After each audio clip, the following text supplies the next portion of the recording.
First pan with a new set of sticks. Come on, girl.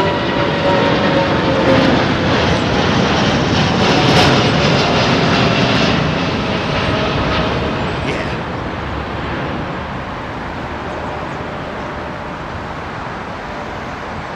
Here she goes. That big right-hand bank. She's got to be heading west, isn't she? Don't know. Could be Brussels. What's happening, GP? What's happening? Oh man, look at this. Straight out the box. Qatar 777. Oh, come on, man. Come on, cameraman. Don't do that to me.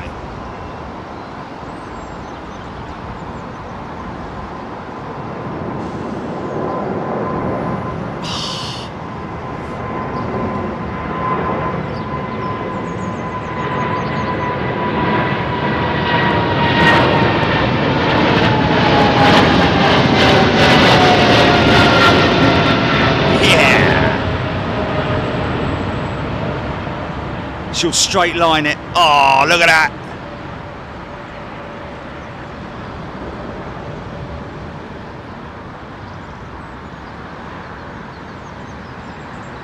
Roger that.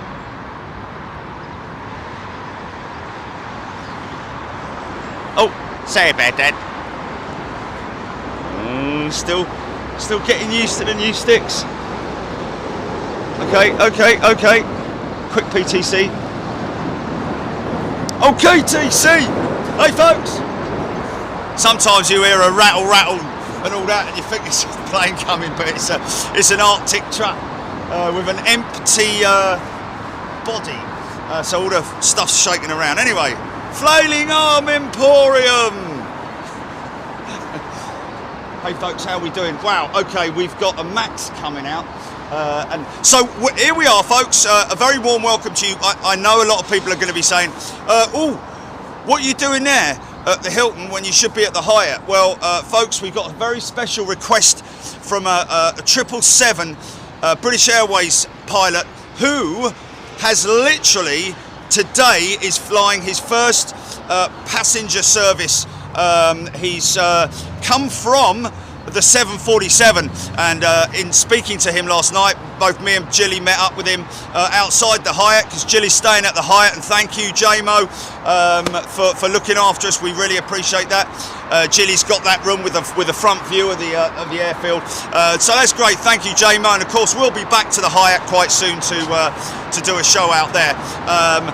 But yes, Peter is flying today to Bermuda. Is it what's the flight number, GP? 255. BA 2.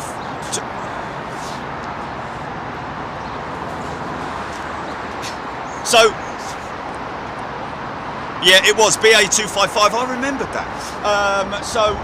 He's going to be coming out of T5 right down the other end of Runway. And today what we are on is 09 operations, which is the opposite direction to what we had the other day. I'll show you the approach path of the what's the sound, GP? Oh, it's Bridgetown. My apologies. So anyway, we've because he's going out during the show, obviously, like we like to.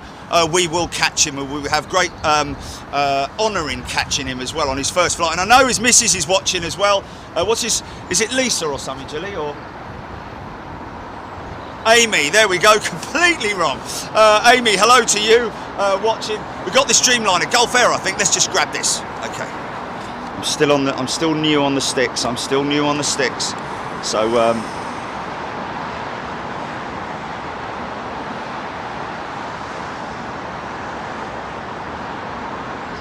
very early departure for a Dreamliner, I have to say. 2 miles long, this runway, ladies and gents. 2 miles long.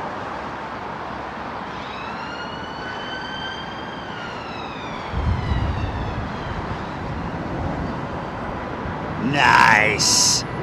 Get that gear up, son. Oh, the other one's already rolling. Gulf Air's gonna crank right and then go straight. straight line it. Might get a bit of plumage off the wings. Yeah, there it is. Highly compressed air being condensed down to extremely tight molecules, which create that floofage, as we call it. So another 777. This is rolling. Is it a triple or is it a Dreamer? Looks like a triple to me with those big engines. Yeah, this is a triple. That nose. Look at him, look. Thundering down the runway. American Airlines 777-3. V1. Rotate. No, don't then. Completely throw me off key. This is a long departure, man. Here we go. This is low.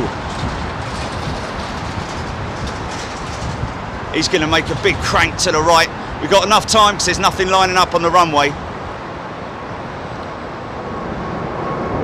American. Big old set of GEs on it.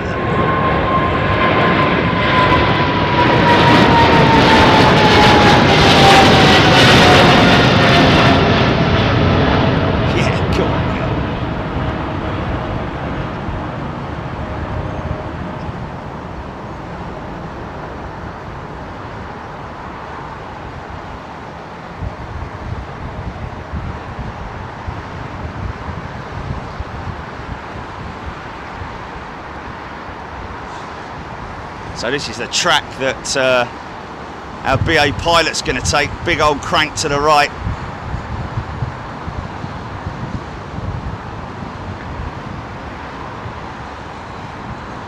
Look at that big long flexed wing on it, man. Look at that big long wing, man. Isn't that beautiful? What a piece of technology. Oh, a little bit... I need to adjust that head a little bit. Hold on a second. Stand by, folks. Let's put it on. Let's put it on 3. I think that should.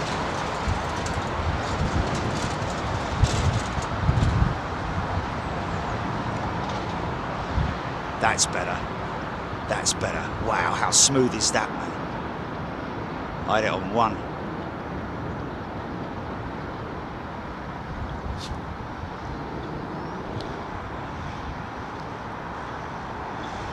And so begins another 10-hour flight, or however much it is. This is the max, I think.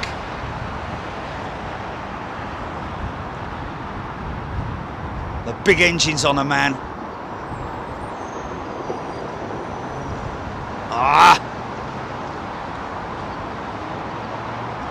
See the scimitar winglets.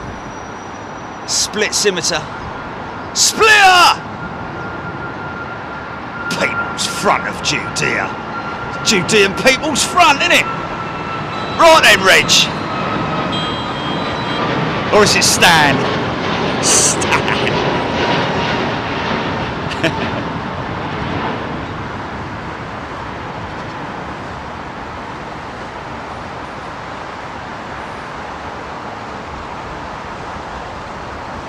What's that? Oh, you got the American triple. Yeah. They usually do go right over the top of the house, yeah.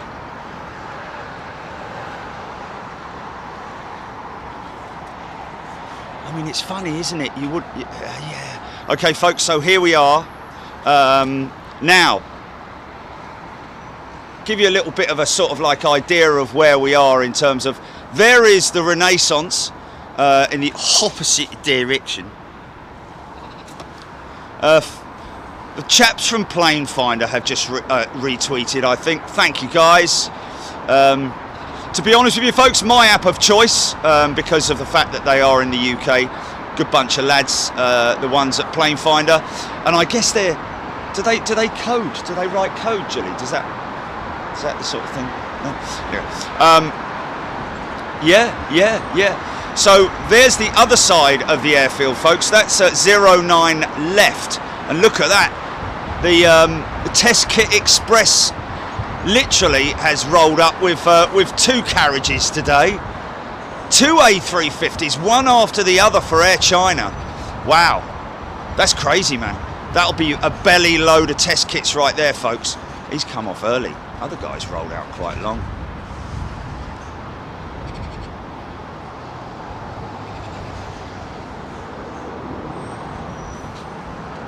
Okay, there's a little one going out. It's a little one going out.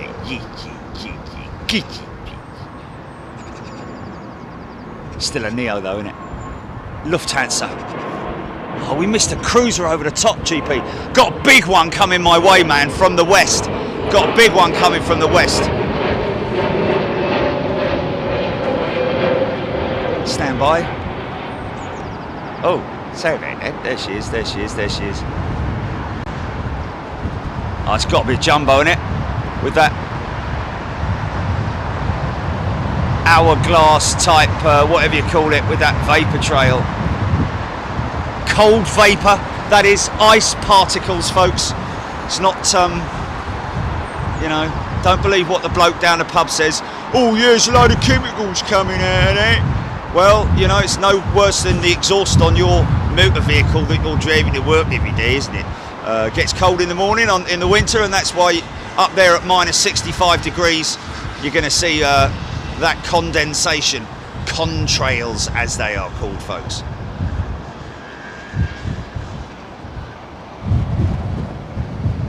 Sid down the pub. Another American jet coming your way, GP. Big lazy bird, look. Get up there, son.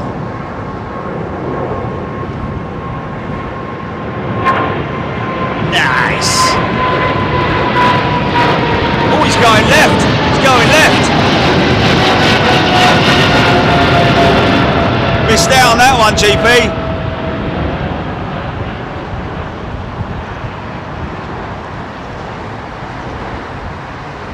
Wow, big long panning arm on this.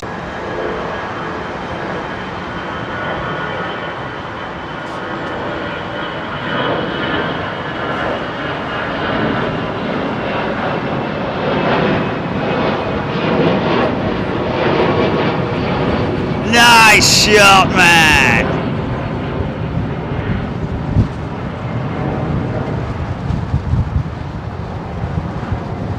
All good, GP.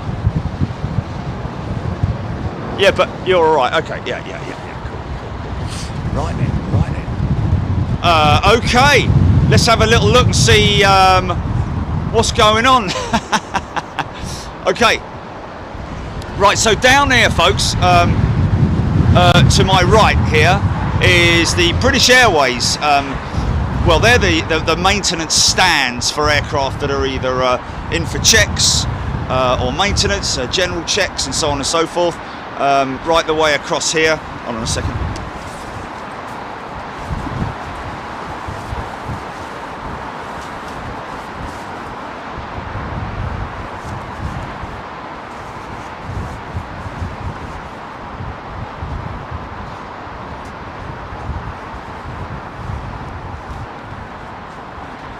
Yeah, I've got to say, the aftermath of Storm Eunice still happening, it has to be said. Oh, look at that.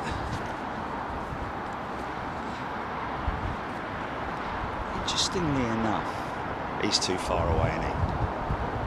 Okay, so opposite me here is Terminal 2/3.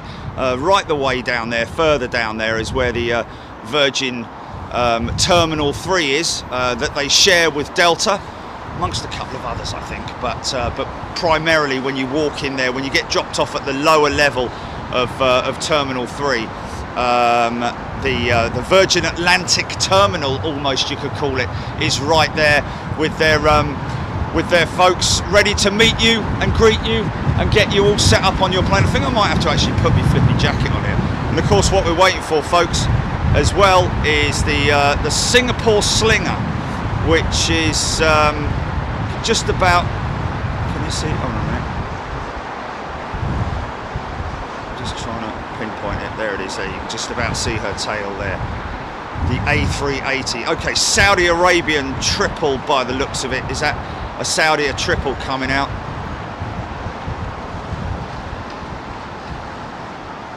United Smoky Joe just touched down on 09 left. Maybe in from Newark or something like that. No. Please. Hey, what's that? Is that the is that Qantas that's pushed back there, or is that a Virgin jet? Okay, let's jump on some comments here. Welcome, folks. Let's just put the display and brightness on. Never. Never.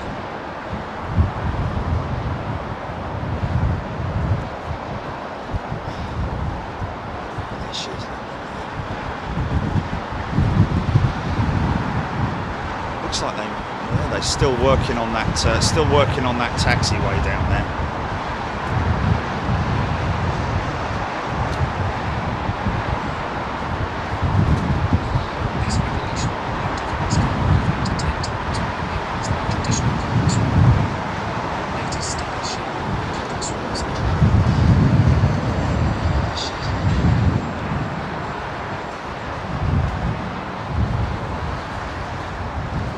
Oh, is it?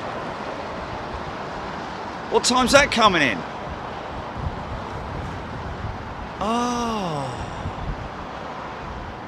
So we've got a brand new British Airways A350. So he's crossing the active there, folks, because of the road works, taxiway works that are going on down there.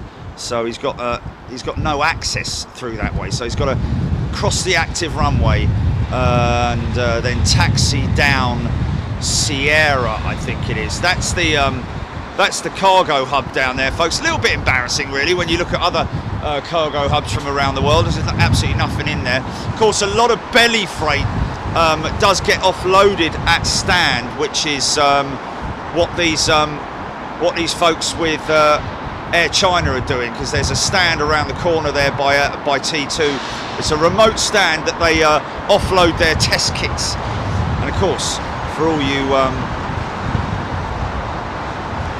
Concord fans out there she is. BOAB, I think.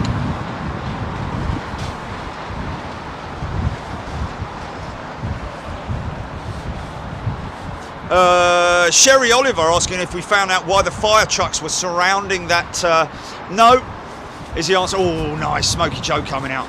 No, Sherry, we didn't find out. It's to be honest with you, looking at what it was, where the fire trucks were positioned, I think it might have been maybe a hydraulic leak, or maybe even just a fuel leak from one of the support vehicles, and not the actual aircraft itself. But it could have been anything. It could have been when any fluid is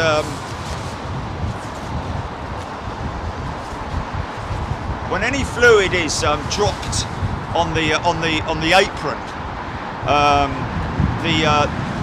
the fire services will use that as an opportunity for an exercise to come out and I'll tell you what I think I'm going to do. I think I'm going to move this.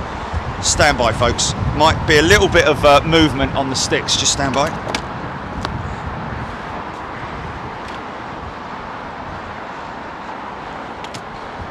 Ah, we love the quick release, man. Okay, now the other question is, can I put this panning on? That is the Jambo jet coming out, folks. Any Australians out there? G'day. We lost 100 people.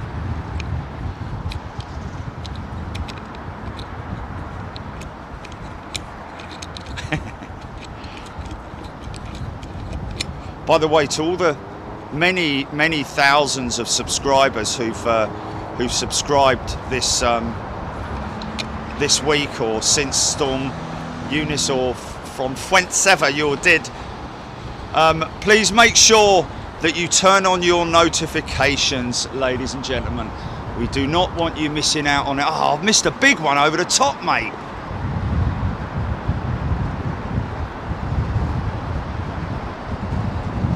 Heading west.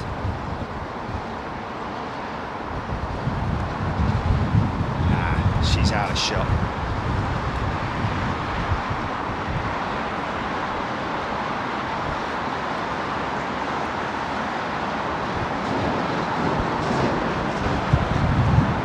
Right, okay. Really? Really? Okay, so don't forget, folks, we're waiting for BA255, our good friend Peter, British Airways 777 pilot, who's taking out his first passenger flight today, heading out to where was it, Jilly? It wasn't Bermuda, was it? I swore he said Bridgetown. That's it. Yeah. Sorry about that. Okay, let's get this.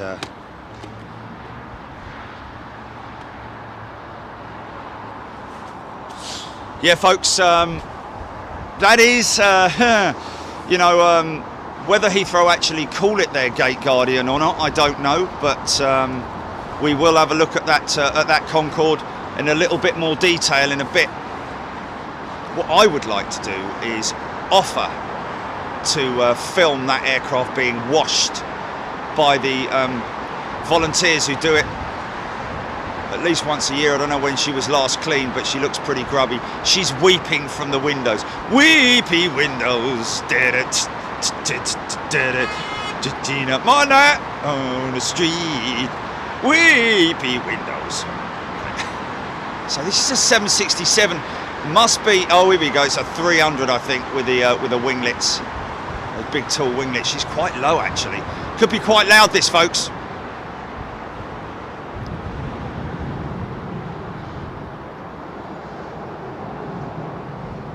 Those wings bouncing, man. There's a big bounce on the wing, isn't it? Go on, mate. Yeah. Oh, nice. GP, Smoky Joe coming your way, man. Oh, right through that vapor trail, man. Oh. There's a lot of traffic up high today, I've got to say. Big strong wing on that 767. Flown on the Iceland Air 767 a couple of weeks back. Just looking out on that wing, big aluminium wing. Aluminium or aluminum, as the Americans would say.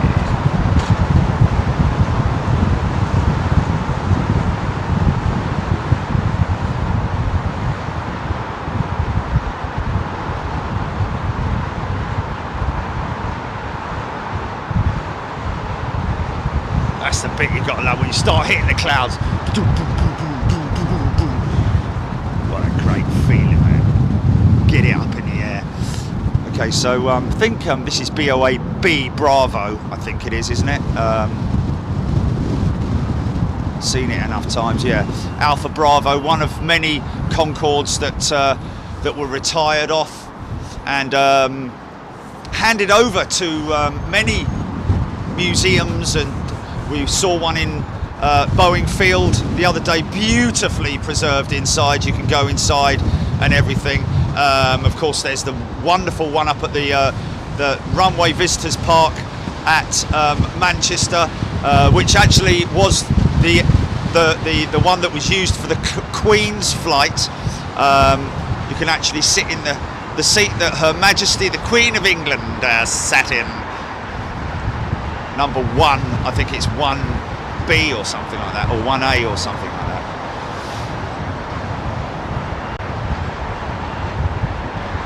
This is that Saudi Arabian 777 that we saw taxiing out just now.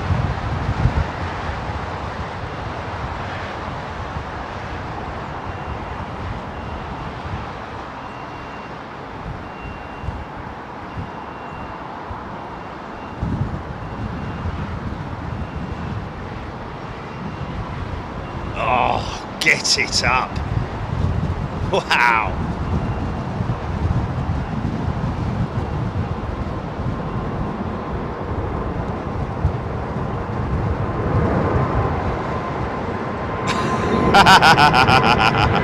There's been a lot of talk down the pub last night, hasn't there?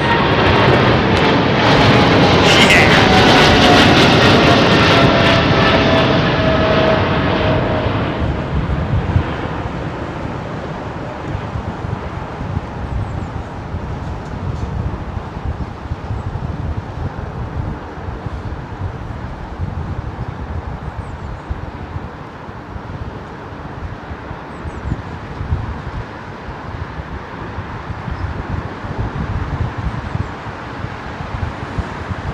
They need to get that thing out of there, don't they? Oh, they can't. Oh, blimey. Okay, here we go then, folks.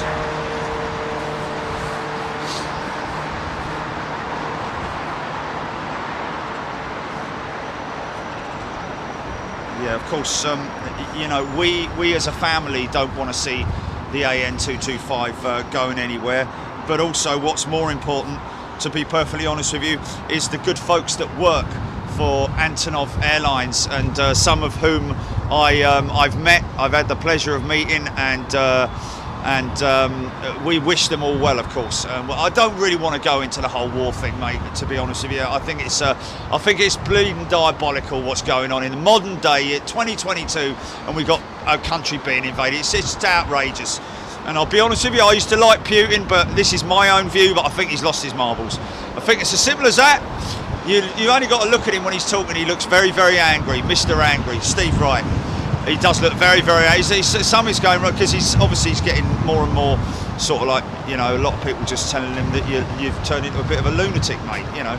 Send out the Captain Mannering and his team. Now look how and take Jones with you. They don't line it up, sir.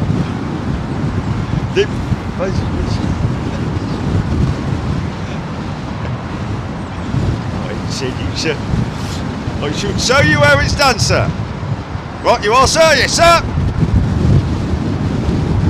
Take their take Corporal Jones's baker's van or whatever it was, butcher's van. That was it, yeah, with the holes in the side.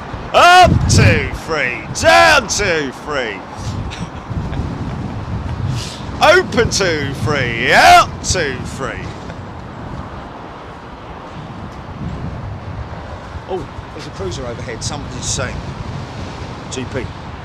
Someone just said. Darren Golden.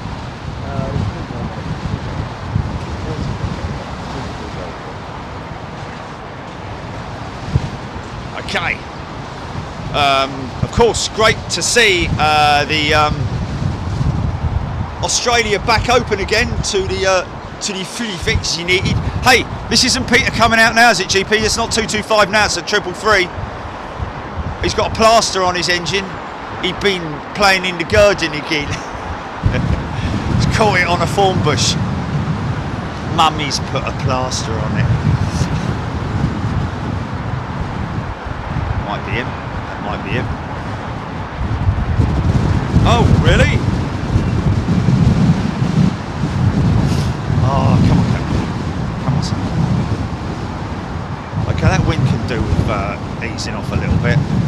Don't need that sort of constant blustery wind. It's a bit of a crosswind at the moment. It's actually a direct southerly, I think, at the moment, isn't it?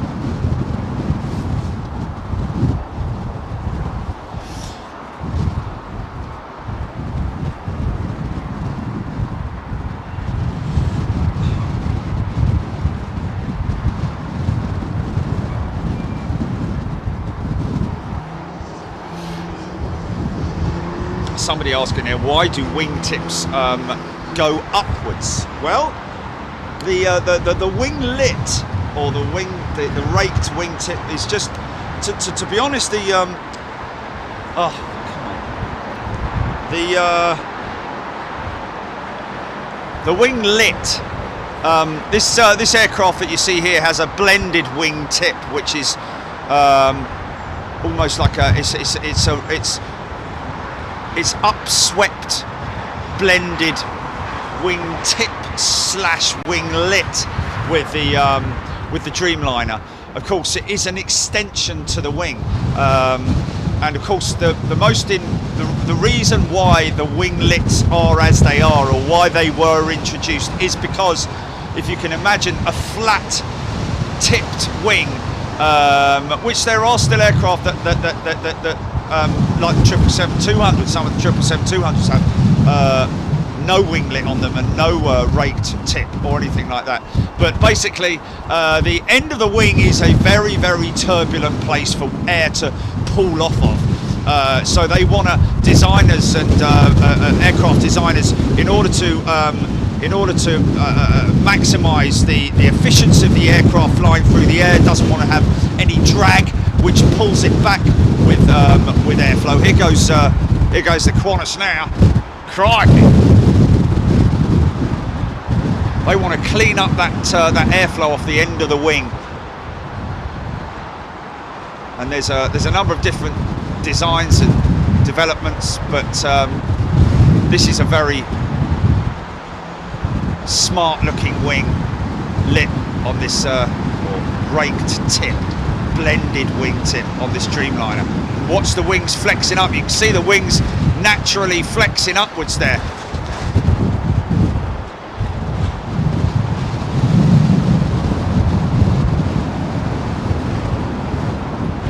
All carbon aeroplane, this, folks. Woven carbon fuselage. Oh, go on the Qantas.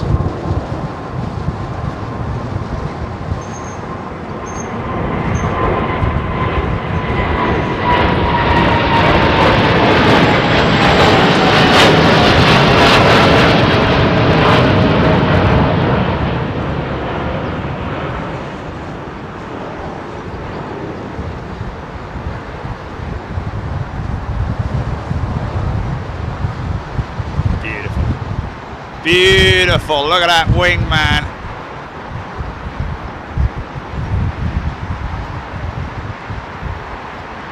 Ain't she a beauty?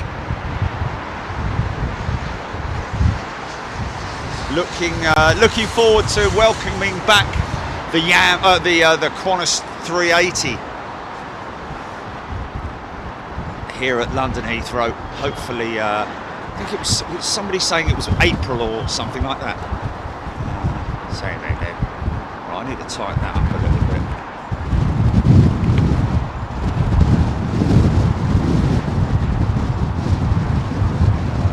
Which one is it? Oh, still.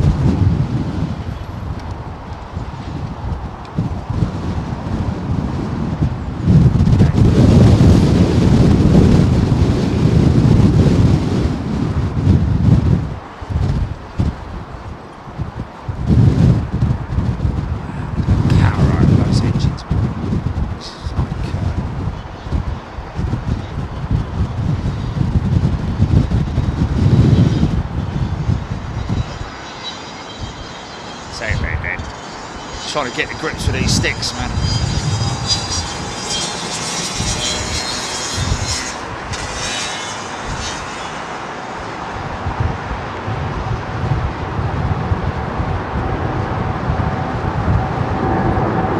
Yeah, it's 200 Rolls-Royce engines.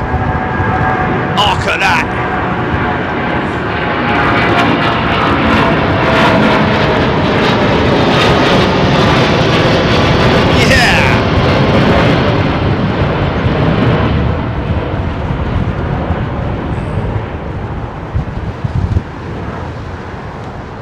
I've got to come back to this one, folks, because just in case this might be 255 rolling, GP.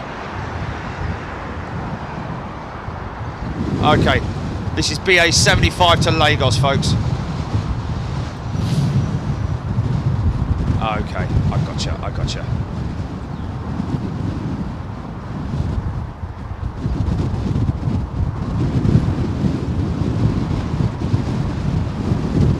Bigfoot. Big tri-set of undercarriage lifting up, probably around about 6 tons, 6 to 8 tons of equipment being lifted up. Nitrogen filled tyres.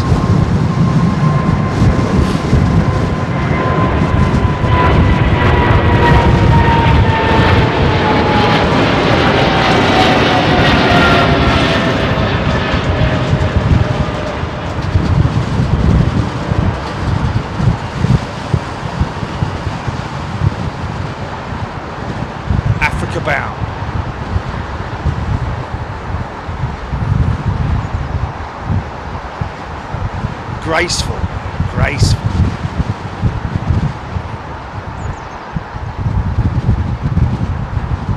Autopilot.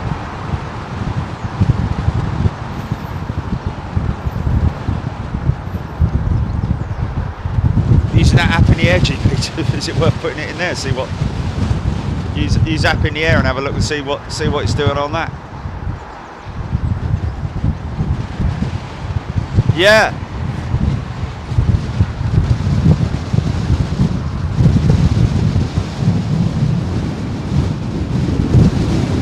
So this is another, he's dropped off his test kits back to China for another mission. Air China 787 Dreamliner. These things have seriously been the workhorses.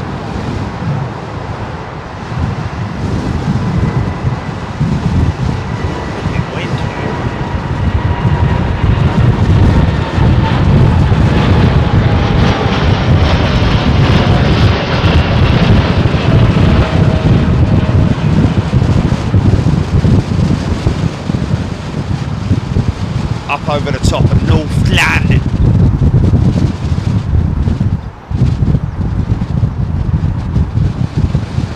Very posh part of North London, of course.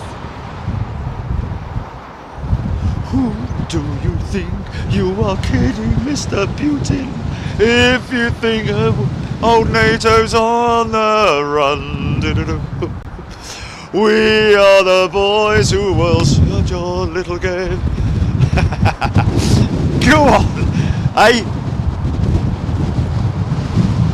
Oh, is that on app in the air, is it? Oh, fantastic. Okay, Stephen Callahan, welcome everybody. BA 380 due in 10 minutes. Well, we are mainly catching the arrivals, the departures today, folks. But keep me informed on what's going on. Claire Westerman, Decky ABZ 1634 shows how much the BA short haul tops up the Heathrow traffic. Very quiet without it. Yes, indeed. Sue Cruz, Darren Golding. Yeah, technical issues being experienced by the folks at BA. Very unfortunate, of course. Might see a Rogue landing on this runway at some point today, which. Rogue means that it would be an aircraft arriving on the southern runway.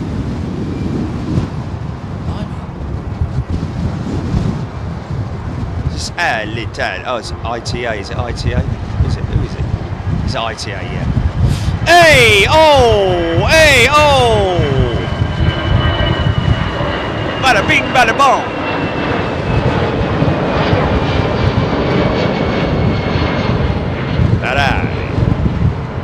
Grazie, grazie.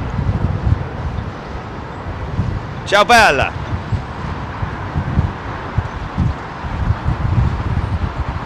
Lovely cabin crew on ITA, folks. Only flown with them when they're Alitalia, but I haven't obviously experienced. They're obviously the same cabin crew. We've got an intersecting departure here with Finnair. Bring your 350s over, folks. Come on, Finnair, man. Get your 350s over here, so. Say maybe.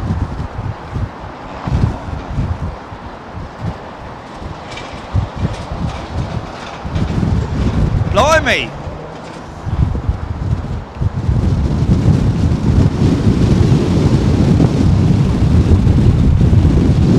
John Jackson back in the house. Good day to you, mate. Hope you're well.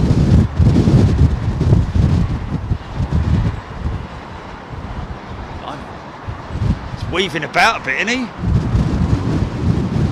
That's the crosswind trying to push him to the left. So that's where you feel that the surge as he uses the rudder to keep the aircraft straight on the runway. Now he's up. A little bit of creeping there. 321 CEO. Going up steep. He's going up steep.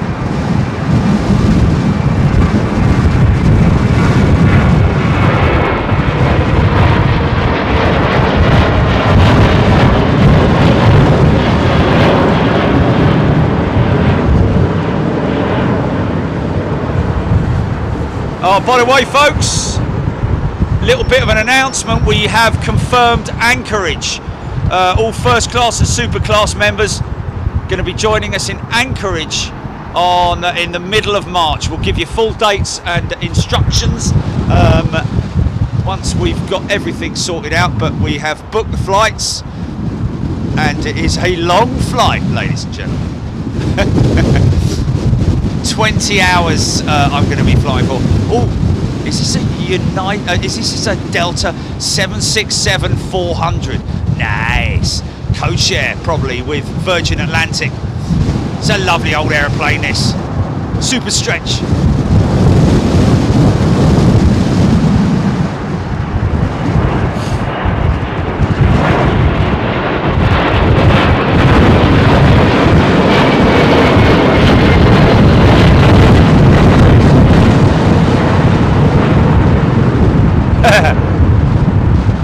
Stu Rawlinson should be studying, not watching Big Jet TV. That's coming from Carl, his good mate.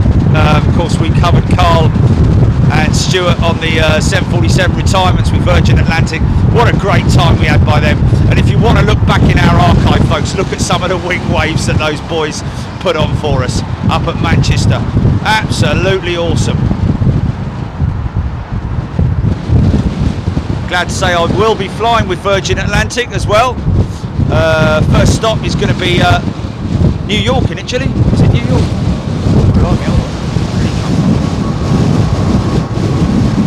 GP? What? Wait, don't know. Flights last night.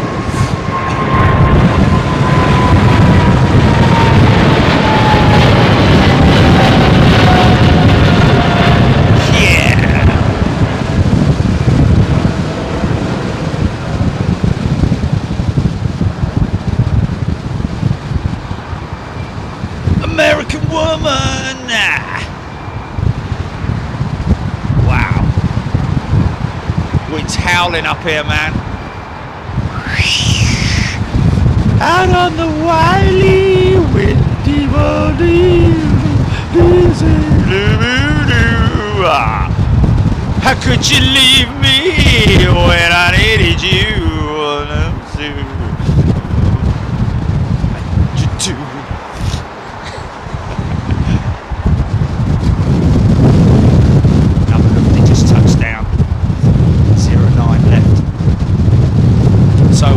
All these aeroplanes. Yeah, just talking about the Concorde, folks.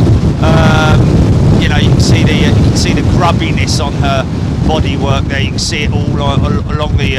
It's just, you can see her ribs and everything. It's like an unfed pony, isn't it? Yeah, what a great shape. And of course, the biggest part that I have a problem with is somebody.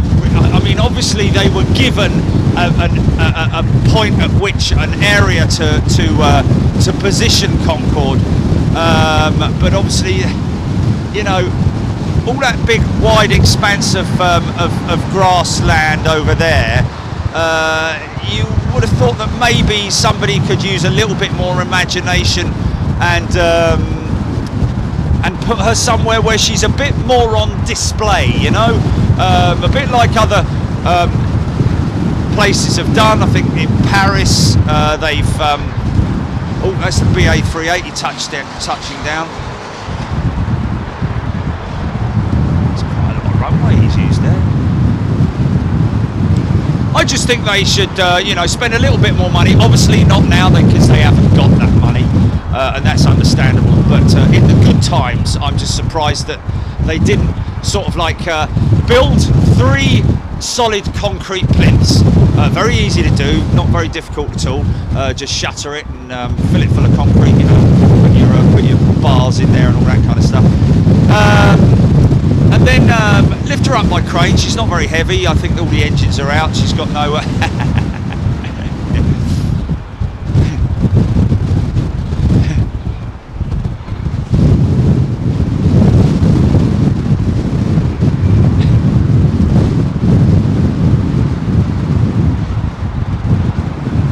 So yeah, it would have been nice to see her displayed a little bit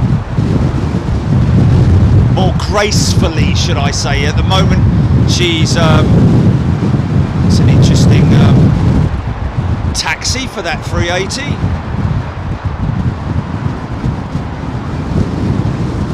Oh no, she is. She's going to do a 180. Steve, you require 47. Okay, got a bit of a line up on the southern runway now. Yeah, so wouldn't it be nice to just see her lifted up proudly, put some lights underneath her, red at the front, blue on the left, white on the right, you know, red, white and blue, blah, blah, blah, make her look proud and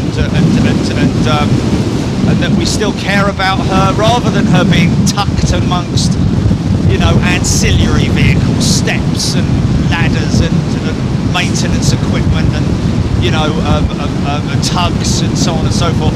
And to be honest with you, when I was taxiing out the other day and I saw her and I looked at her, it was a great shame to see that she still is quite cluttered around her. It's just like, oh yeah, just sling that over there by Concord. Oh yeah, would you mind putting it there very carefully by the aircraft that is massively iconic amongst us all, you know?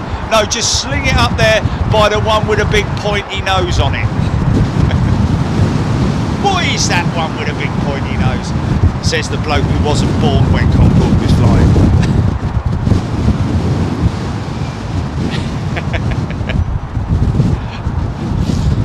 It is a shame, man. It is a shame. They do apparently have, I did hear that they have a group of volunteers who come in or who are invited here maybe once a year to give her a wash. But you know, you got to understand it from the airport's point of view. Yeah, it's a logistical challenge. They've got to take people off another job and put it on that, because you know, washing a plane, cleaning a plane, even that small, is quite a logistically challenging job.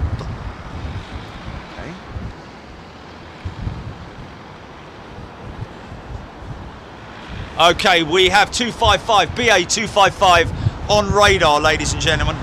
Ben Brown. Oh!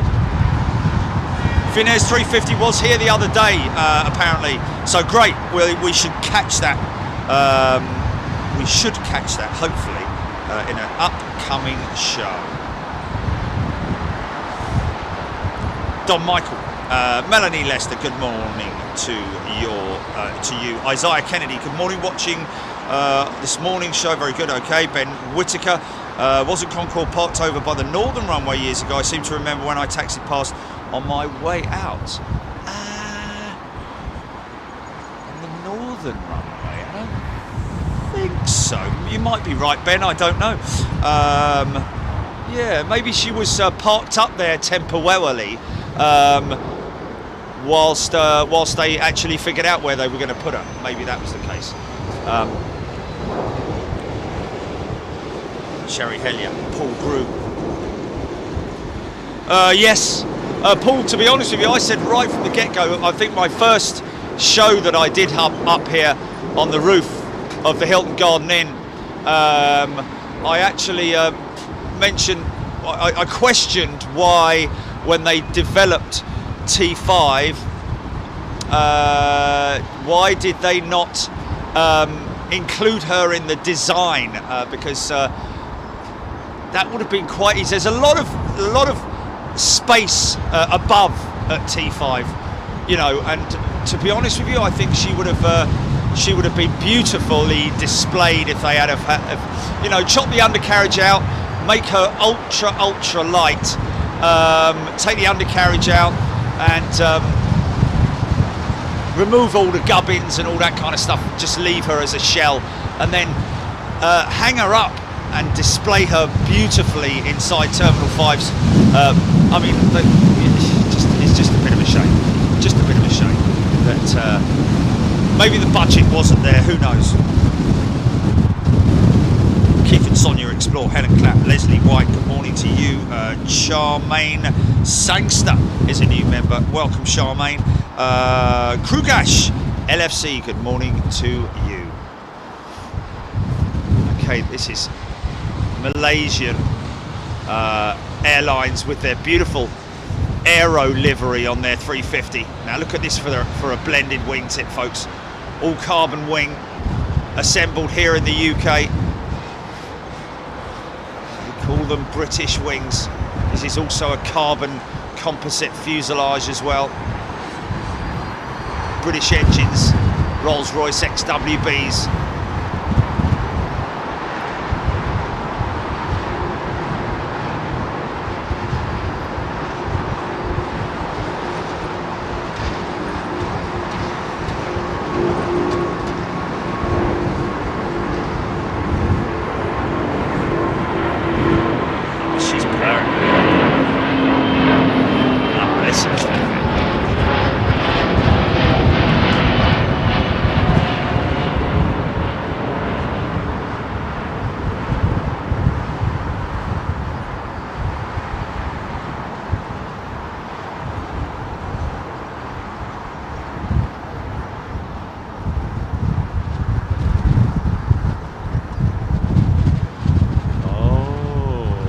Interesting.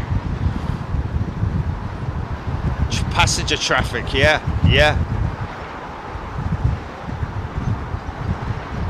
Wow, look at that climb, man. Look at that climb.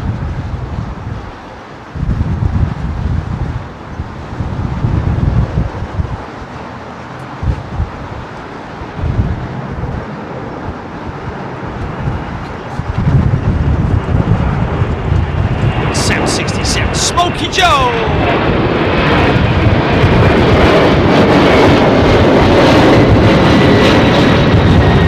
Hang it left, hang it left. Yeah. Pratt & Whitney's burbling away. Big flex on the wing, man. Look at that.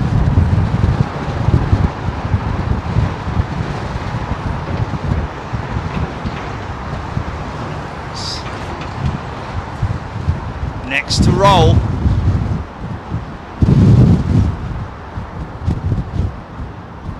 Say it right there. British Airways A380.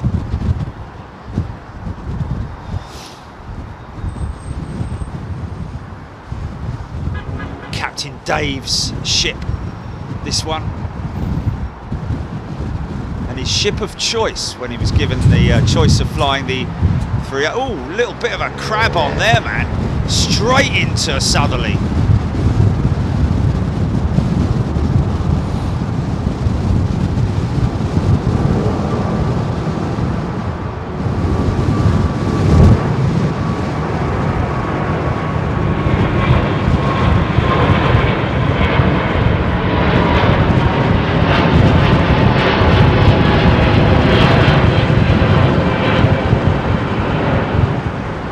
Floofage.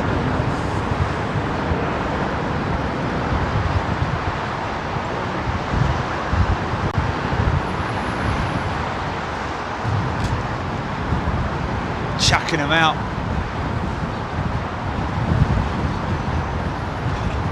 I think it's another American jet.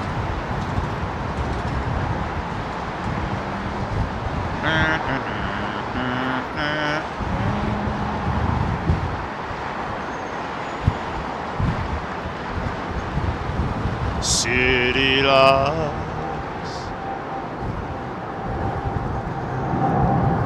Wow, what a shallow climb. Yes, an old 200 look. Go on, son.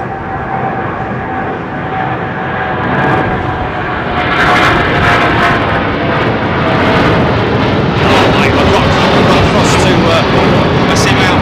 That's him coming out. Sorry folks. That's our man coming out. It's 255. Oh, which one is it, GP? Which one's 255? 2 300s there. Oh.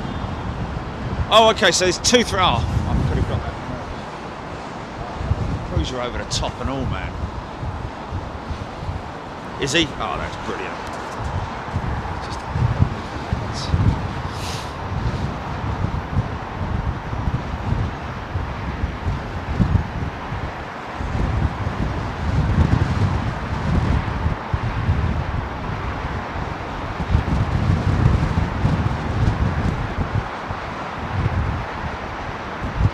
there's no doubt about it. Let's see if we can get that one. I know it's. What's that?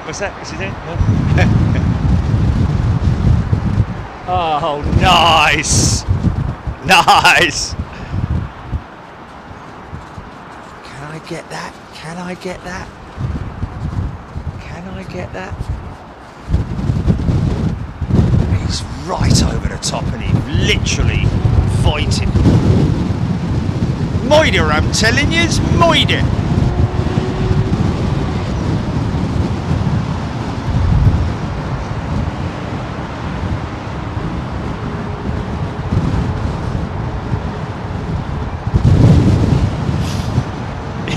Yeah, handcuff myself to the flipping front undercarriage.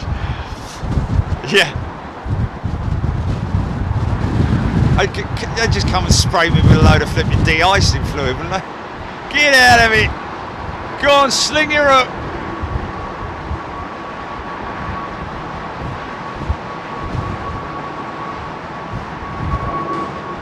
Scandinavian Airlines Systems, or Services.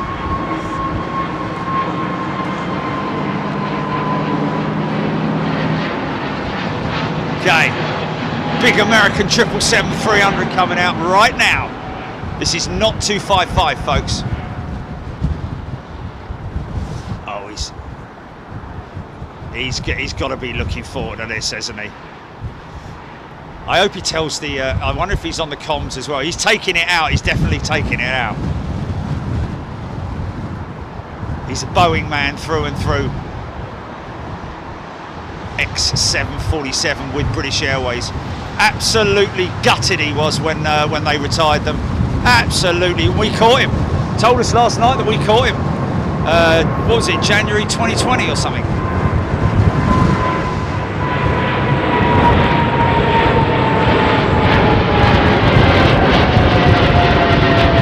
Big old 5-door super stretch.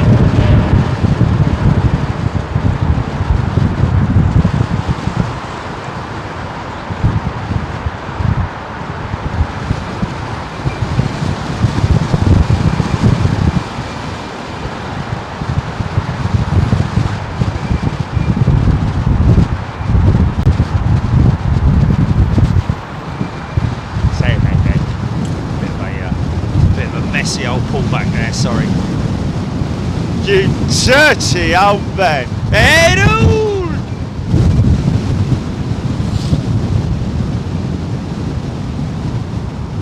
Oh, shit.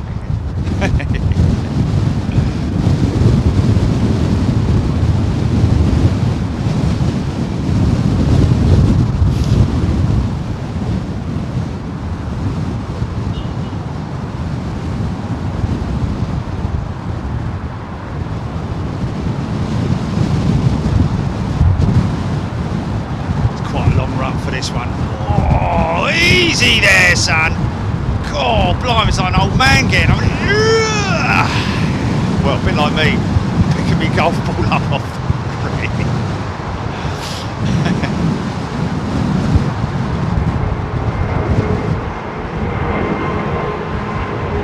Okay, Amy's on chat.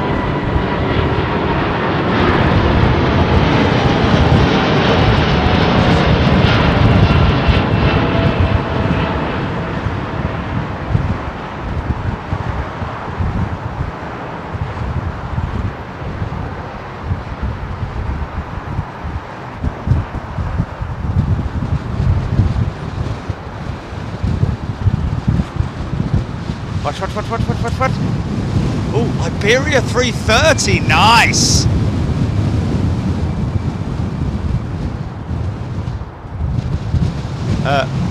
What's that?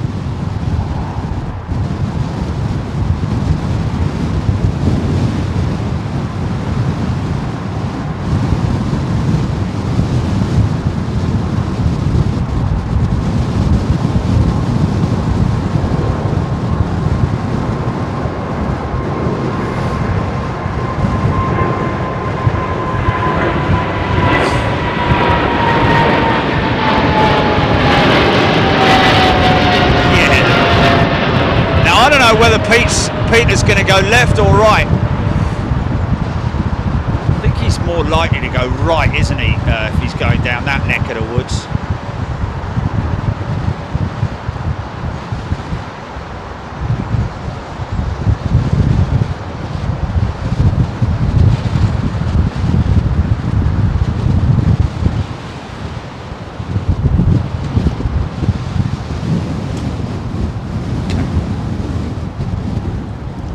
Nice noisy 767 lined up, and a Iberia 330 behind him, which is going to be fun.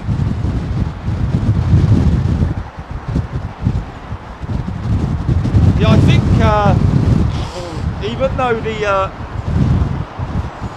though the Concorde at Boeing Field is exposed to elements,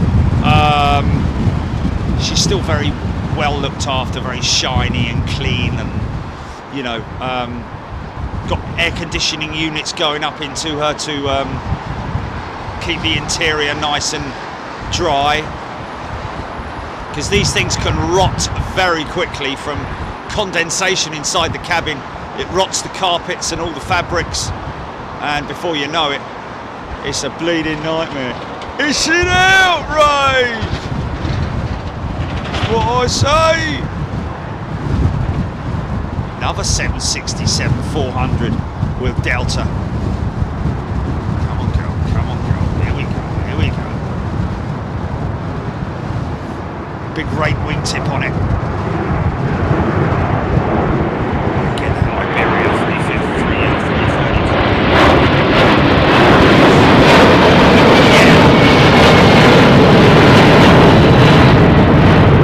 Oh yeah. Oh, listen to those engines, mate. Wow. He had that through the gate, I reckon.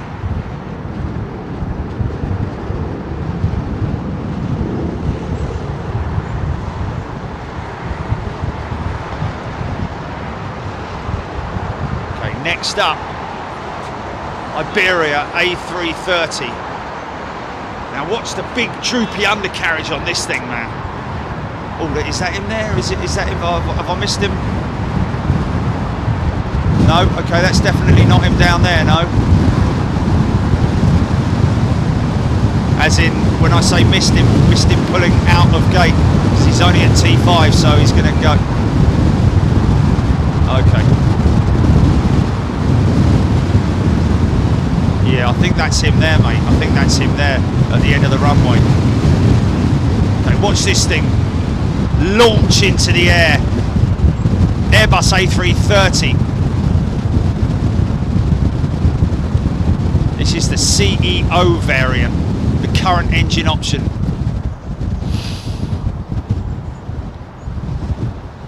Trent 700s. Oh no, actually, you know what? These might be CF6s. The General Electric CF6. Big droopy undercarriage on him, look. Like a ski jumper, isn't he, look?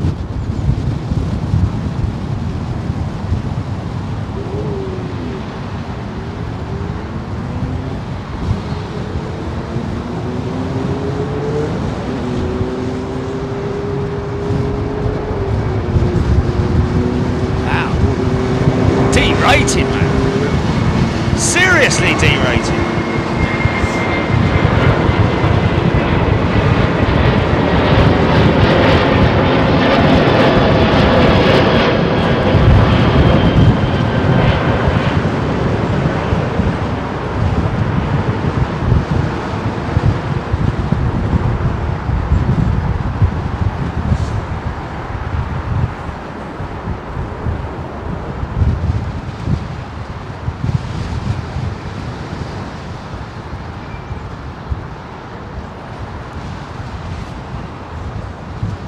Right. The stage is all yours, Peter. Staying at the height as well, fair play.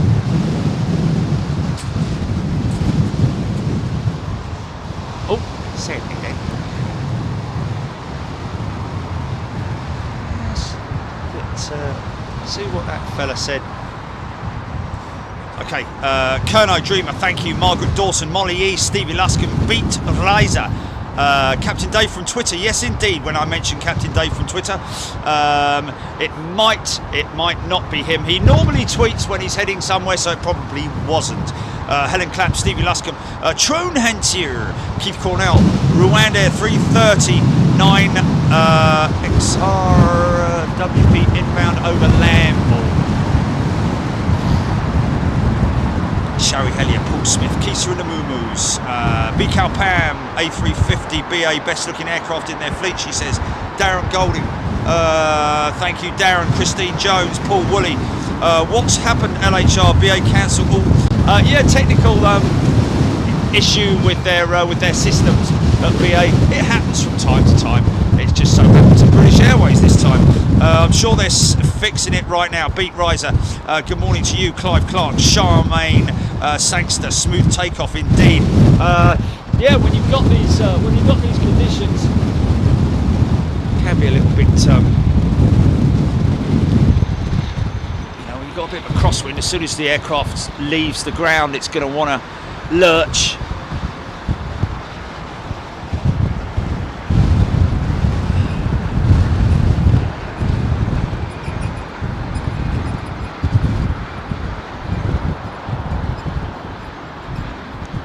That's private jet, innit? Is that private GP? Gulfstream or something like that. Okay, there's the man. This is it, fella. His first passenger flight back since converting to the 777 from the Boeing 747. He's a Boeing man through and through. He loves the yoke. Get hold of something. Auto throttles, interestingly enough, also move almost like a possessed, almost like something possessed. Nice touchdown shot there. I think that's a 764. Yeah, on the Boeing, the throttle assembly actually moves, unlike on the Airbus, which is fixed for auto throttle landings. So Peter mentioning that he prefers to have that movement in the. And that's why you have to convert from one, have to be type rated on different types of aircraft. Okay, here we go, mate. It's all yours.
Safe flight, Peter. and all his packs. And oh, thank you to Virgin Atlantic for holding on for us.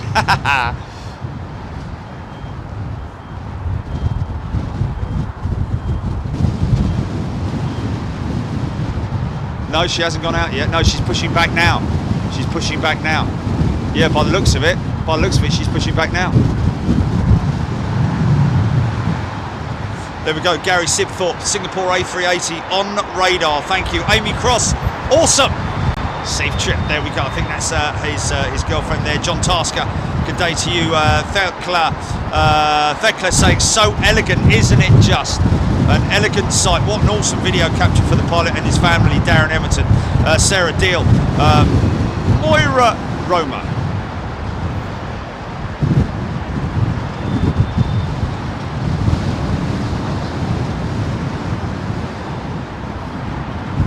Did it? Oh man, that is fantastic. Oh, does it sound like the airport as well? Do, do, do, do. Oh, like that. I like that.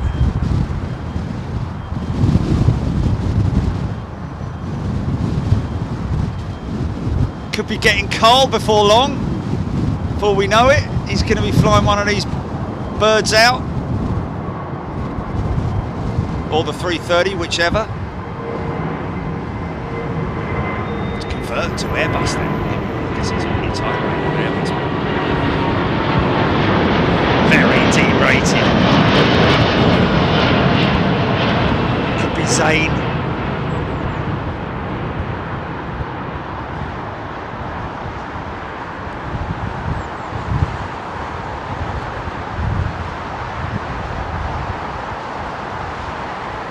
I'll tell you what I'm going to do is I'm going to check my messages because I know that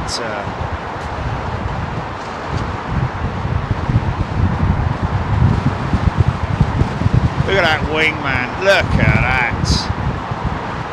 Isn't that a work of art, man? I always remember when I saw the Dreamliner for the first time, it just reminded me of a glider. Yeah, it was. That was very, very close. I'll be honest. Yeah. It looked very much like his back end was very close to Runway. I might have to check his. There we go, another 6 weeks for Carl. There we go, folks. We do have the Singapore Slinger coming out. Who's buzz?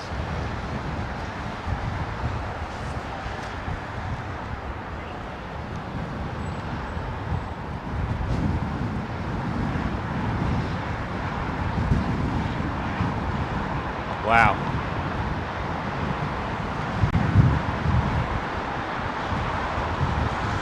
It's quiet.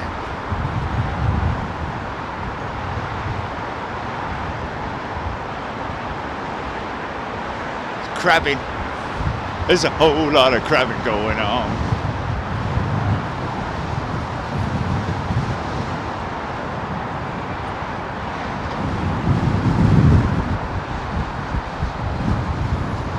Yeah, exactly.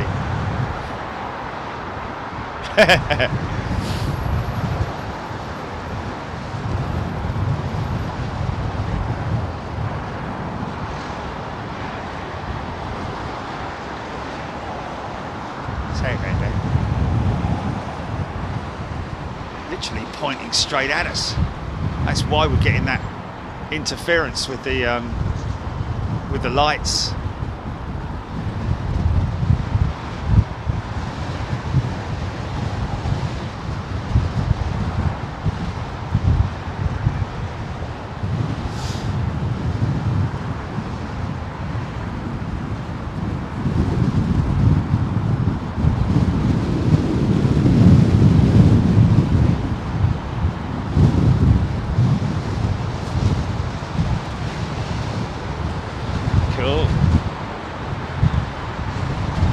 Lel Aviation, welcome back, Lel Aviation. Bartad Tourette is a new member. Welcome to Bartad Tourette. Lufty 340 over the Bristol Channel, headed for Frankfurt. Should pass your way in a while. Jerry Sabat of Hookshire, saying thank you very much indeed. Thelka, Alexandra Wood, Paul Gray, the Airbus facility at Broughton is an interesting visit. You can see all the different wings they make. Yes, indeed, Paul. That's something that we are still working on with the guys down at Broughton, and they have acknowledged us in the last few weeks. So we are expecting to do something down there. Obviously, as we mentioned before, the difficulty is always the fact that we are a live channel. We don't tend to do post-production stuff, so we want to bring our audience. Oh, here comes the Slinger Man.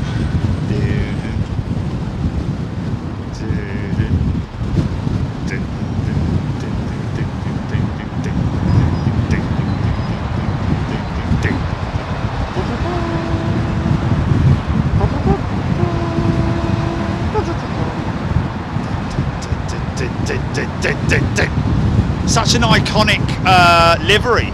Don't think it's really changed at all from the early days with Singapore Airlines. I think it's a great livery. I love the style of the livery all the way down the stripe all the way down. There's a specific name for it. I know a lot of people say it on here, but this is our one of our favourites here on Big Jet TV. I called it the Singapore Slinger many moons ago, just because of the Singapore Sling, which is of course the. Now you're going to see her engines come into shot. Tell you what, she might have to cross the active. She may have to cross the active, but I don't think she will. She should be able to taxi all the way down there. Mark Byrne Photo, very warm welcome to you, my friend. Premium member right there on Big Jet TV, and Paul M is also a new member. Michael K, are there many short-haul BA planes parked up around the airport? Interestingly enough, no. You would imagine that to be the case, especially down here, but no, there's no real sign of any. Is it Qatar? Is that a private Qatar jet over there? Yes, it is. Look, that's the Qatar A320, I think it is. The private Amiri flight, obviously over here for either a spot shopping or to speak to Boris, or one of the people that works with Boris. Melanie Lester stayed at the Hyatt last Saturday with my daughter. Even she got excited when she saw BEA. Gary Sibthorpe, can't wait to get back on the Slinger for when we go back to WA. There we go. Great. Lucky man, Gary. What's that? Western Australia. Yeah.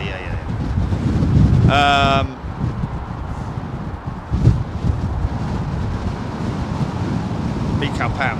Yes, indeed. From who? Sorry, what's that?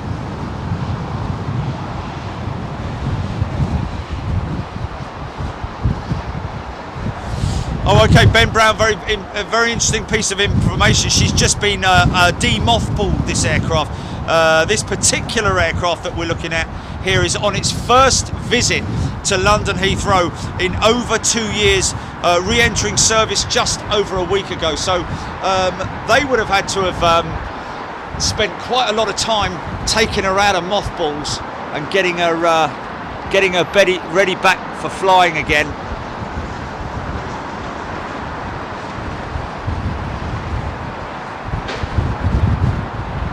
Imagine that's quite a serious amount of work, taking an aircraft out of mothballs.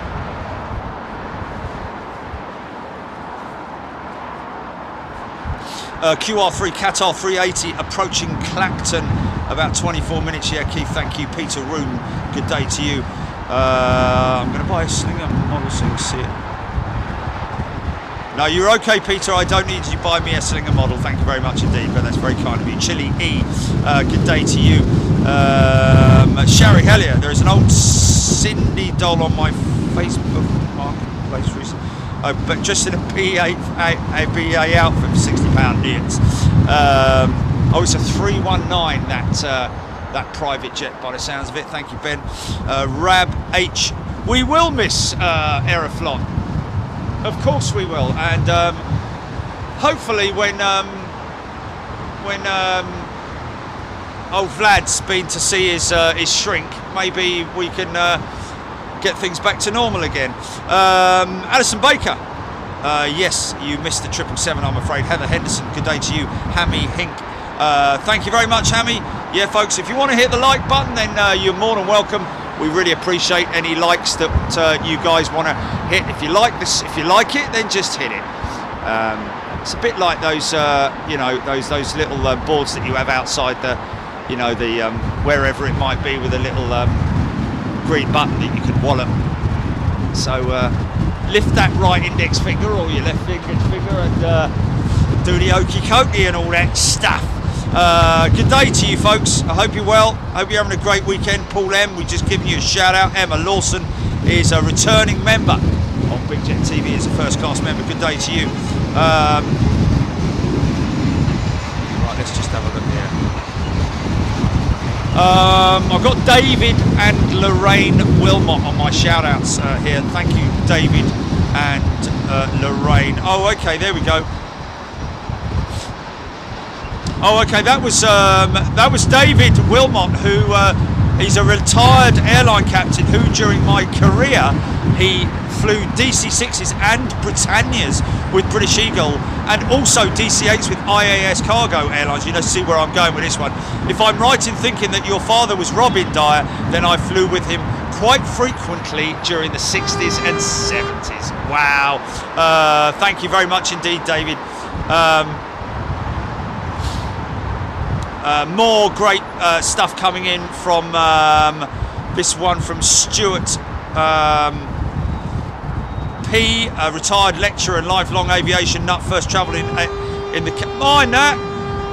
first travelled in the Caravelle, then Trident, 707s, 720s, 727s, DC-9s, etc. UTA DC-8s. Up West Africa, a particular memory, as was Down Air Comet 4, and more recently flight deck of the Boeing 777 with Thai Airways, Bangkok to Sydney. Plenty of Airbus A380s and 747s, of course. Wow, this guy's had a great history of flying. Smoothest of all was Gulf Air TriStars, 1980s, Doha to London. Just like spaceships inside. Scariest was PIA 707 from Kenya to Zimbabwe. I think they were still trying to close the door as they were taking off. You gotta love that, haven't you? Oh, that's funny. Great one here from another Stuart, saying that started watching Big Jet TV about 18 months ago when I was first put on furlough. I used to love flying, but after a couple of scary flights, lost my nerve. I did the BA Fear of Flying course, but then COVID came and I didn't get a chance to fly. Watching your channel over time gave me the hunger to get back in the air, and I've been able to do a domestic flight and also a trial flying lesson. Fantastic, mate. I have a newfound respect for aviation and also profound respect and admiration for the level of dedication. Oh, you put into present. I thought he was going to talk about the pilots there. But yes, thank you very much indeed, Stuart. Only disappointment was that he never got to fly the 747.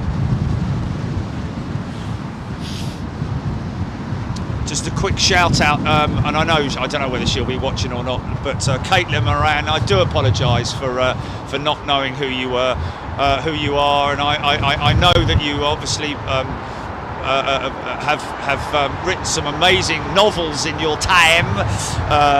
Of course, they're not novels, are they? Short stories or something? I don't know. I was thinking that sort of like Sebastian took Sylvia's hand. Her bosom erupted with passion. Oh, Sebastian, don't ever leave me. Never, my dear. Our lives are always together for now. And so it was. And they went down the pub. Anyway, something like that. But Caitlin, thank you very much indeed. Hope you're enjoying the show, along with all our other new-founded celebrity entertainment people around the world. Greg. He doesn't do Radio 1 on Saturdays, does he? Is he there? Oh, Greg.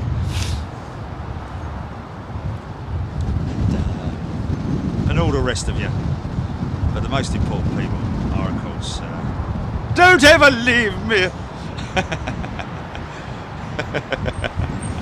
Her bassoon erupted with passion.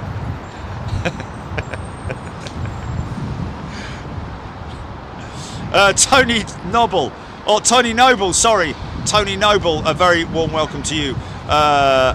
Jeffrey Primus.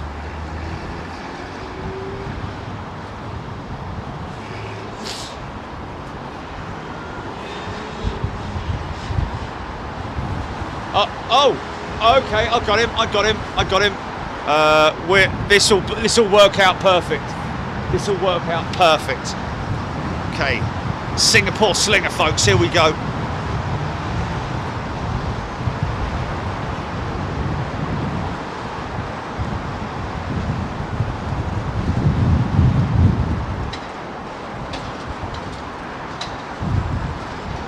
The size of that wing, man.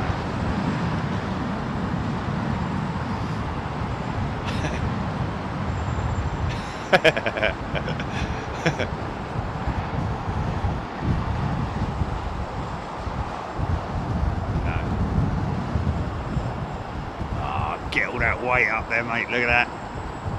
35 tons of main gear undercarriage.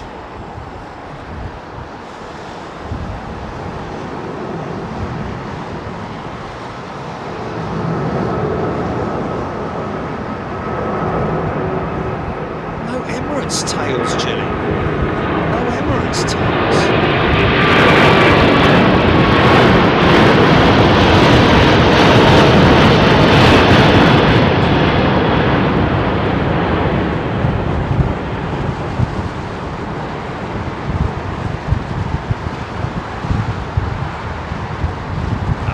Look at that, man.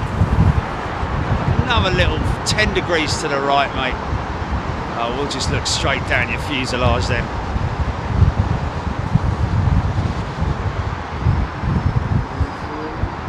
So that would have literally had to have gone through an MOT, that thing, before they started flying out. All engines fully checked, tested.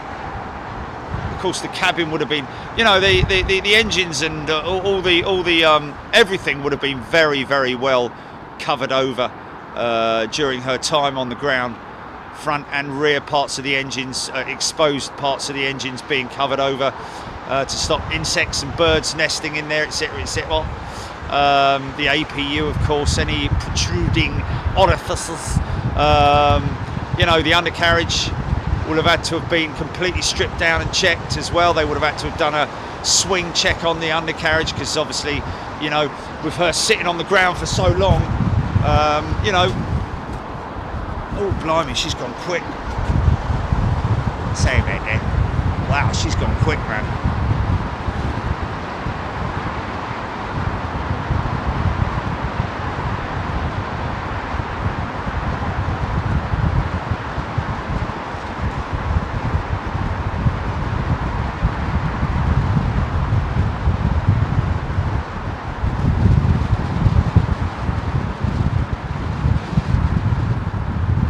Nice.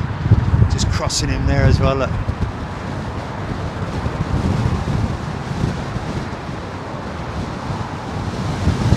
Oh, it's right against me, black days. Struggle with that one.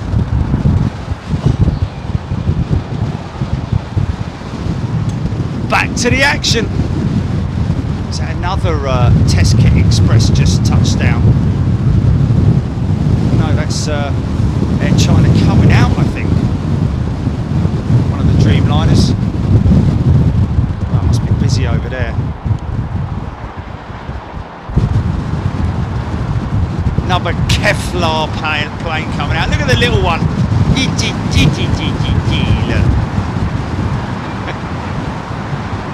Hey! Oh! Hey! G'day, Tony. A very warm welcome to you. Nick Golding, Ice Hockey Fan UK, giving a shout out to all new members. A very warm welcome to all our new members. If you are a new member, folks, please remember to subscribe. Really important that you, when you become a member, you do not become automatically subscribed. I know it's crazy, but it is the case. So make sure you hit that subscribe button as well if you are a new member. Dreamliner. See how low well, I mean, the wing is slightly flexed upwards anyway, naturally, but watch look how it's flexing more and more and more, that wing, as the aircraft gathers speed. See it actually flexing upwards from the engines outwards.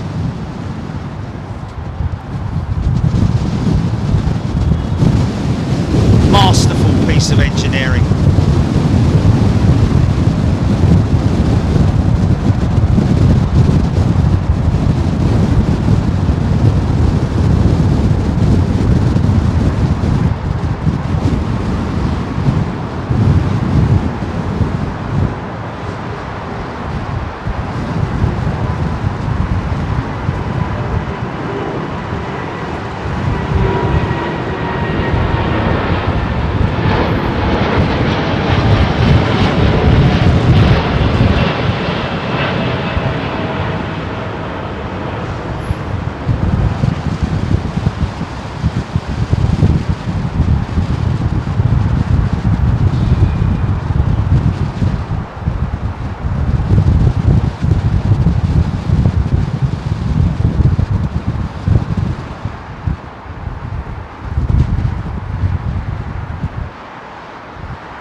I mean, they are unique to Boeing, but this is another one with the twin bum lights.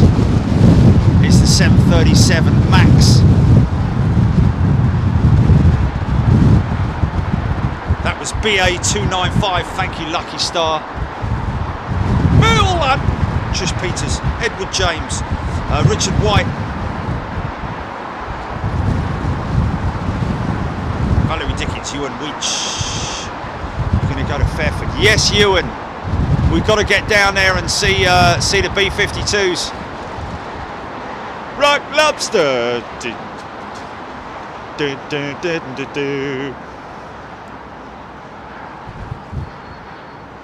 I think that Dreamliner that we saw was some people may have put it down to a possible tail strike. I'd be honest with you, I think it was more a optical illusion, because we are 7 stories up here.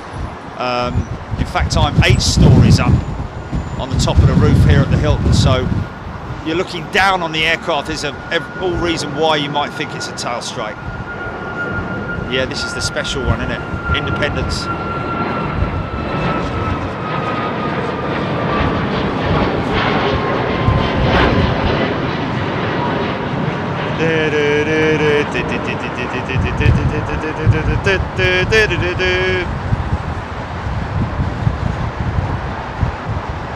Another flow style livery. Look at that, man.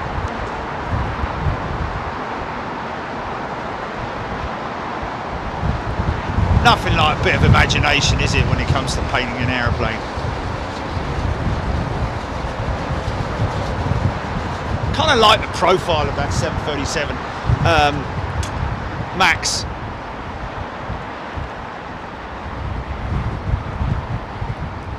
With those big engines on a scalloped Darren Everton. Squirrel loving the livery on the lot. Oh, Stephen 1986, that was the lot that got smacked by the catering vehicle. Interesting. So, and they flew her. I think they flew her with that damaged lower wing plate. Wade Perry tuning in from Perth, Australia. G'day, Wade. You missed the Qantas jet going out about 30 minutes ago, 40 minutes ago.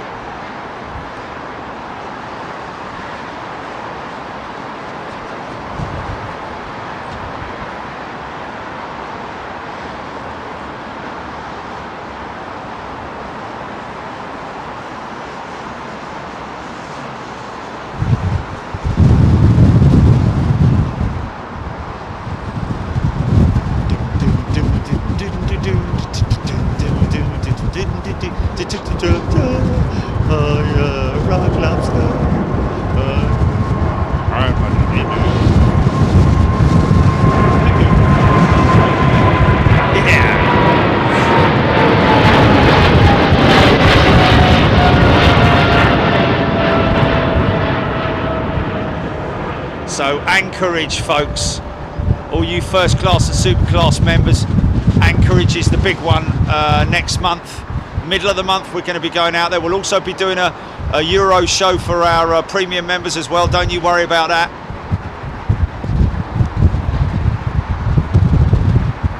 Lots and lots and lots of 747s. Probably a number of unexpected passenger jets also that will be operating into Anchorage due to having to fuel stop there after possibly taking a diverted route around a certain airspace. Possibly, I don't know. Lille Aviation BA285 777 to San Fran next. That was it. Thank you. Flyband 64. Not used to fly Soviet planes in the 1980s, Aiden saying. Mark Hansen. Oh, there we go, Blue Power. Clin P, loving the livery. Abby Garvey, take care.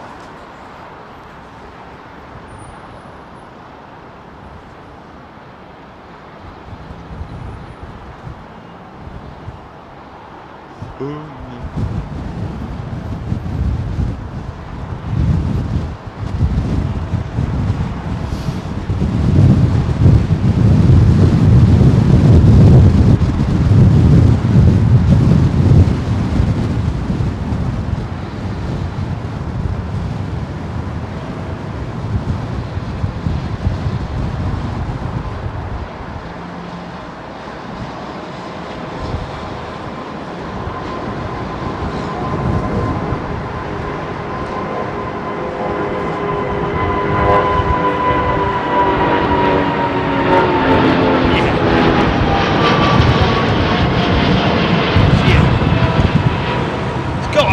Trent's fired up, hasn't he?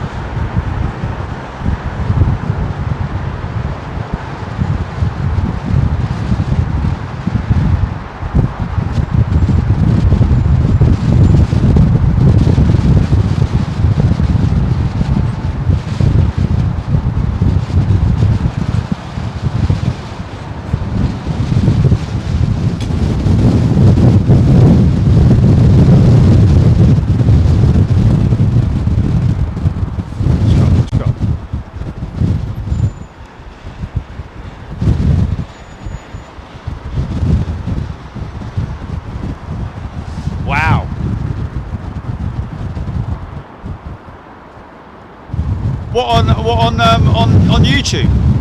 Oh, folks, come on, here we go. Any new viewers to Big Jet TV today? Any new subscribers? Non-subscribers, none shall pass. Let's get you subscribing, folks. How many off are we, Jilly? 3,000 subscribers off of 300,000, did you say? Okay, 3,000 subscribers off of 300,000 subscribers, folks. So, come on, who's going to be number 300,000? Will we be able to see that, Jilly, or not, or will it just go too fast? Okay, wow.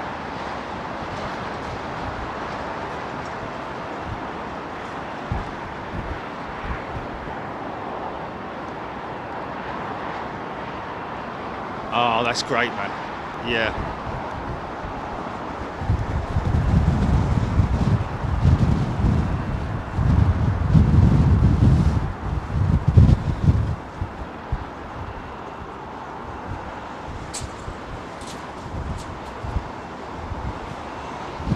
Lee Fowl, recent subscriber, thank you. Jenny Westcott. Thomas Gibby Gaming and Trend Spotting, good day to you. He's a member. Reading out all your members' comments, folks. All the guys that are highlighted in green on my feed are YouTube subscribers and members on Big Jet TV. A very warm welcome to you, folks. Of course, as a subscriber, it's completely free, and you can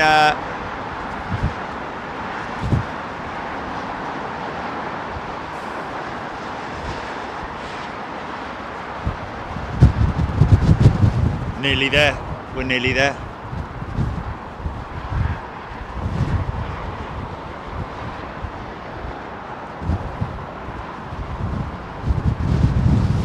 I think these and the Cathay Pacific crews are probably one of the most hard-worked crews. Well, up till now, I mean, you know, of course, Virgin were doing it as well. British Airways out of China, so many operators doing the test kit and the PPE runs.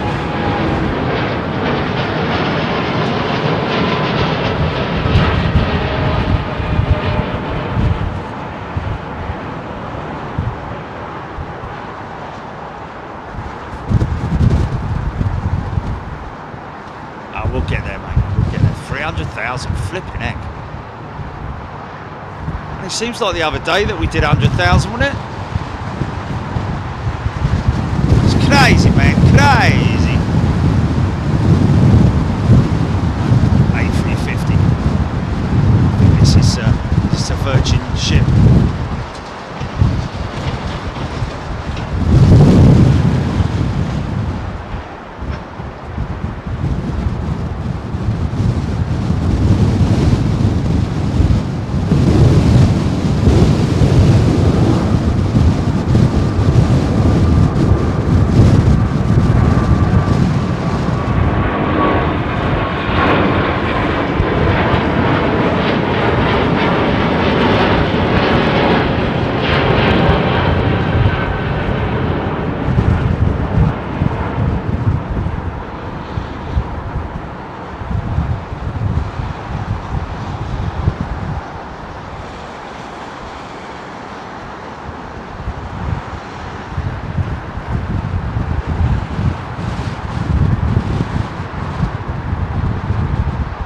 Such a stiff wing, man.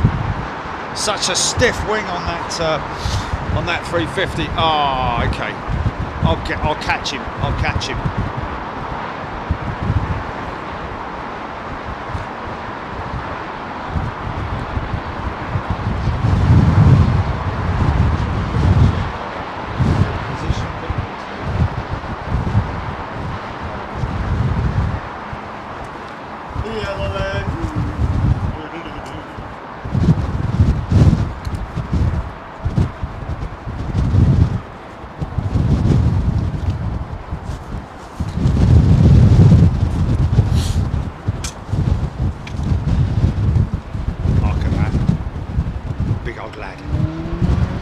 Big lump. Oh, it's a bit of fun, isn't it?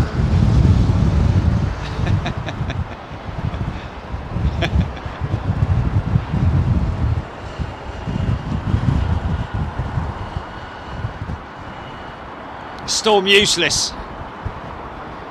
That's going to be the U one, isn't it? Bleeding useless.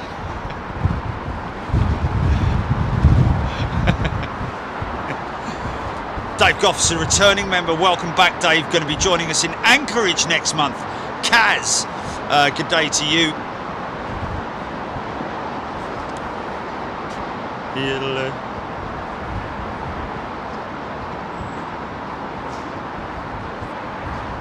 KLM 777-300 from the West Soon Rob Ashplant.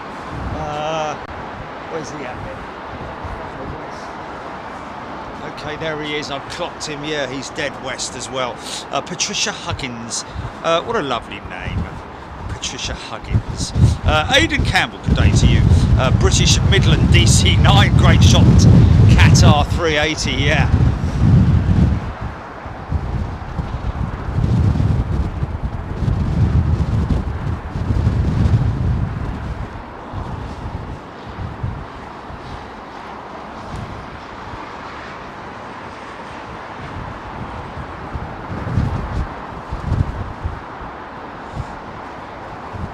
Pilot Paul chocks away. Now look here. We're stuck in Iceland today. BA have problems. All other airlines are full. Think we will be here for a few more days. Oh, Paul. What a great shame, man. Well, I guess, is that Iceland, did he say? Well, blimey, if you're getting stuck in Iceland, get yourselves out to the volcanoes, man, and get yourselves out to the the hot springs and all that kind of stuff that goes on up there. Some beautiful walks out there, I'd imagine. Little Aviation, Storm Bosch, David Goff, EGPX, good day, Street Glide. A forehead fit for a crown, that 380. Yeah, kind of agree, but we'll never replace the Queen of the Skies. And we don't sort of like, you know, I don't know about the King of the Skies. I'm not a big advocate of that idea, but there you go, each to their own and all that malarkey.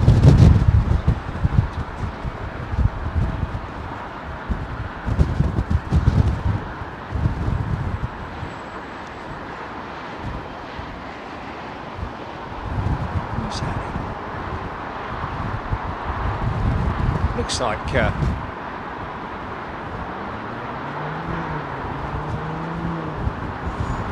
nice.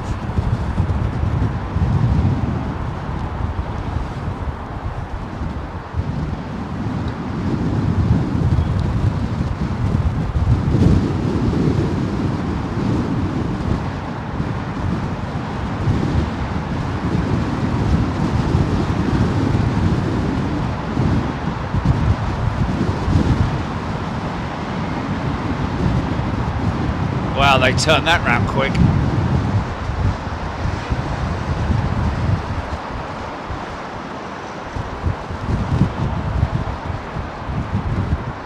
Oh, nice. Air Canada in the Bandit livery, 777. Smart looking aeroplane, man. He's all looks suited and booted, doesn't he? So he's got his new uniform on.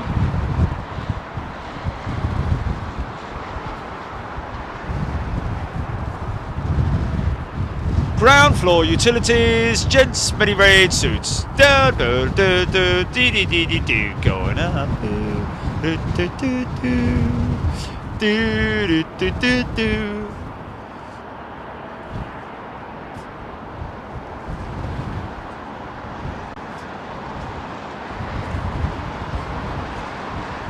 I'm freeing me something. This is slow coming in. Sorry about that. Great bunch of fun. Okay, I must say, great fun filming that series.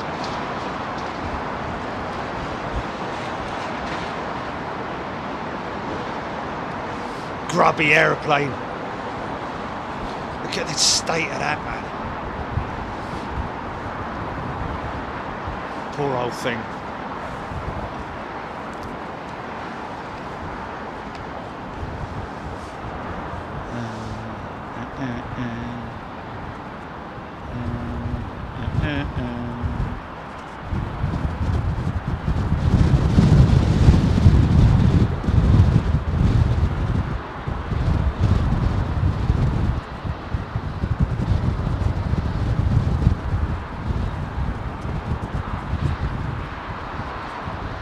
Yeah. I promised you a miracle.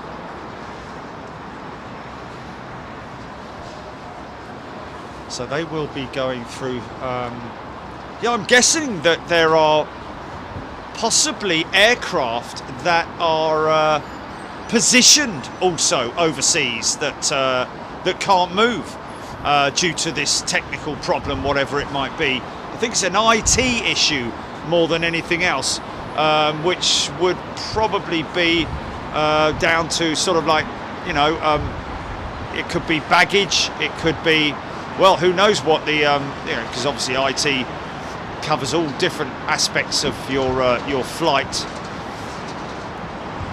So there may be, I don't know if it's, I'm guessing it's their hub system here that tunes into the systems overseas as well.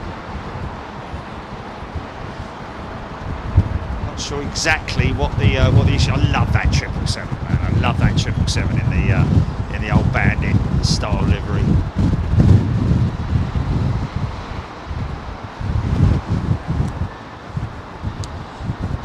Clutch Nas, good afternoon. Mason Woodford, also a new member. Clutchnas being a first class member. Welcome, Clutchnas.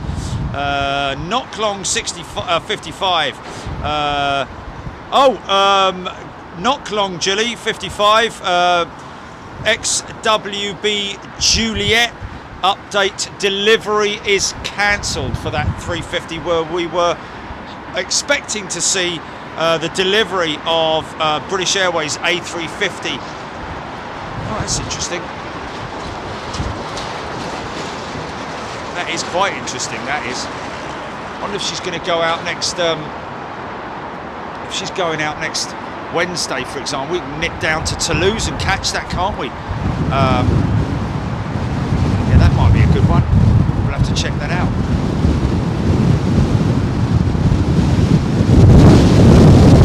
Oh, Judith King, thank you very much indeed.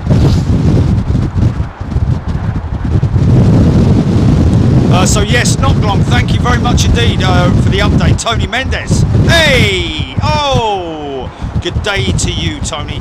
Squirrel, Kaz, Janet Burns, Ewan Weech.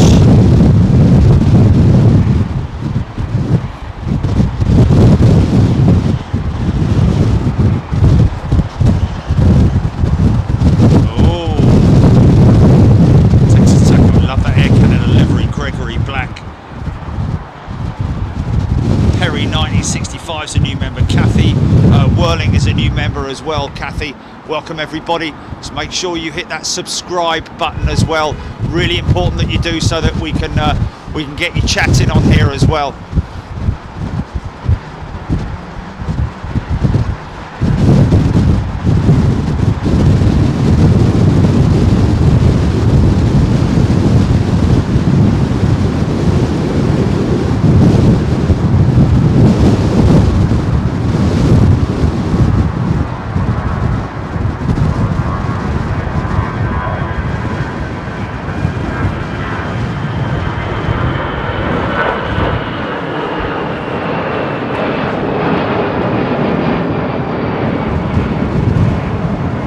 Our other position down there, folks, that you were probably all familiar with, where we were last week on Friday of last week, as in Storm Eunice. So obviously the aircraft operating in the opposite direction to what they were for Storm Eunice, coming at us now with a easterly wind. It's a southeasterly, isn't it, really?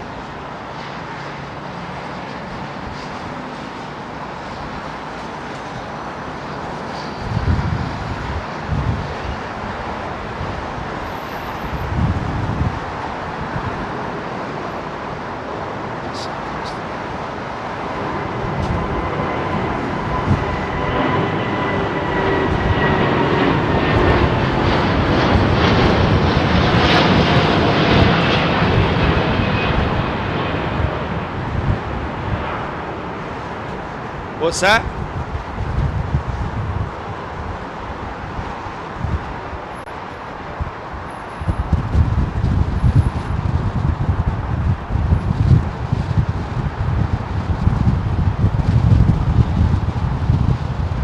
Scotty Bateman's coming in around about lunchtime, is he? Okay.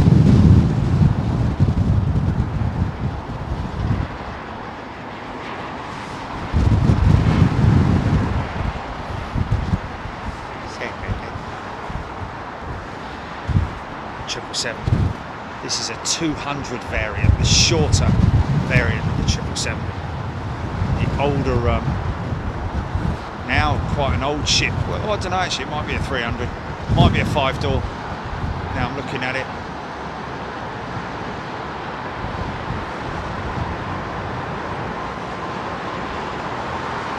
I think this is a 300.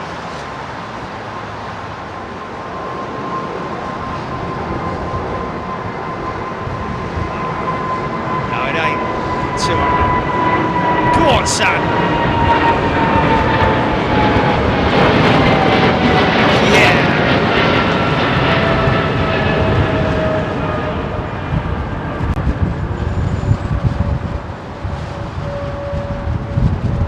floofage earlier on. Don't know if the temperature's a little bit higher than it was earlier on, so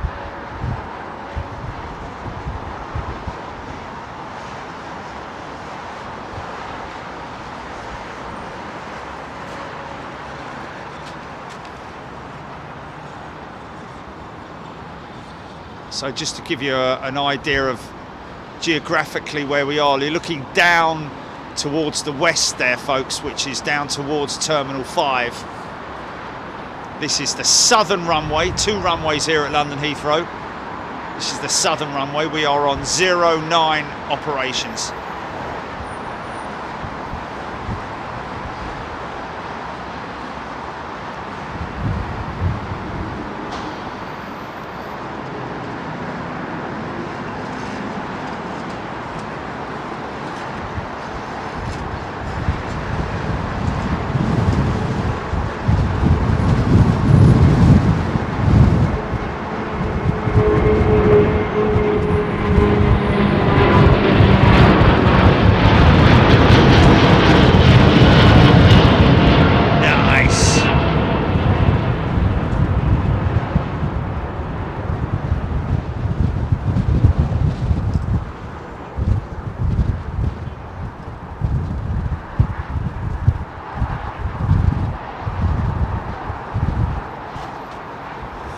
Interesting speaking to Peter yesterday about, you know, Boeing versus Airbus. Had some very interesting things to say which kind of made sense. One of those being obviously, and I mentioned it to him as well, about, you know, the fact that, you know, the Boeing is a traditional style of flying an aeroplane, you know, with the yoke being where it is. They've maintained that layout for well, since the beginning of Boeing, really. Never really changed it, other than the technical side of it, in terms of its the materials used to build it, and, you know, the yoke, that is, and the technology on the yoke itself as well. Thumb controllable switches and so on and so forth, but in general the Boeing has stayed as it has all this time, and he kind of likes that sort of feel about it, where you actually feel you're in control of the aircraft. A little bit of resistance built in there as well.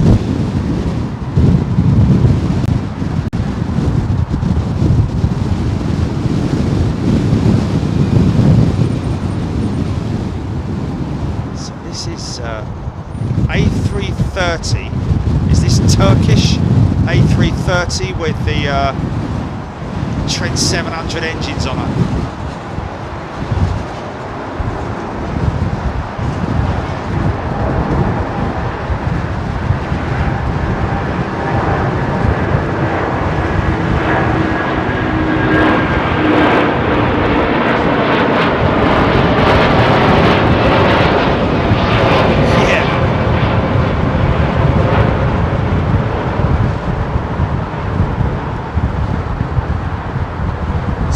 Squared off wingtip you can see there, but the fence style winglet, as it's called, on the A330, much like the 747-400 fence style winglet, which was developed many moons ago, and ironically is the new Formula One cars have actually got a very similar looking wing end plate, front wing end plate on the new cars, on the new Formula One cars, looking very similar to a Formula One, to a 747 winglet.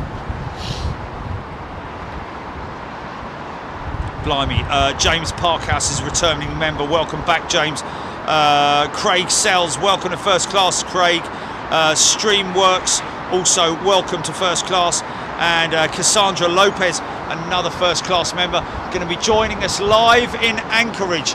At least one full day of streaming in Anchorage, maybe more, folks.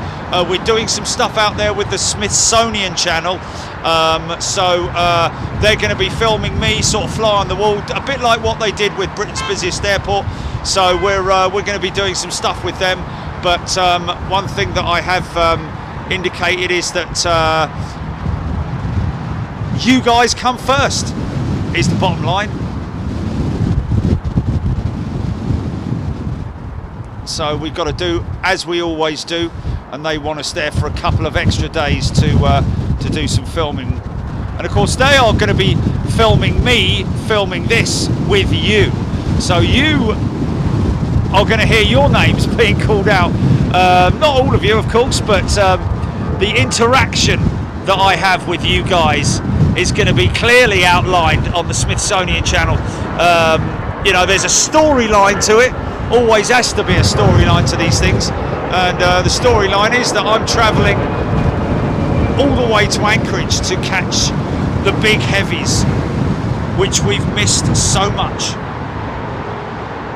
Cassandra Lopez, a very warm welcome to you. Carl Hanlon, Canadian registration as well. What was that all about? Alexandra Wood, Janet Burns, Lel Aviation. Can get you up there. Okay. Get you up there. What? Oh, stand by, GP, stand by. Sorry. Say it bit there.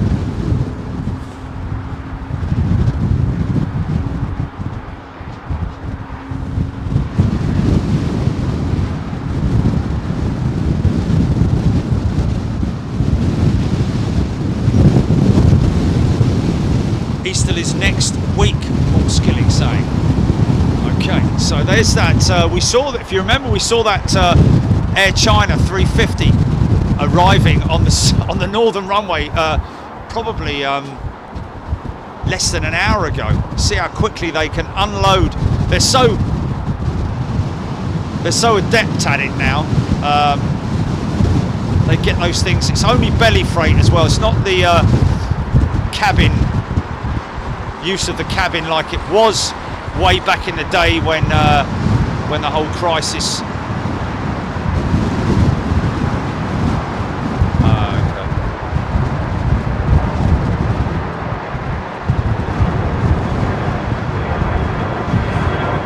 Yeah, I did say it about 20 minutes ago.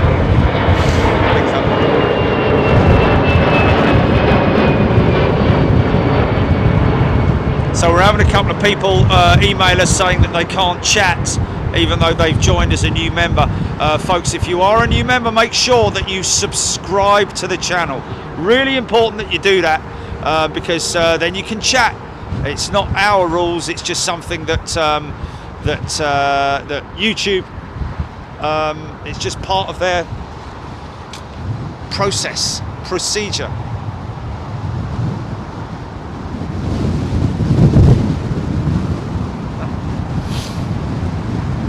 So just yeah,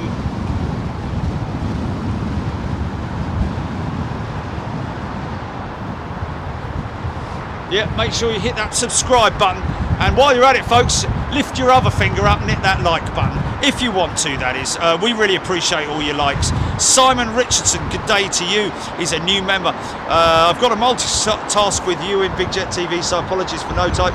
And any comments missed, Steffi Quinlan, good afternoon to you. Ice Hockey Fan UK. Gaza. James Parkhouse is a new returning member, should I say. Kojo Harrison.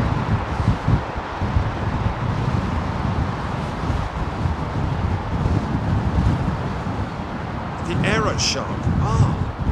Okay, well that was a long time ago that we saw something with Aero Shark, didn't we? The new protective skin, I think it is. Wasn't it Lufthansa that were trialling the Aero Shark, I seem to recall. Way back in the day. I actually used it for also for a car showroom, a BMW, I think it was a BMW flying car showroom, which was pretty crazy. I'm crazy for Tony Noble. How can I change my avatar and put a nickname on it? Or is it just other members? No, Tony, you can do that. You just go to your, what is it, Jilly? For changing the avatar, changing his emoji. Go to your Google profile and then your personal details. You should be able to do it there. Birdman! Ooh, yeah, sounds nice. Leslie White, Keith Cornell, Big Cal Pan. Mad Matt. Good morning, fellow Big Jetters. I'm pleased to say I received my Big Jet TV mug today. No problem with delivery, very impressed. Thank you, Mad Matt. Yeah, unfortunately, I'm afraid the store is currently closed at the moment, folks. Just at the moment, we're just trying to get through everything after the craziness of the storm and the aftermath of that.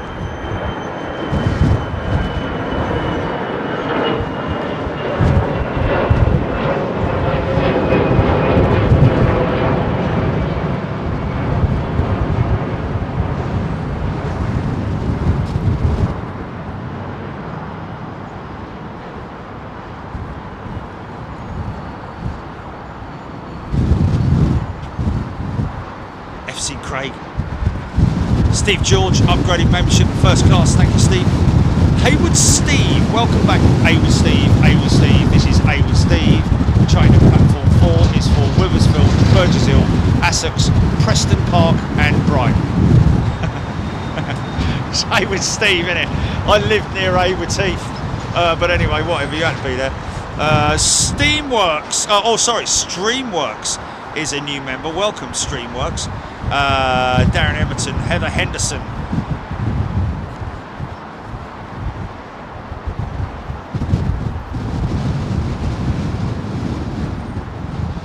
Yeah, give her a crack at it.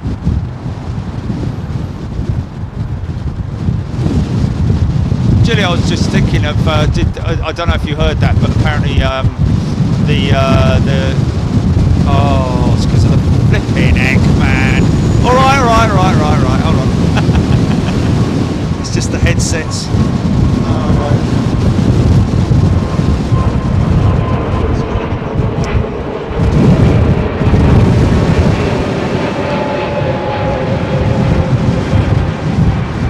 Great headset.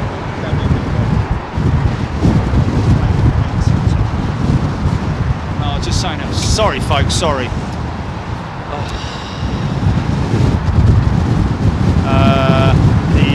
XWB. Yeah, Juliet. Yes, it's been delayed. Yeah, well, it's been delayed, not cancelled. Yeah, it's not. Yeah. So I'm wondering if we can get some kind of an update, whether or not we can, next week nip down to Toulouse. See if, well, just to see if we can get see if we can get it being delivered. That is if it, but we don't at this point in time have any firm indication as to when it will be delivered. Oh yeah, that's right. Yeah, there we go. Yeah.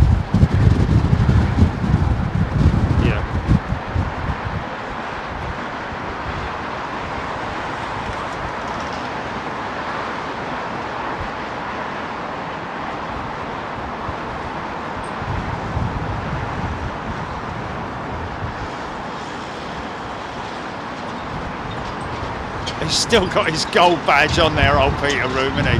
Chilly, isn't he? Flipping it. Old school, man, old school. Do you remember the old gold badge, man? That's crazy, man. It's crazy.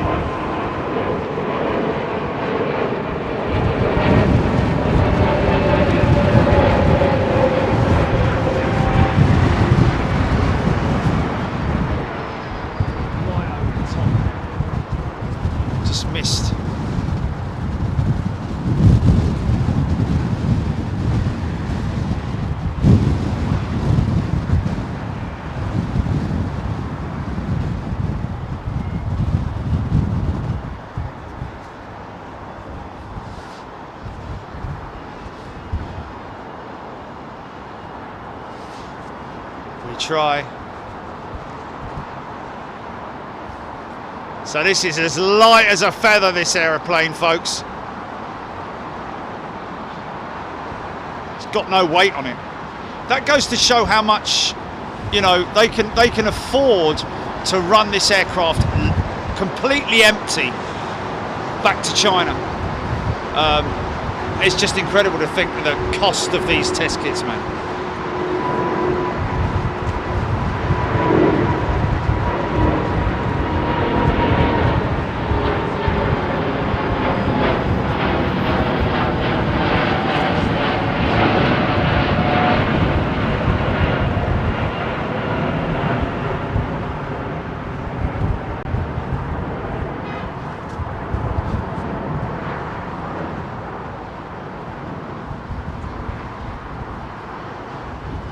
Hughes, very warm welcome. Lots of people, lots of lurkers as they call themselves, coming in and joining up as members.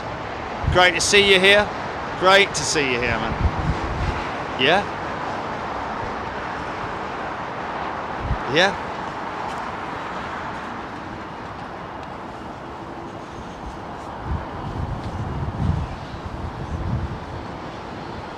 Ooh, lucky man.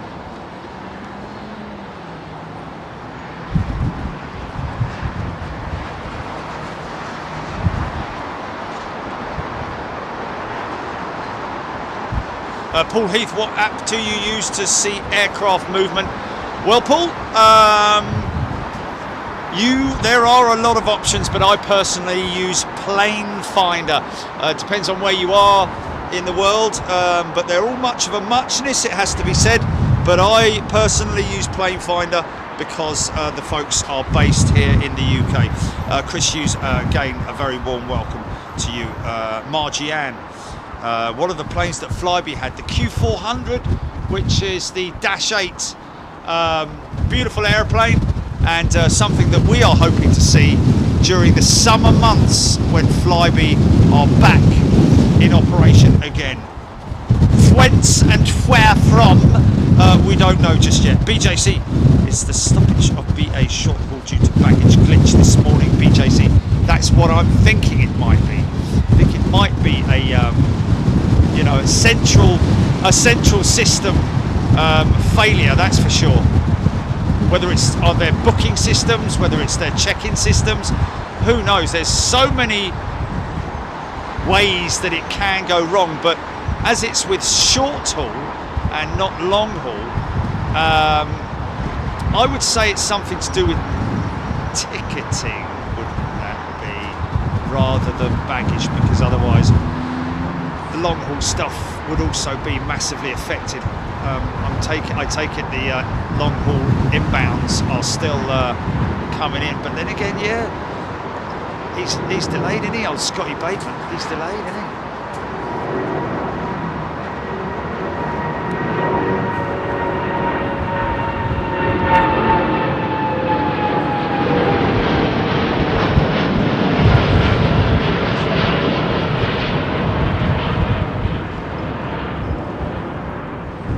Look at that wing profile, folks. Look at that. Isn't that beautiful?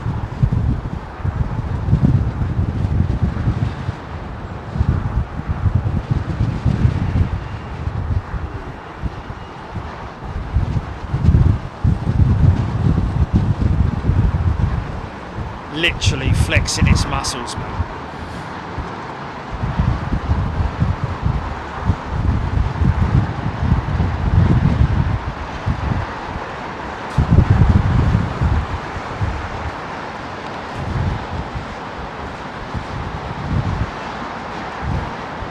Sorry about that. Sorry, folks. Bearings went a bit skew if there. Another test kit express heading back to China to fill its belly up. This is the A350.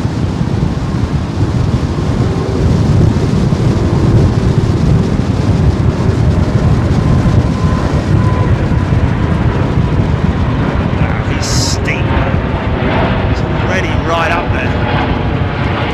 God.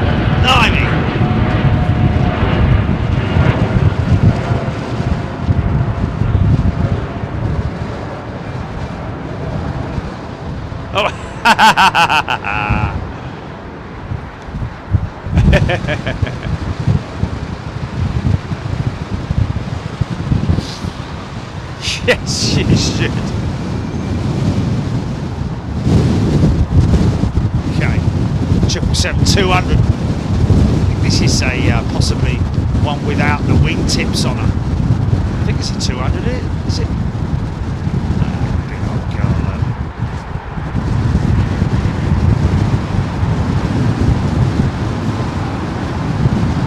She's got that rate tip on her.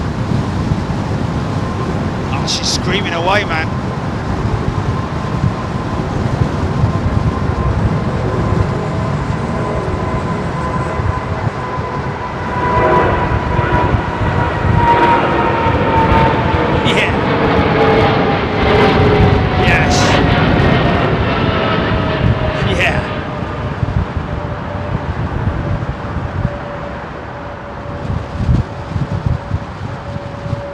See the wingtip there. Has got slightly rate tip. I don't think it's as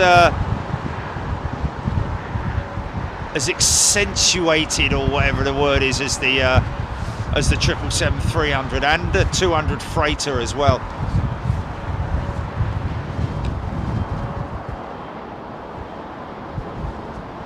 Barreling towards us. Looks like an American jet. Oh, look at those undercarriage, long on the runway. They rolled it out there for a long time. How cool was that?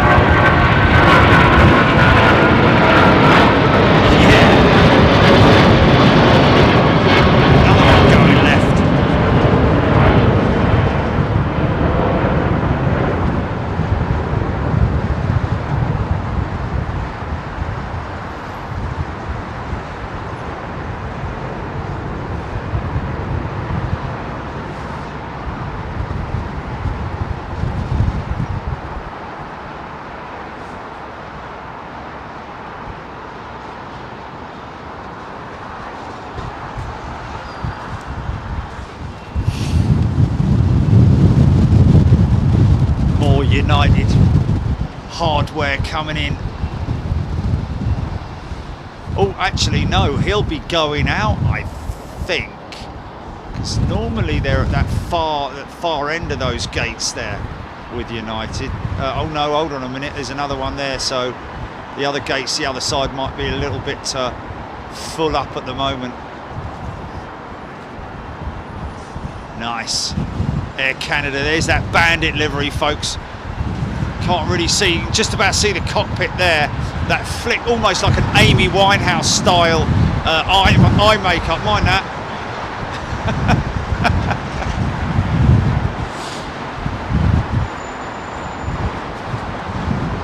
Shell Skinner, welcome Shell. Tell J, another new member. Andy Torby, welcome to First Class, Andy. And John Stoner, another new member. Welcome everybody. Make sure you hit that subscribe button. Very important that you do. Not that we're looking for subscribers or hunter. We just want you guys to make sure that you don't miss any notifications, and also that you can chat right here with everybody on the chat. Hammy Inc. Next down, 777 off to JFK. Thanks for that. Shell Skinner watching with my two youngest, but they have decided to fall asleep on. Oh, bless. There we go. Oman Air touching down. Okay, we do have an Emirates 380. Thank God for that. I was thinking, where the flipping heck are all the Emirates 380s? Where's the big hardware from Emirates today? 09 operations are always as they are, folks. They stay as they are. They do not change runways. They do not switch runways like they do when they're on 27 operations. So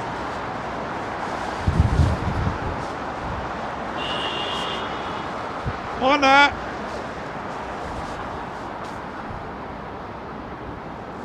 So they will stay in this direction for the duration of the day, or until they switch to Su-7 operations. No departures out of the northern runway due to the Longford Agreement, which is from a long time ago when the Lancastrians and, well, actually probably after that, the Tridents, the 707s, the start of the jet age, I'd imagine, put that Longford Agreement into action. Gentleman's agreement.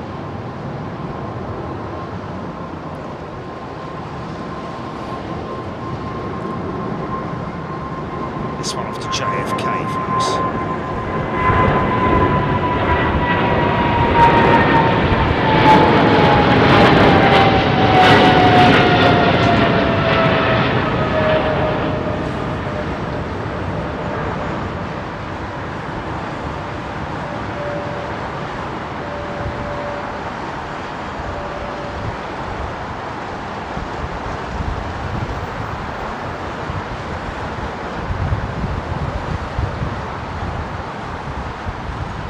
Right over the top of your GP, that one, I think.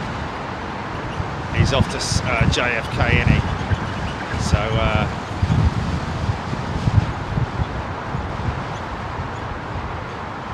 tell me when, GP, I've got a bit of time. Tell me when you see it appear.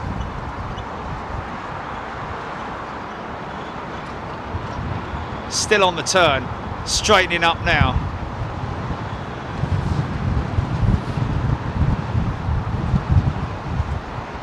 Charge you doing?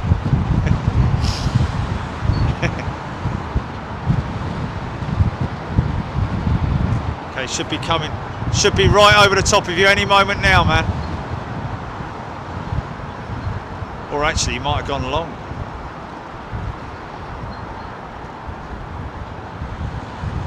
I just want to know at what point is he over the top. Another turn coming up. Another turn coming up. He's gone long, has he? Cruiser over the top, folks.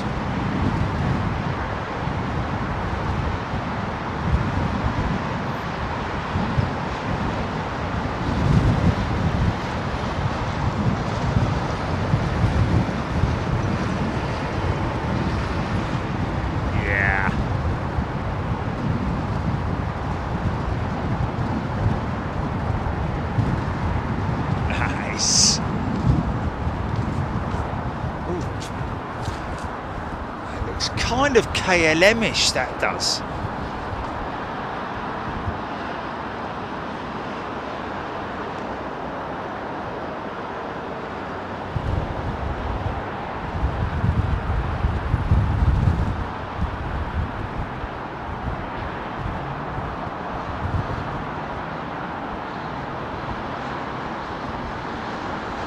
That's that Dreamliner wing, folks.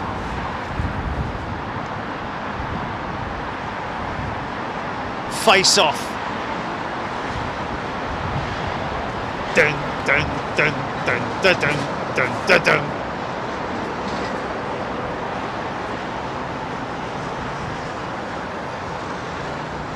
Is the Trash Panda, Air Canada. He'll go out over the top, I'd imagine. Should be a left bank.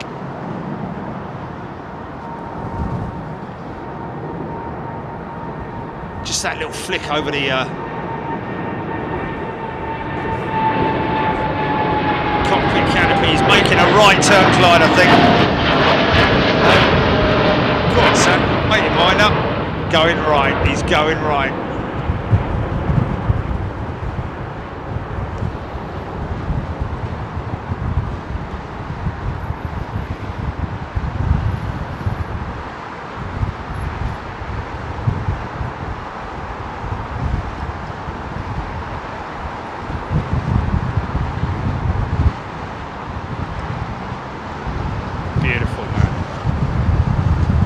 Good old Canadian hospitality.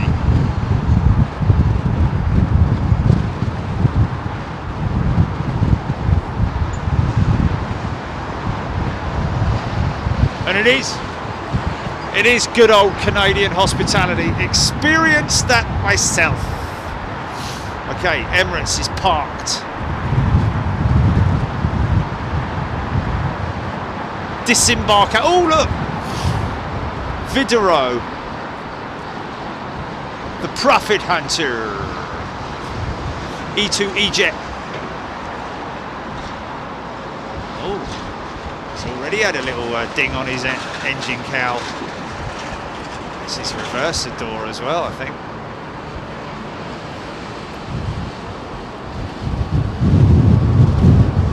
Big American jet.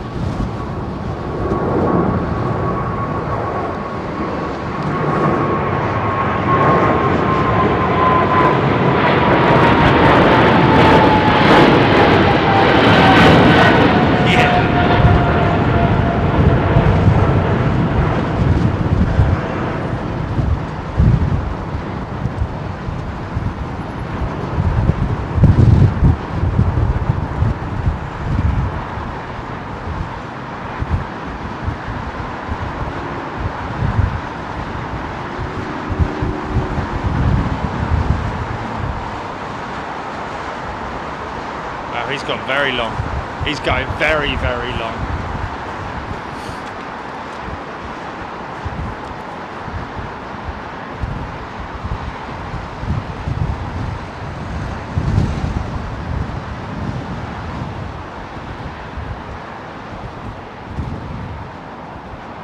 Nice.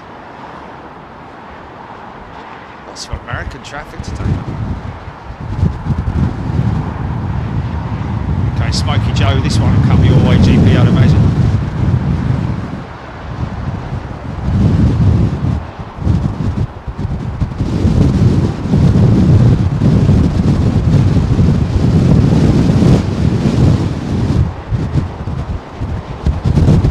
Some crap boy, he's smoking away.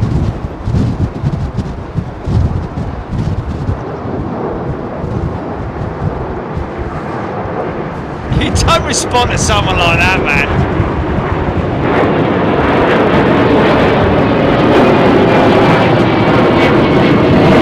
Yeah!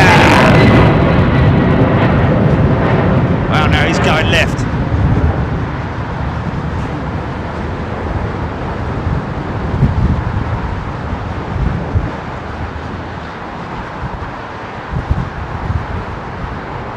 See, of course, that rate, that big upturned vertical winglet is just an extension to the wing.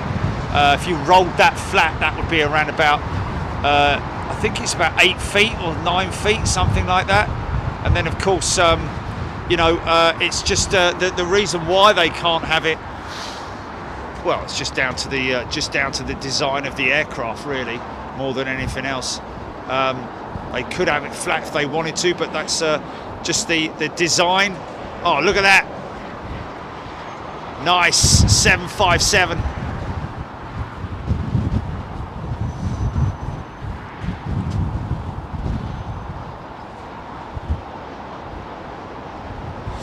Rachel P, no, don't worry about it.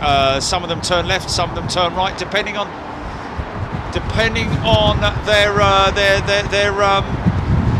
their destination. But also, of course, actually, to be honest with you, it is not dependent upon their destination, because if their destination is to the US, sometimes they'll make a turn to the left, sometimes they'll make a turn to the right, and sometimes it does depend on their routing. So they might be headed out over the top of the Atlantic, whereas other carriers will be heading straight across the Atlantic, more of a direct route, but it really does depend on destination and the routing that they're taking.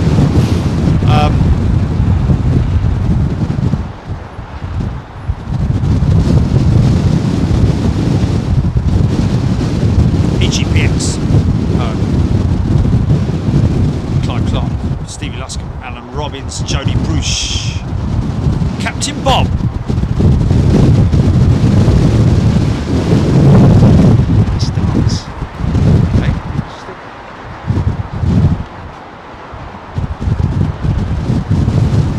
Yeah, it has.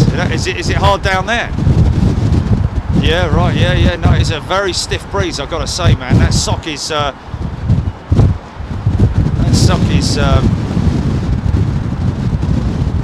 Find it in a minute.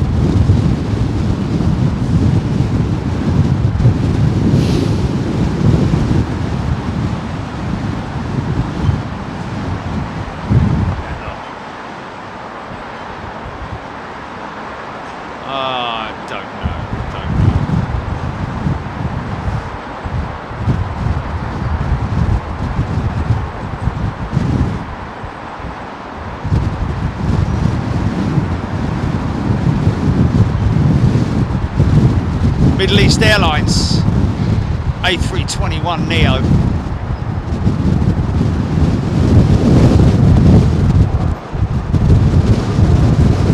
Dave Stubbs, Superclass member, flew with Iceland Air.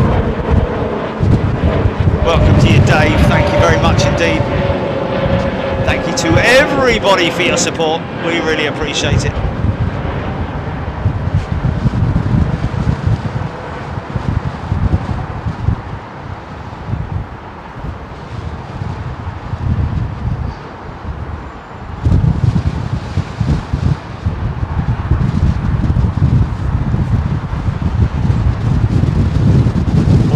Rolling.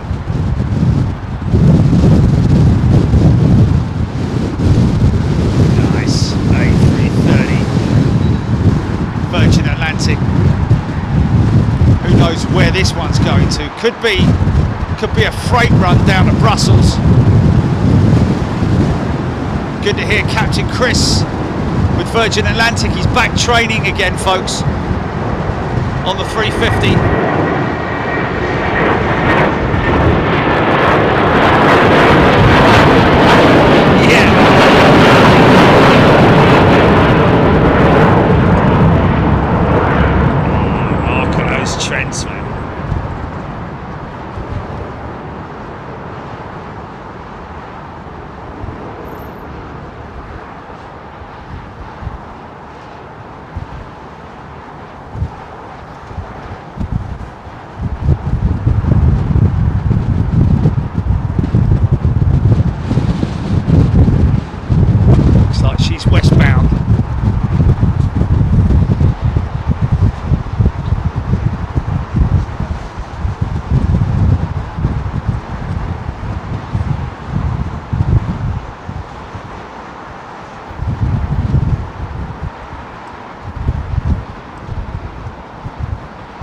Yes, it will.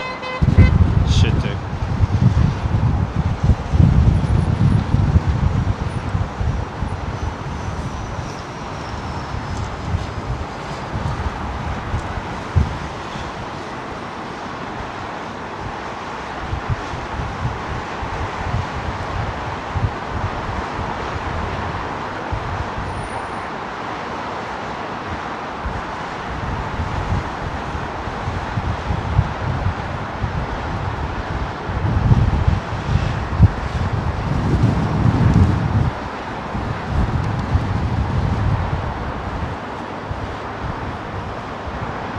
Donald, where's your cruisers?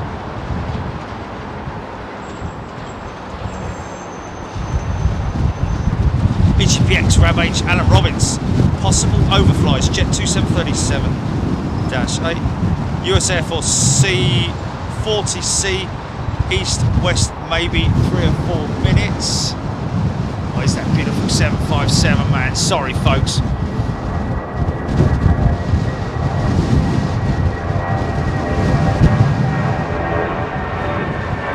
A330, 330. He's definitely going left, this boy. Or woman, should I say, sorry. Of course, I was flown back on the 767 by a lady officer. Thank you, madam. All female crew, I think it might have been, actually.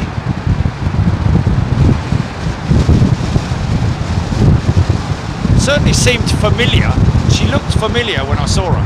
I'm sure I might have seen her in an interview before with Iceland Air. maybe on the in-flight entertainment, because they've got some videos in there which are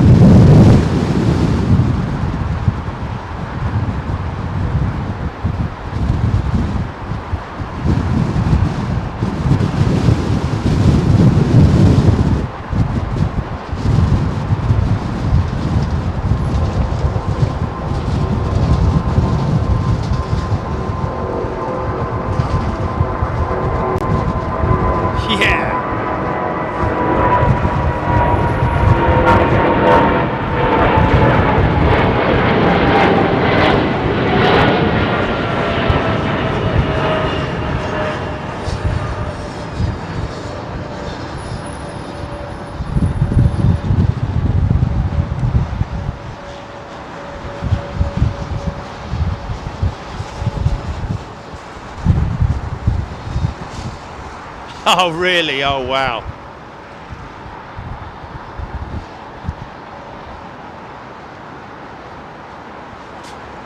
Well, that's why they're backward.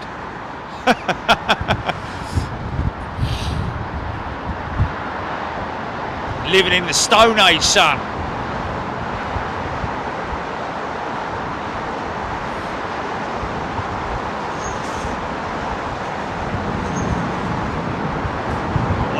Low departure from Virgin Atlantic. Wow, he's flat out and all.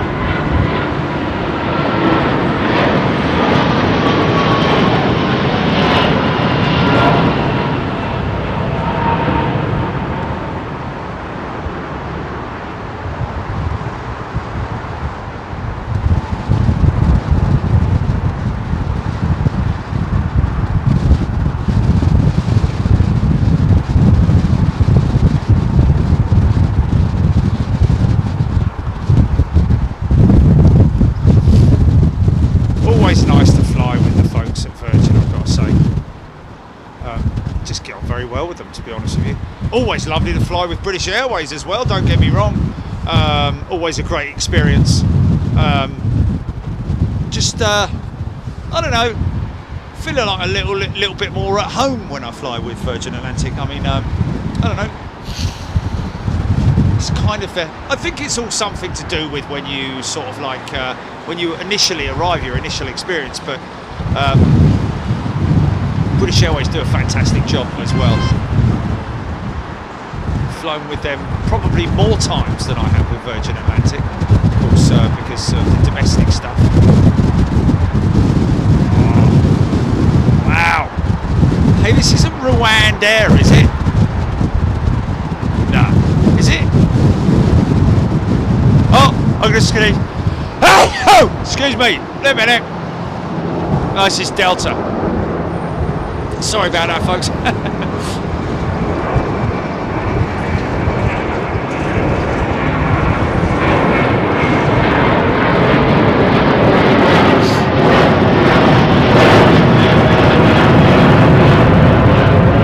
Gonna get a serious fix of 747s in and other crazy stuff as well in Anchorage, folks. Got a couple of really good locations set up for you as well.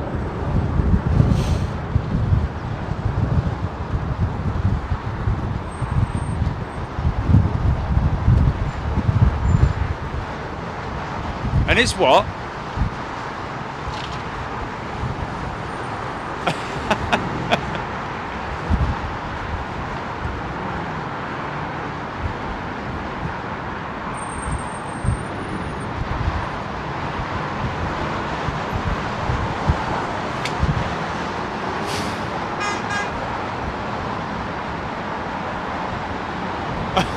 Oh, another Qantas jet going out. Crikey, that's two. So one will be the Perth jet, one will be the Darwin jet, I'd imagine.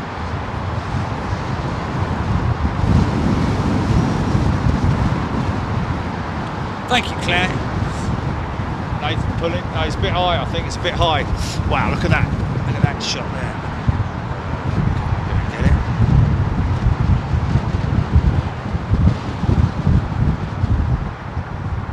Just made a big turn, big course change,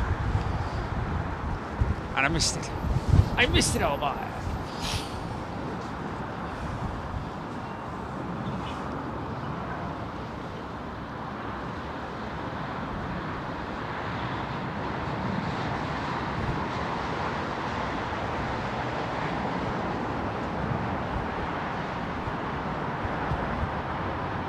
KLM 330, I think that is.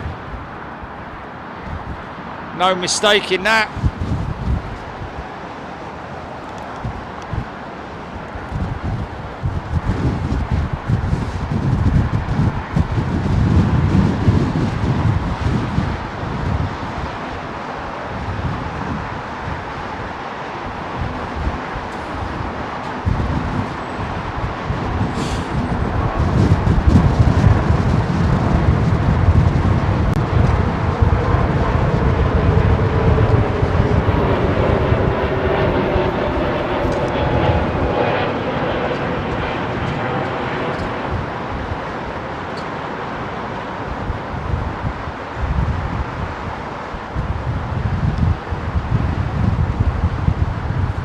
Don't ever leave me, Sebastian!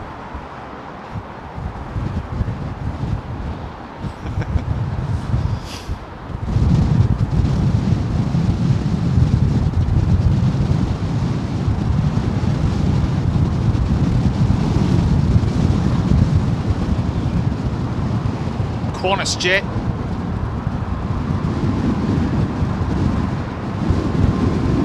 Eastbound.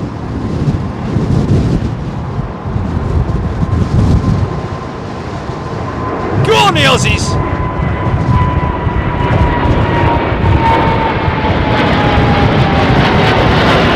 Yeah! Routing over the top of London. Nice.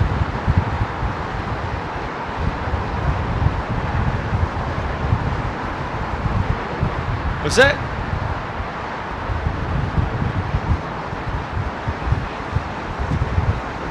Huh. Where?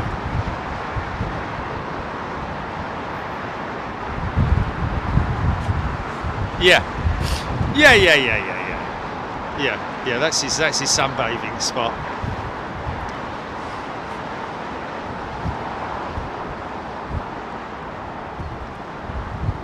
Oh, sorry about that. This is quite low. This is nice and low.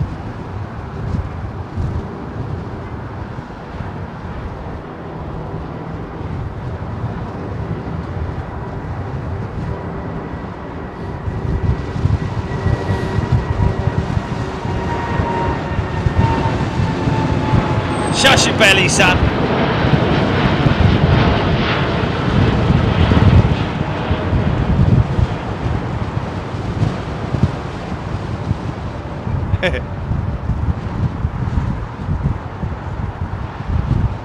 Look at that wing profile, folks.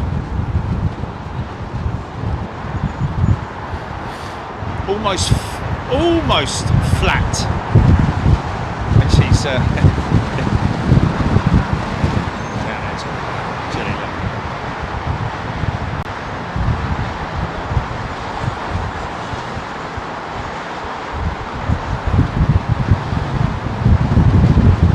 sleeping and eyes.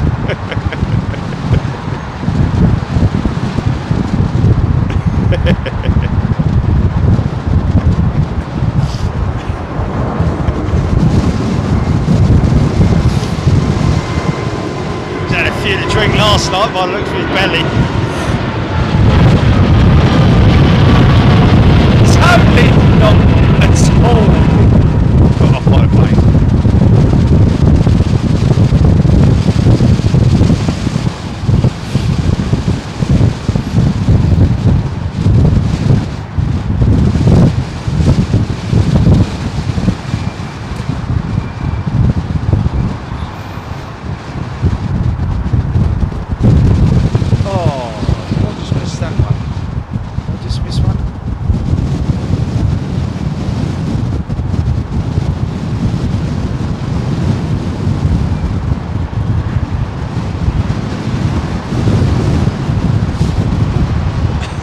Urgency looks how I feel.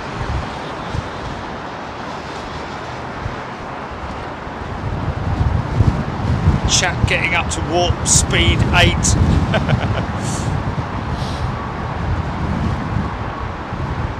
Sue Cruz. Hi Paul, you're still a family member. Adrian MG53 is a returning member. Welcome back, Adrian. Rob Coleman is a new member. Welcome, Rob. Steve TSF1, also a new member, as well as Aviation Guy. Phil March. Good day to you, Kathy Collis, Sue Cruz, Blix, Squiddle, Kathy Collis, Melanie Lester, Kaz, Tokney, I think that is. Is Tokney, is it?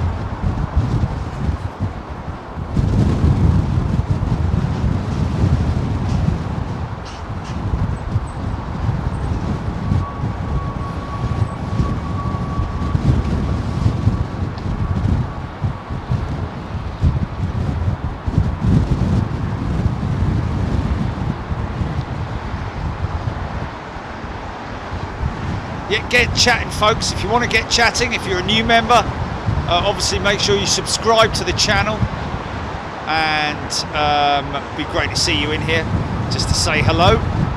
We try and give you a shout out. Of course, be aware that chat is going quite fast, and obviously I'm filming the plane, so I'm not constantly, I'm actually filming as well as reading out, folks. I don't know, I think a lot of people, obviously most people know that I do everything up here. I'm on my own. I don't have a cameraman with me or anything like that. We're completely solo up here. So I will inevitably miss comments and so on and so forth. So I apologise for that.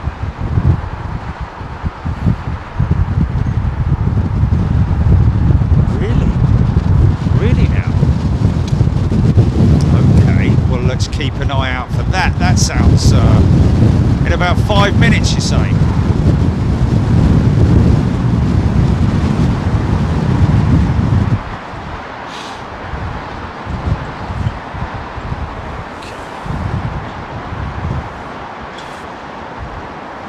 Oh, really? Wait now. Oh, I've got something approaching. Did you say from the east? Coming from the east, that galaxy. Okay.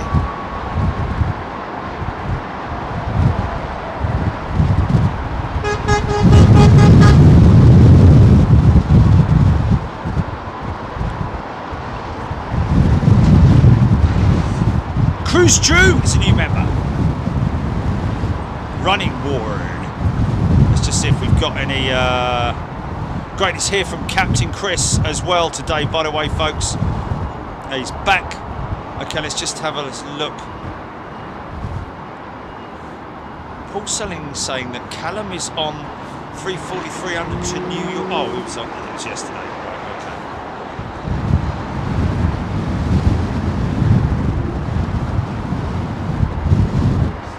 Right, okay. Still keep an eye out. Attention! Attention!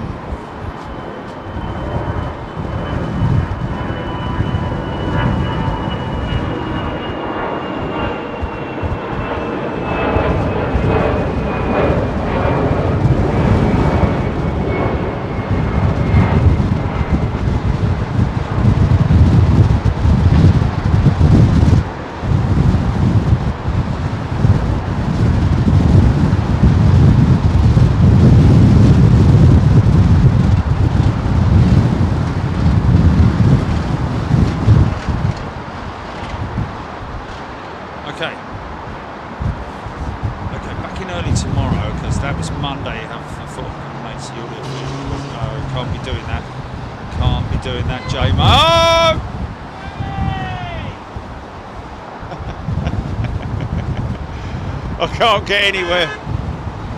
There's a lot of people hooting me.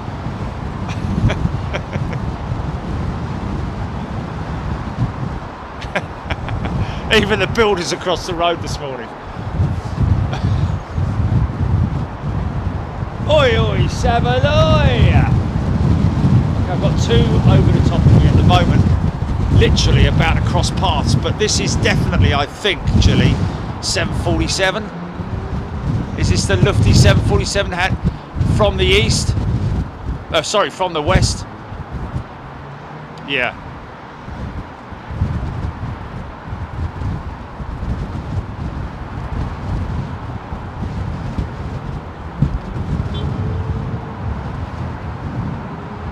unmistakable vapour trail of the 747 look.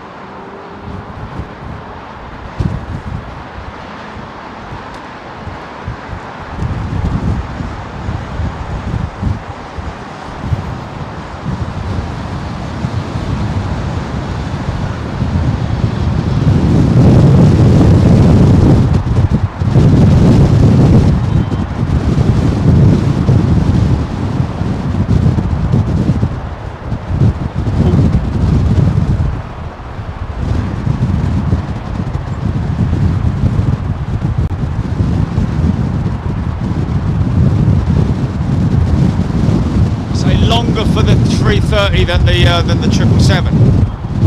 Yeah, it does seem to be quite a cumbersome exercise, doesn't it, for their 330 gear retraction, as opposed to the 777. Thank you, Ian. Lufthansa Boeing 747. Still great to see these birds flying, folks. And of course, I'm guessing that they've got their 400s back online now, have they? Or certainly saw one or two of them at Frankfurt when we were last there. I think we should take our premium members, all our existing and new premium members on a Euro show, GP. Wow, lots of crisscrossing going on, man. Well, next week or the week after, second week maybe. Wow, so much activity overhead.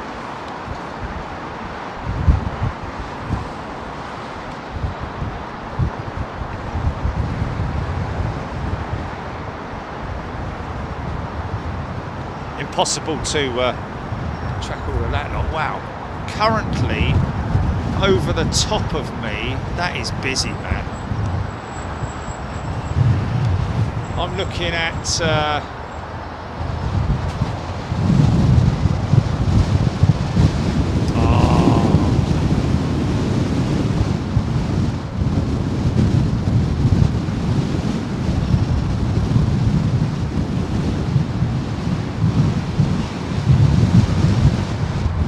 might be a bit of a standoff here. A bit of growling going on. 1, 2, 3, 4, 5, 6, 7 cruisers, 8 cruisers over the top of me. Yeah.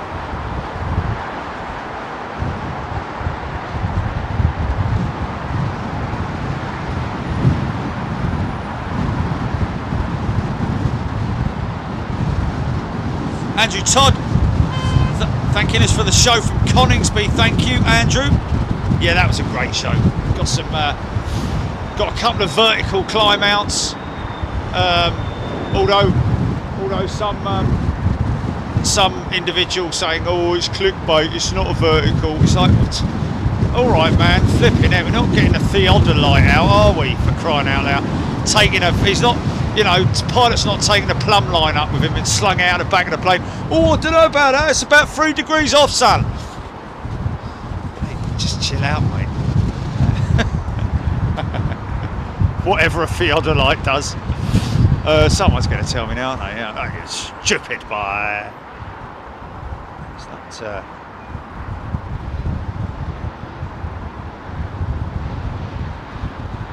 I don't know what that is. That's a ghost ship. Crossing that line there.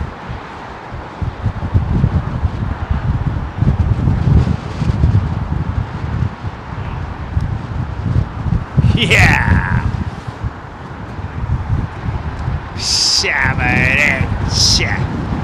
All 380 touching down on the northern runway.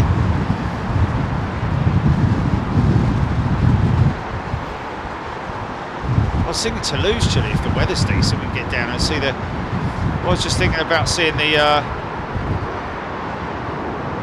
350. If that BA 350 is.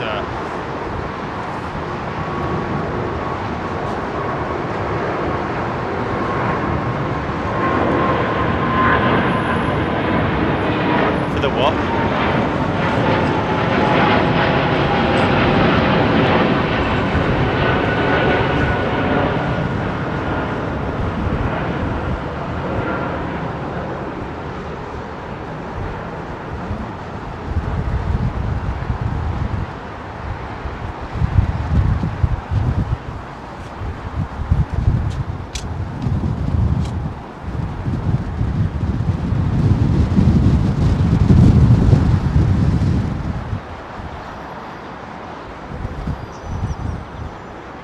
BA.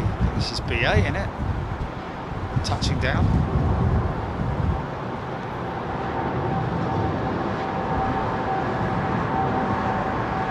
There's another one that might crank to the right. Early turn. Yeah! This could go over the house today.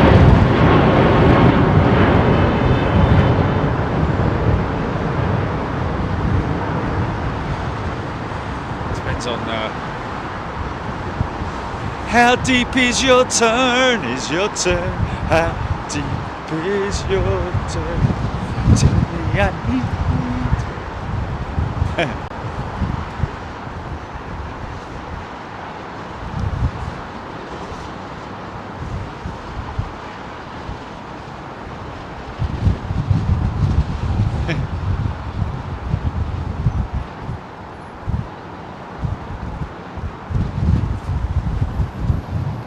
Oh, hello. Emirates Sky Cargo just turned up. Did he? Ah. Oh.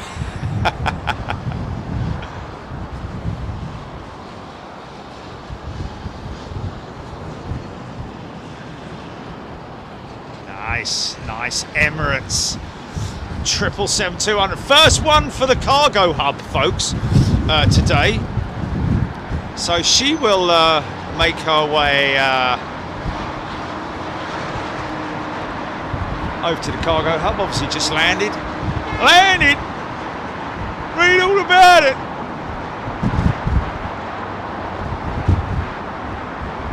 Monster jet.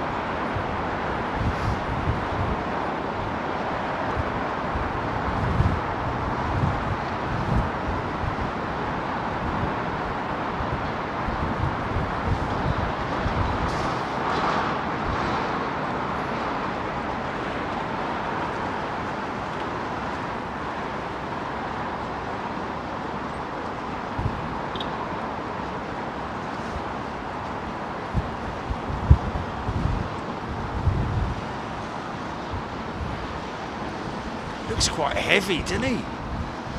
That'll be general cargo though, I'd imagine. Probably won't be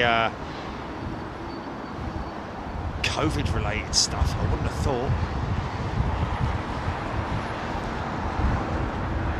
I can hear her engines purring away.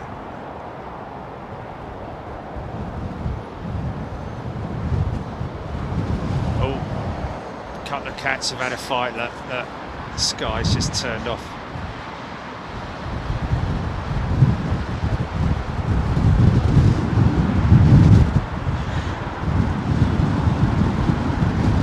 I don't know about it, Chris.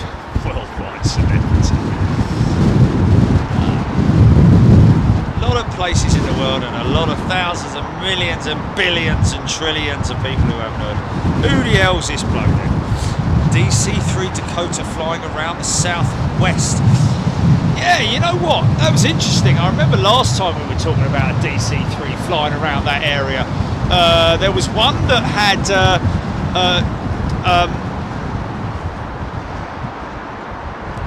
it didn't have there's a couple of conversions of the DC-3 with the turbo prop attached rather than the air-cooled engine, which looked very odd, I have to say, but you know, kind of works, I'm guessing, just so long as it's all about the mounting, isn't it?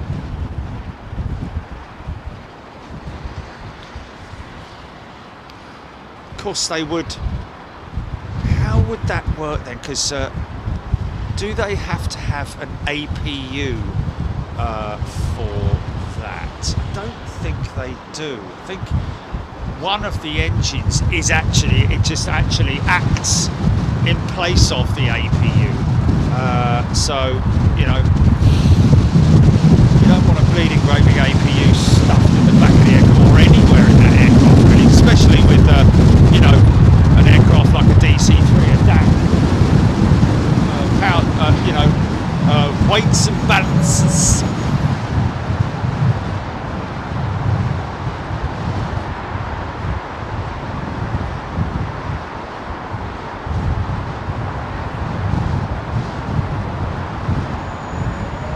Saudi Retro 777 on finals for 09 left. B-Cal Pam saying. Okay, thank you for that. That's a beautiful looking aeroplane, I've got to say. That Saudi Retro, proper old school. Look, you know, just reminds me, of course, being a Formula One fan, it puts me back in that era of the 80s. I think it was the 80s or 90s when PIA were sponsoring Williams, I think it was.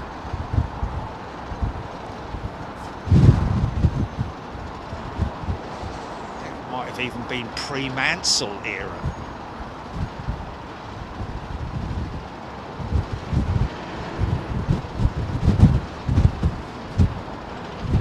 Lift off!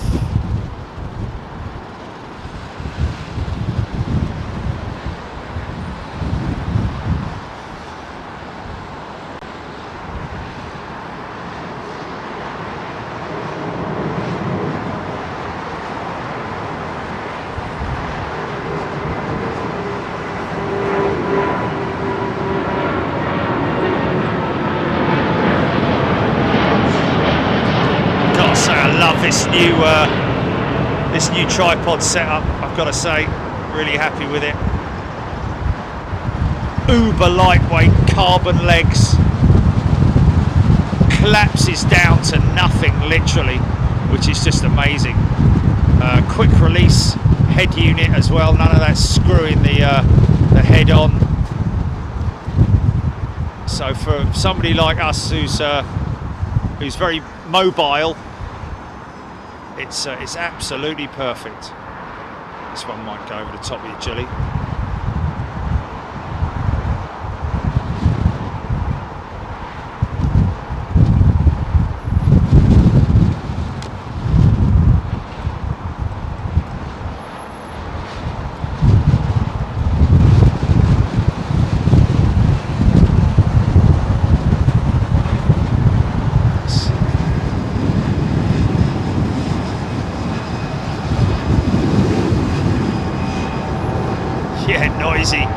Noisy 777-2.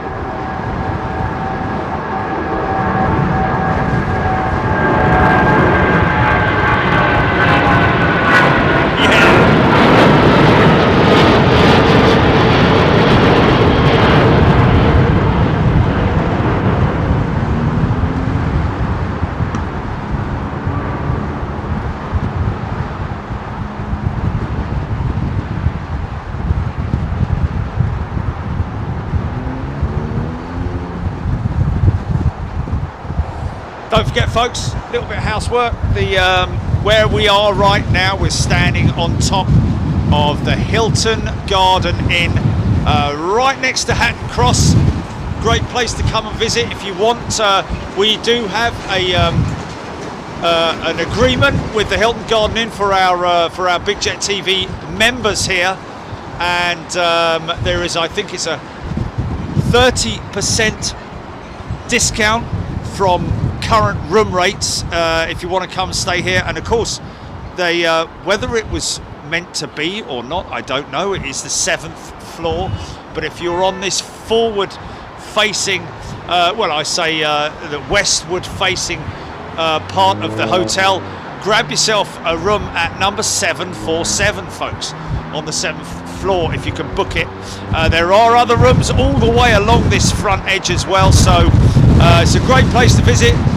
Great service, great people, very good food as well, I have to say, here. I've experienced eating in the restaurant downstairs before. Great bar facilities, and of course TV screens and all that kind of stuff. Look at this beautiful Pakistan International Airlines retro jet, folks. We call it retro because it is from the retro era, from the sort of 70s. Oh, sorry, Saudi. Sorry, my apologies. I apologise.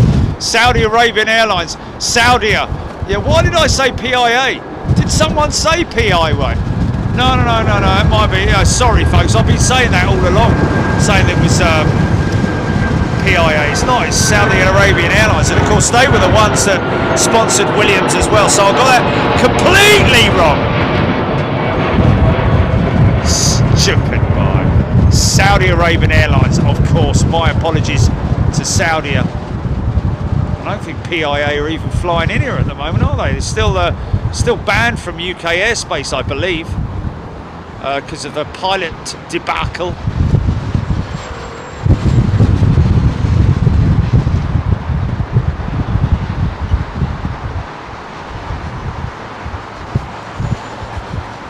Yes, big apologies to Saudi. Of course it is Saudi. When did I even think? I don't know, whatever. Martin Pete is a new member. Welcome, Martin. Along with Jenna P.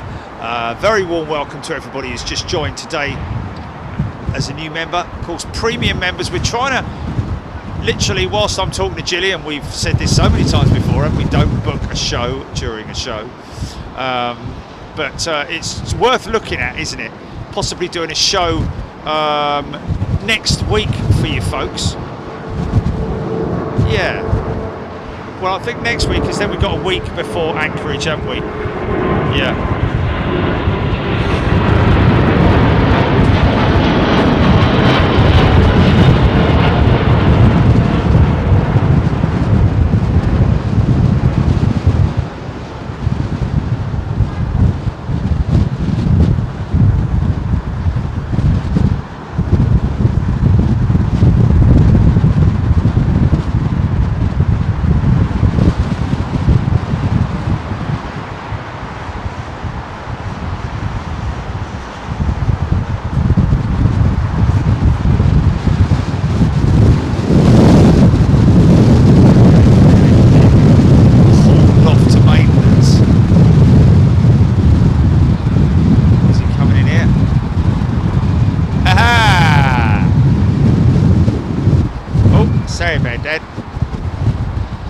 Wrong lever.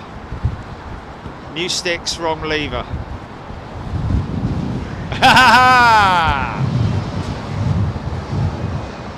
JetBlue loading up for a flight back to JFK. Stevie Luscombe saying thank you, Stephen. Dan occasionally likes things. Yeah, it is fantastic weather today.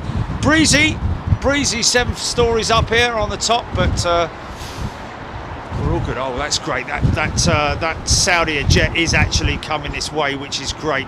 We get a good look at her. She's going to park up at T2. That is just makes me think of Williams F1 racing. That does when I look at that jet.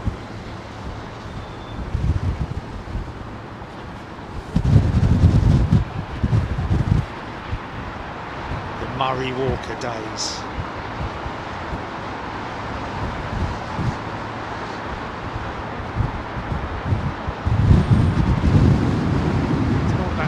Blob is in the middle. I'm sure that's something to do with it, innit?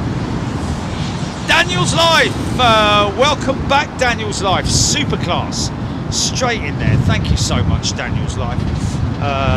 Jeff in Mass, good afternoon to you. Russell. Big up Pam, DCS Cleaning Services, having a chat there. Russell and Jeff in Mass about Thai flying to the US. I think they do, don't they? Pretty sure they do. We've seen Thai at LAX, haven't we? Pretty sure we have, haven't we?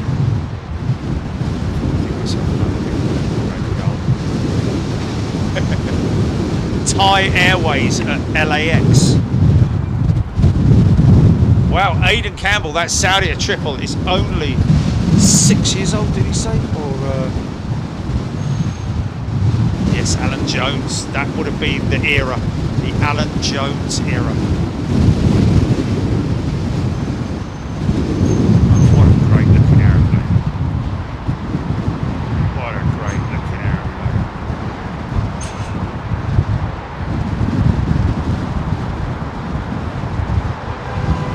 Gonna probably say one of my favourite retro schemes, that is, at the moment, because it takes it, although being a little bit biased there, it does take me back to my childhood. And it's go, go, go!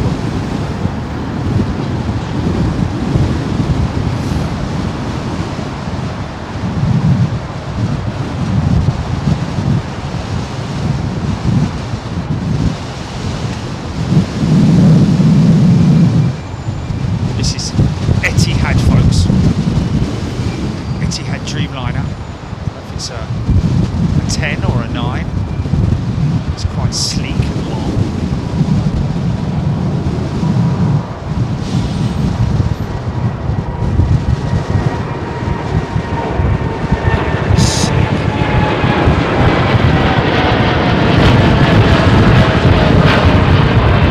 Very neatly turned out aeroplane.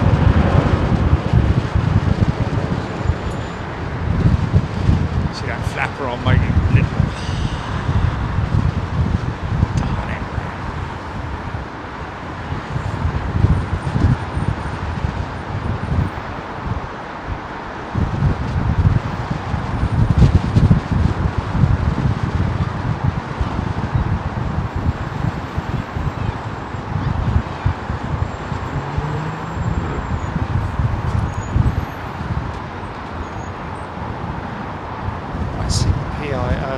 Saudi jet gone. It's going around the side of T2 at the moment. There he is. Here's his tail. Here's his tail there.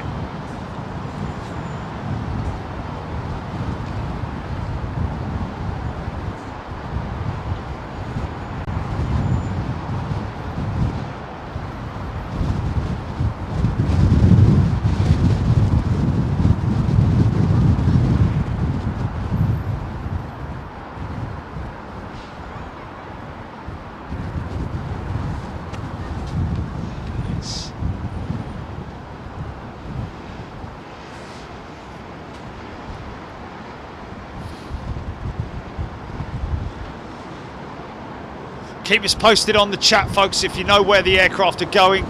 Look out on your radar apps. Keep everybody posted.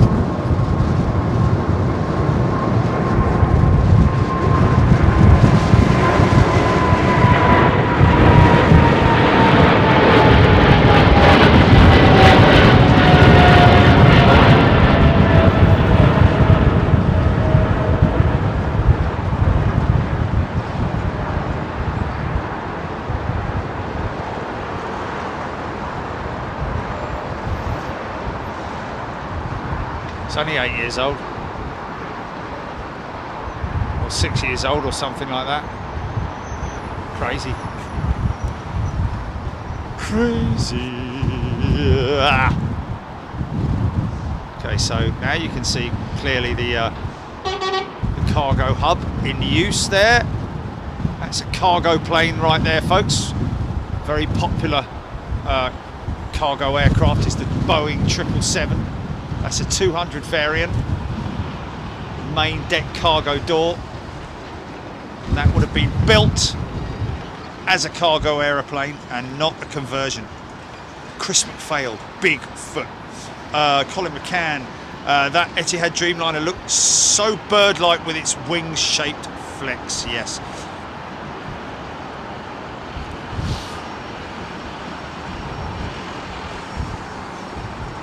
Oh, okay, that's interesting. BJC saying Sky News reported that BA flights to Brussels this morning had problems with pilots' systems that calculate weights, loads and distribution went offline.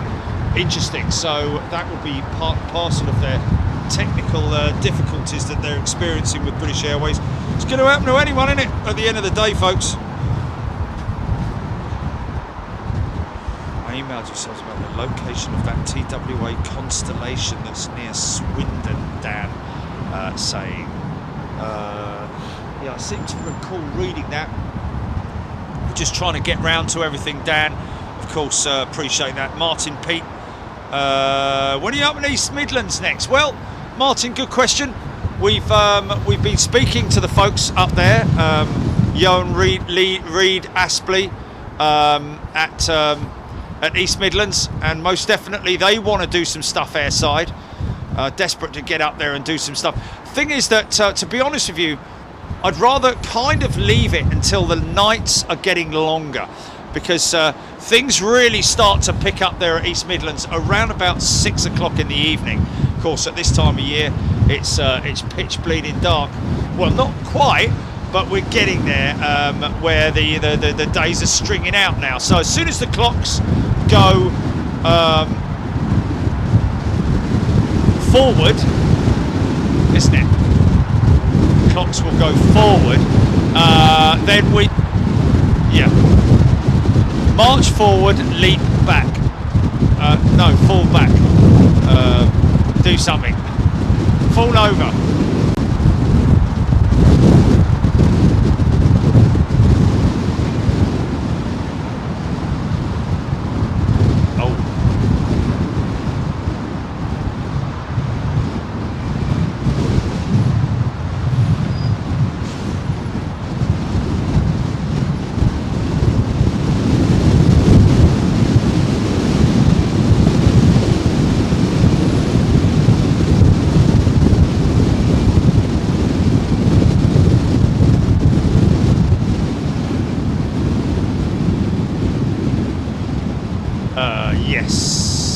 Yes.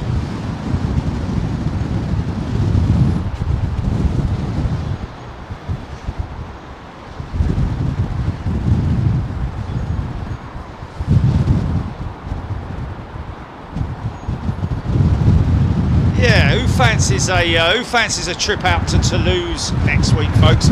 So many of our new members won't have a clue about what I'm talking about.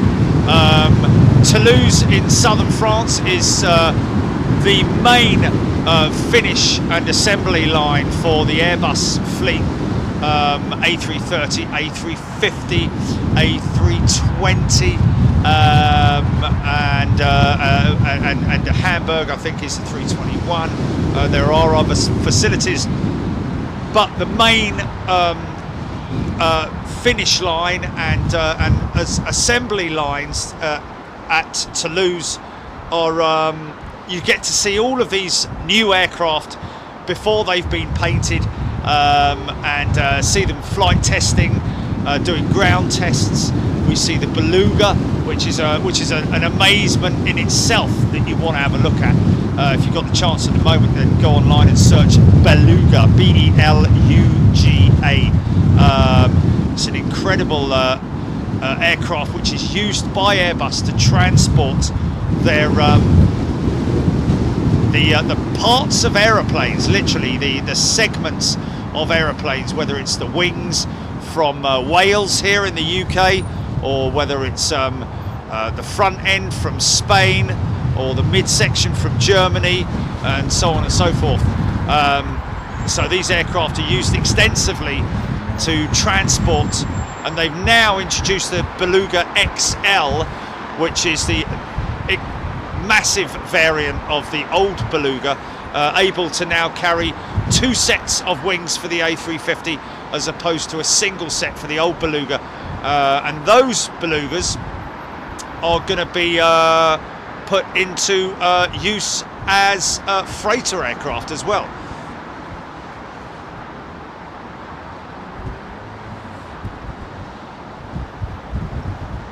Oh, okay, Malcolm Wood saying BA delivery now due at 1500, and it's gone tech apparently at Toulouse. Oh dear. Well, that's not a good thing, is it? They're going to deliver that at 3 o'clock.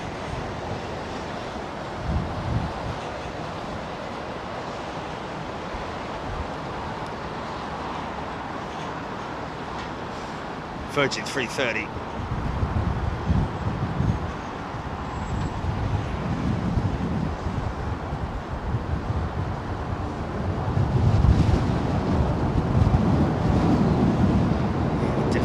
I've got that lovely little E2 E-Jet coming out. Yeah, E-Jet!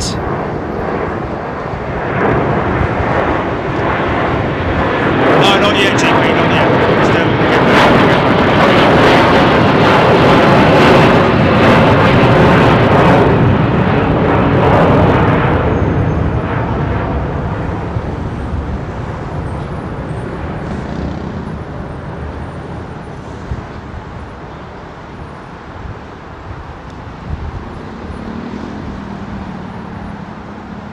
under that C5, man. He's going long that Antigua bound 330, I think. Is the Walrus.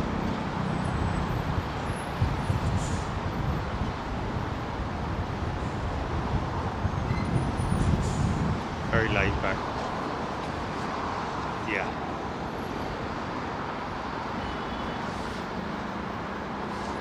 It is like a fishing trip, isn't it? Yeah.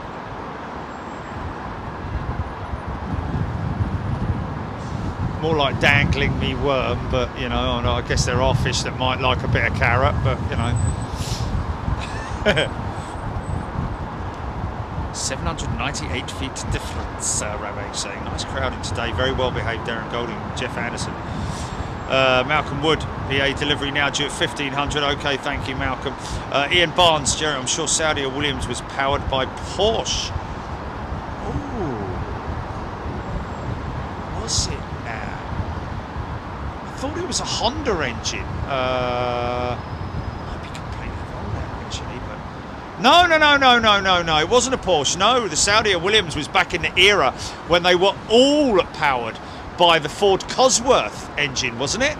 I think most of all the engines back then were. I think Ford kind of had the monopoly on the F1 engines. Naturally aspirated as well. Before the turbo era, even. Jody Bruce.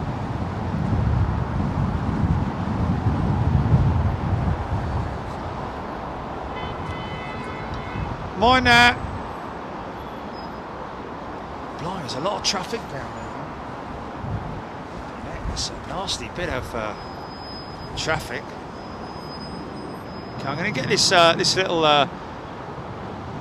E2 E-Jet. Who are you calling an E-Jet?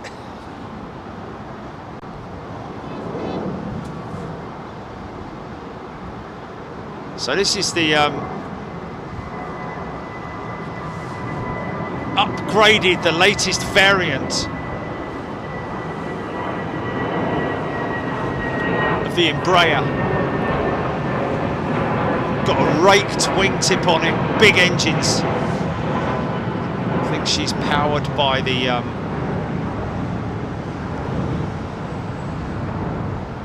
Pratt & Whitney PW1300G engine. Looks like a pregnant stickleback. I think they've increased the gate of the undercarriage as well to accommodate those big engines.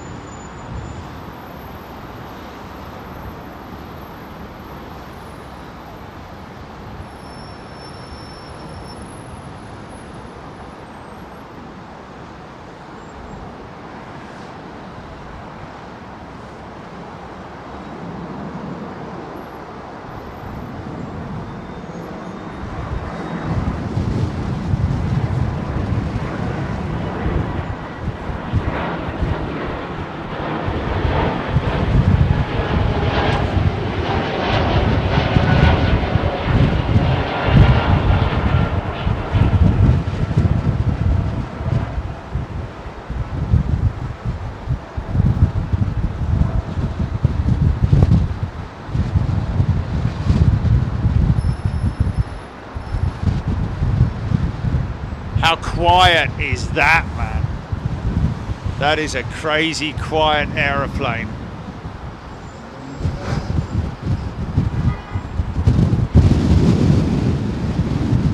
Get a bit on under the collar down there.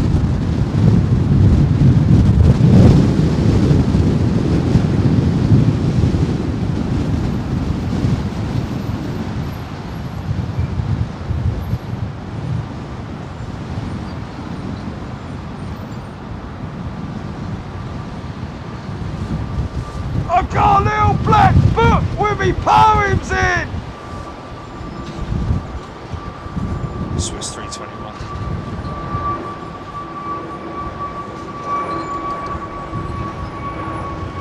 There we go, Clive Clark, you're right, Jerry, it was Williams Ford in 1980. Neat little plane, Stevie Luscombe. Has anyone flown on an E2? What's it like? Yes, I have, Dan. I flew with Helvetic on the E2. Very comfy, new aeroplane smell. You know, you're always going to get that with a brand new aeroplane. That feeling of newness. And also, I have to say, with the new engines versus the older style of engines, it's a lot more relaxed, the power delivery. It's much more sort of like, well, it feels like a bigger engine basically, which is what it is. Well, when I say it's a bigger engine, the fan blades are bigger, which is why the engine casings, the outer cowlings are actually bigger on these Neo jets. Perfect example being down there, of course. You can see there, that's the CEO variant. Much, you know, more fan blades in the assembly on the main fan itself, and of course, you know, the newer variant of these are IAE engines, International Aero Engine. It's an alliance that was many years ago. I think back in the 80s as well. But the newer engines, which have bigger fan casings, bigger fan blades, or longer fan blades and bigger fan blades. I think we're talking about almost half the amount of fan blades in the newer engines than the older ones. So therefore, you can imagine sitting on it as a passenger. You feel that comfort of the power delivery. I think the actual the numbers coming from the engine in terms of power itself and all of those parameters are probably much the same as the older engines, but just because of the fact that they've got the bigger fans, they use they don't need as much power to get them going. Therefore, a leaner fuel burn as well. Just a much. Oh, hello. That's an RTO, isn't it? With that American triple. It's called an RTO, folks, a rejected takeoff. He's obviously not ready, or perhaps somebody stood up in the cabin. You never know. I have witnessed it myself a few times before, where somebody inexplicably just stands up and you know, right at the beginning of the of either the takeoff run or on the taxi to the terminal, where somebody just you know, helps themselves get. So it's just like, man, really, wow, you know, think about what you're doing, son. It's a big old one now. Acacia Panois, yep, fewer blades on the Pratt & Whitney Neo, and also the LEAP engine, leading edge aviation propulsion, which is the replacement for the CFM 56 engine with the LEAP.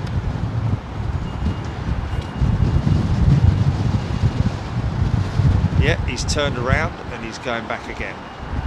So that may be a can't think what that would be. Maybe a power setting or something like that. More likely a crew or passenger related issue.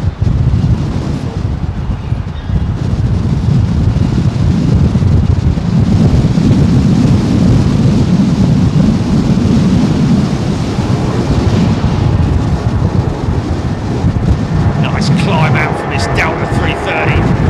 Go on, girl.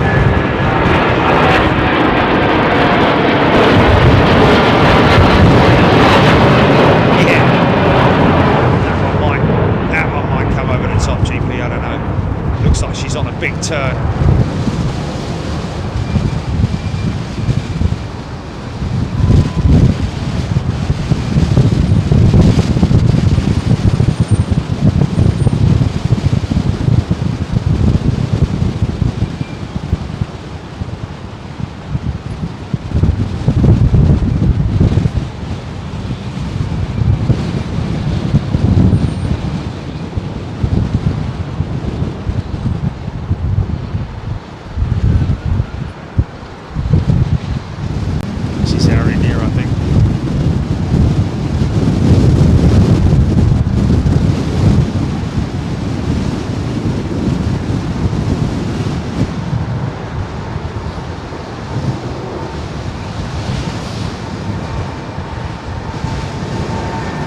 Big following in India, of course.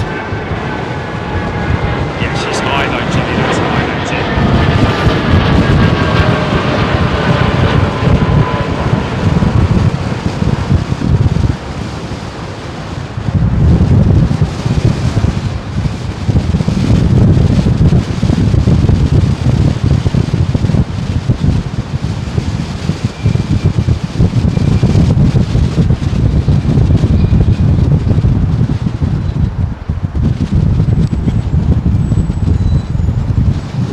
So that American jet,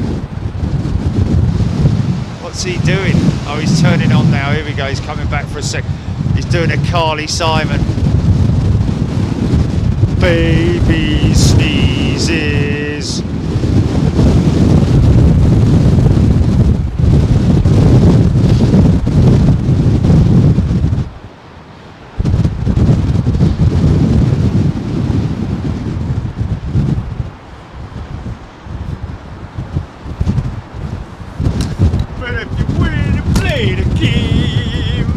Coming around again.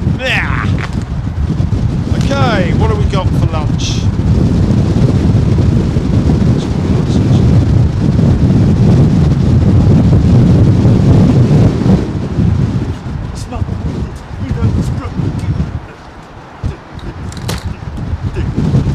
Right, excuse me folks, just going to munch away on this sarnie.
Folks, just have a look at that.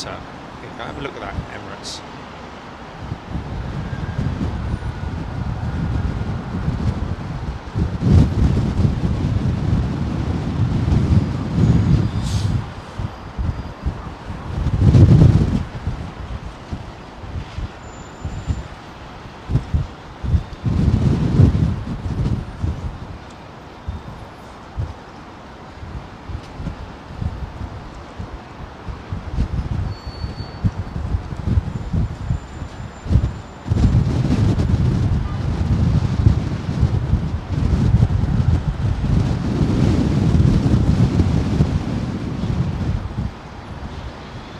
Joe Thompson saying it's a United 787 on radar.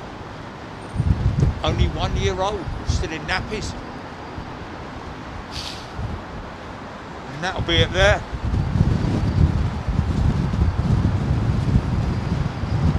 Nothing. Ready to push back.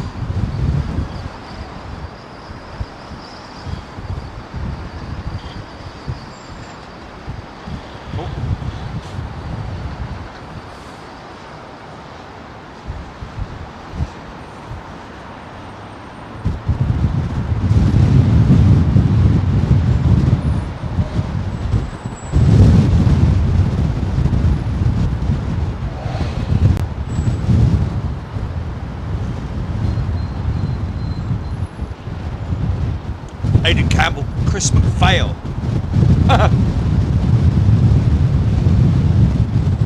Oh! Azerbaijan just landing in the background there.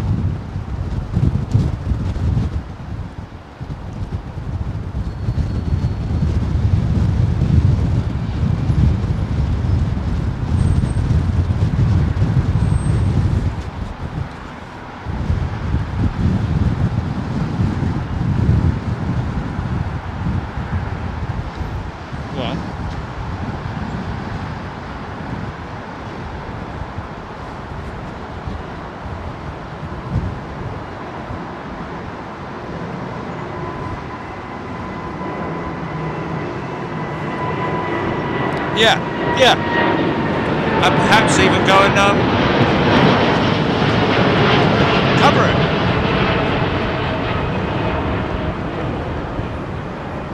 because that's an old favourite of mine from back in the old air display days. The C-130. Don't worry, Dan. We'll try and make a special effort to cover a departure of the C-130, possibly down at Bryce or something like that in the future. The future.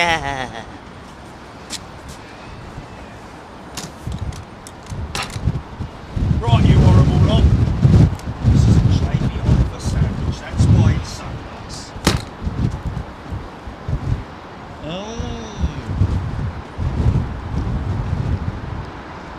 From the Shell garage. Yeah.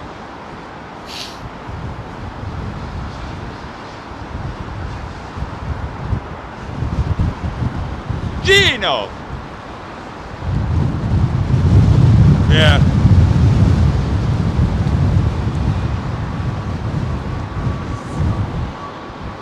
Phil Benson, has anyone noticed a KC-10 extender on radar at Mildenhall, call sign lol lol lol lol? FEMA.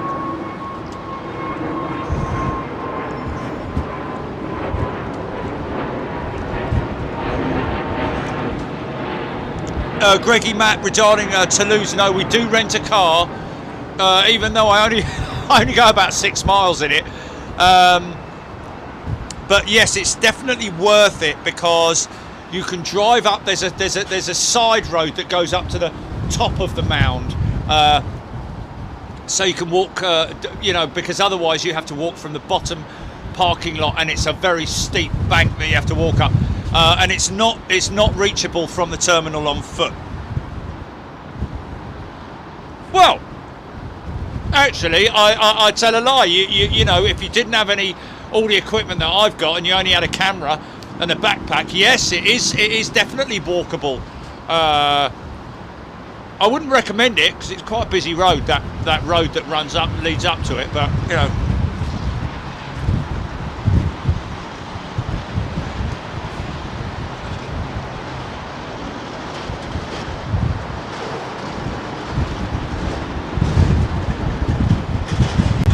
Oh, Hammy Inc.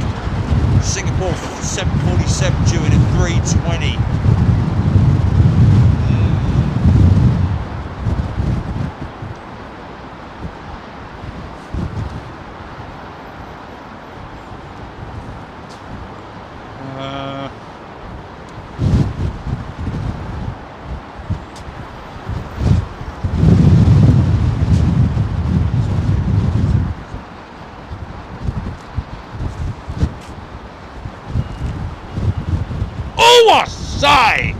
Sorry.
No, you just come in.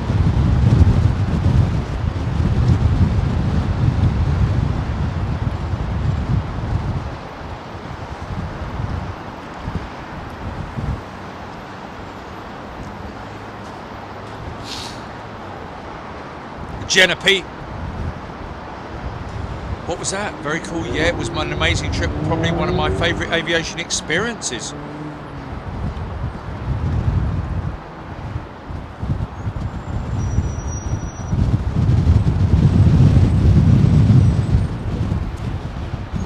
That's Azerbaijan, that jet, folks. So many people new to the channel, which is great to welcome you, folks. Lovely to have you here. It's almost like starting again, isn't it, with everybody?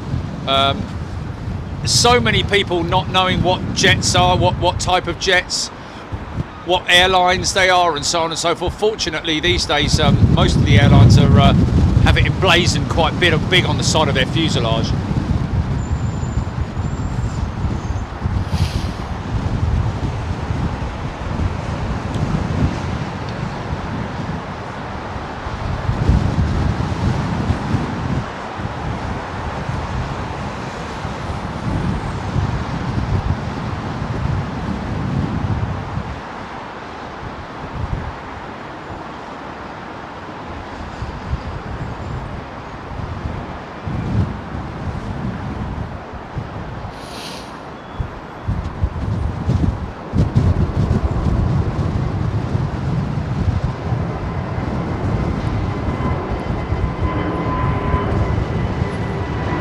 I think I'm flying on the Virgin 350 out to New York, aren't I, Jenny? Whoopee!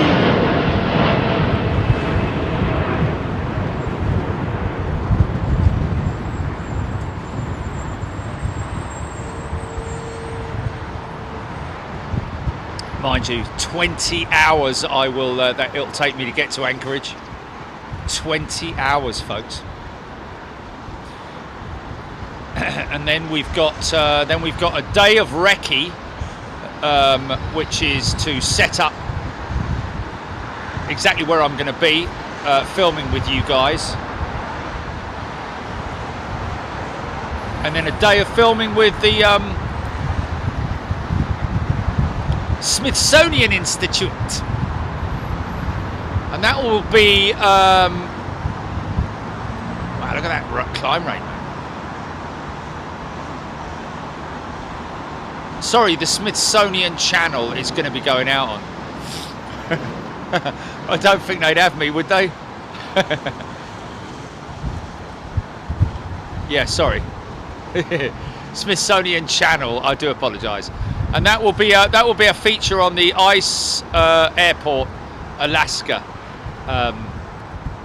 show that is currently running on the Smithsonian Channel. And of course they do a lot of stuff with the people from the Smithsonian Institute.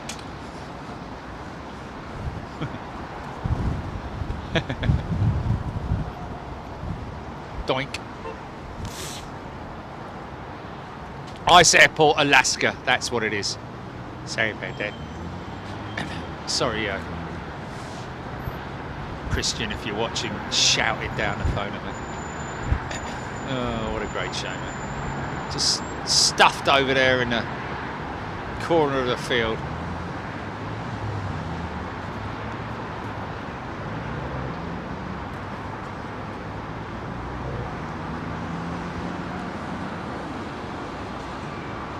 Oh yeah! Catweasel, Emirates 380, 3 minutes. Okay, I can see it.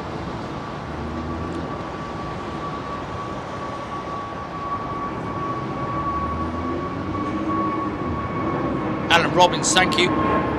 Kathy Marshall and Kensha.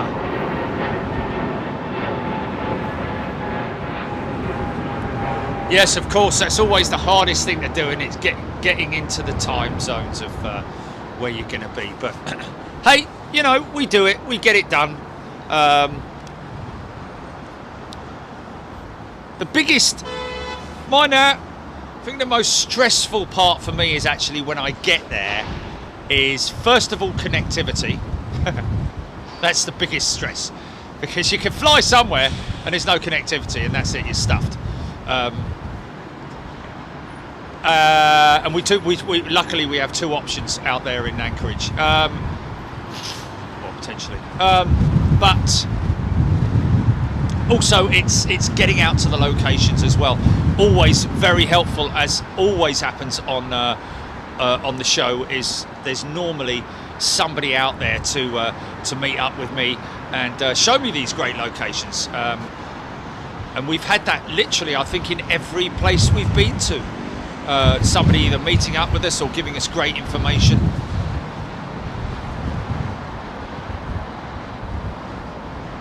Bigfoot. Oh, he's got a new set of rims, look. That looks like that's been recently overhauled, that undercarriage there, because that's all very, it's like, you know, it's like an Airfix model, in it, with drab grey, isn't it?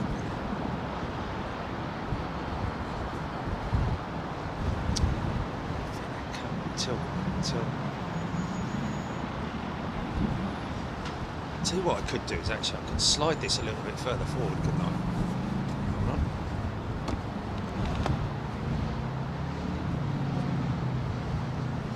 That's better. Okay. Bigfoot. Big GE90 engine. It was quite clean, that jet, actually, for an old 200. He's had a wash and a shave.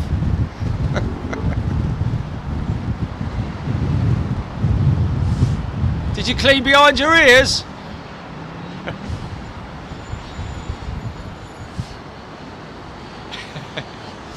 A friend of my sister's, when I was a kid, always, whenever I came round, she's like, yeah, go and clean your face, it's filthy. I'm like, well, I am a flipping 10-year-old boy who likes to play out in the garden and get mud all over his face and ash from the fire and all that.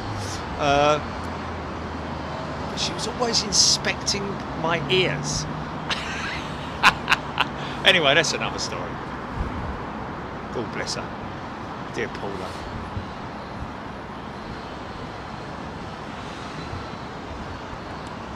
Oh yeah, we've got thermals, man. We've got thermals. We're ready for it. -7, we think, out in Anchorage, around about March time. Deep snow. So we'll see all the snow moving equipment. They've never had to close that runway there. One of the shows that I saw recently actually was a piece on the folks that look after the runways and make sure that they are clear of snow, and the taxiways as well, of course. So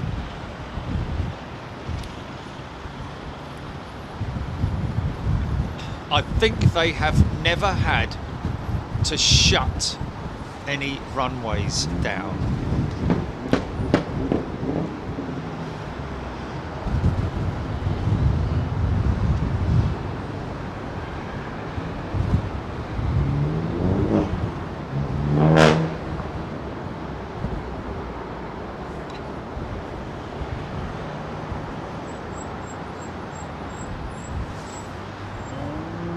I don't know why people do that with their exhaust. It only sounds like an old Morris Minor, mate.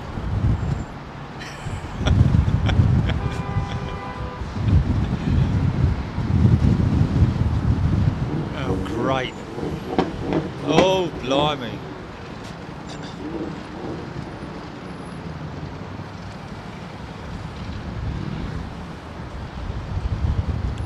Michael Dugmore went to the Smithsonian Museum when it was the NASA Space Museum. You need to go there. Well, Michael, it's always we're always usually on quite a tight time schedule, but we'll see what we can do.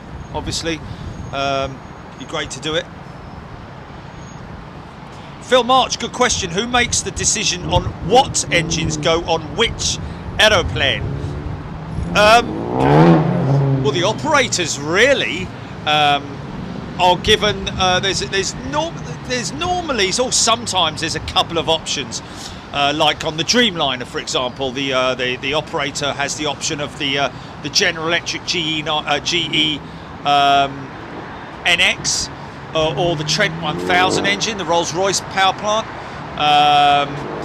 With the 777, it's generally all now GE90s.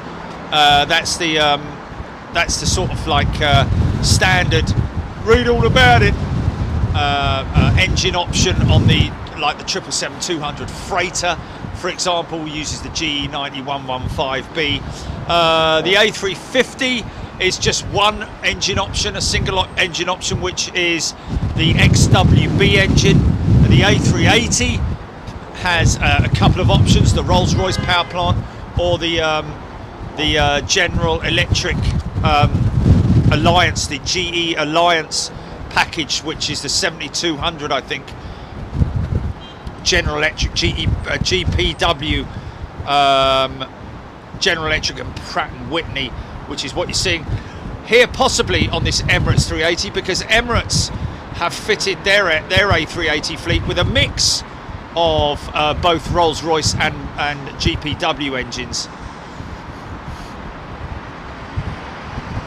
But yeah, I mean, in terms of the smaller aircraft as well, the new variants of the narrow body jets from Airbus, for example,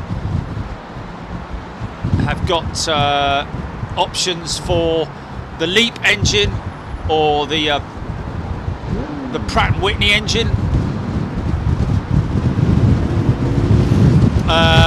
So yeah, a number of different options available to the, but it is always the airline or the lease company that makes the decision on which engine option they want to go for.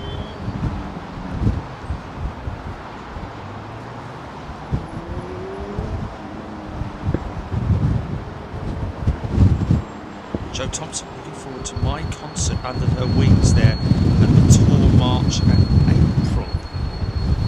Okay. So now that 380 coming in should indicate we should have one of the Emirates, the other 380 that we caught coming in, that should be coming out quite soon, I would have thought.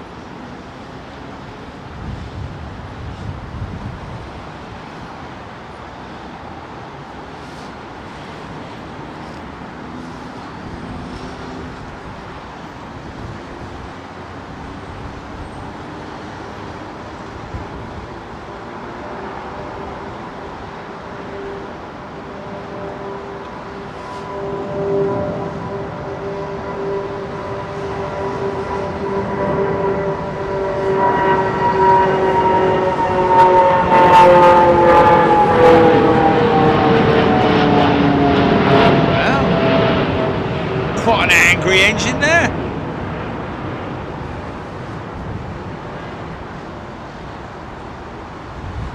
That's a Trent 1000 engine, same as Virgin Atlantic on their fleet, opted for the Trent 1000. Obviously a lot of people are aware that these engines went through some serious technical problems a couple of years back. In fact, it was COVID that kind of saved the engine manufacturer quite a lot of money because of the downturn with aircraft movements. Meant that they didn't have to lease out and replace aircraft for those aircraft with engines that were needing to be fixed.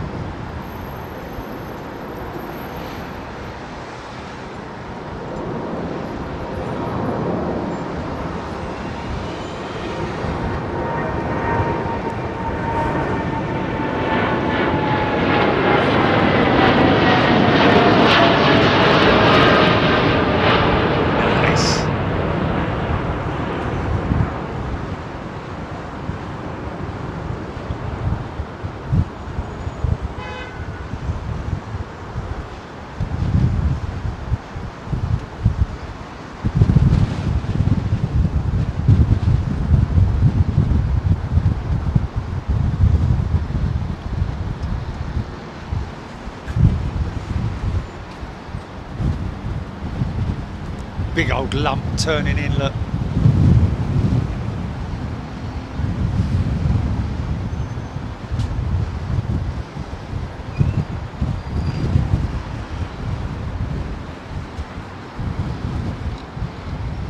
flights to get to Naples. Did I just see that? Mark Mika, good afternoon.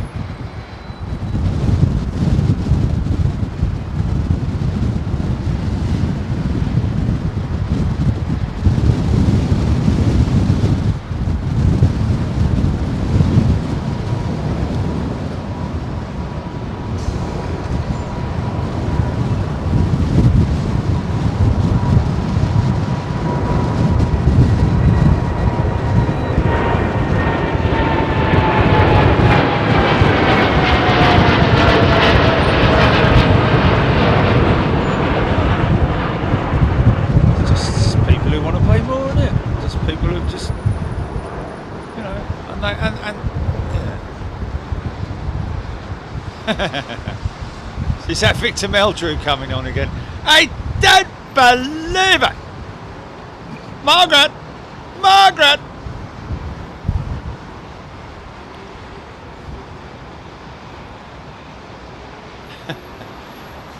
Wow, look at that! Can you see those? Can you see those vortex? Sorry, can you see those aircraft, GP? All three of them. I don't know if you can see all three of them there in that shot. No. Yeah.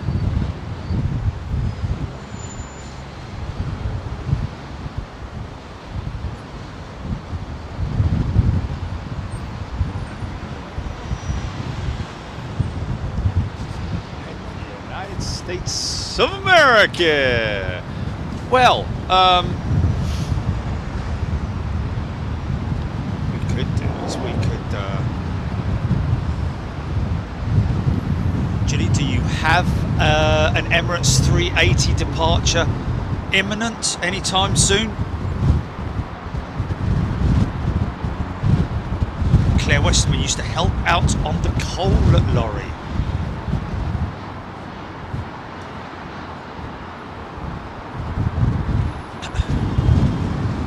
Greg McMillan. I think the Anchorage trip will start around about the 14th.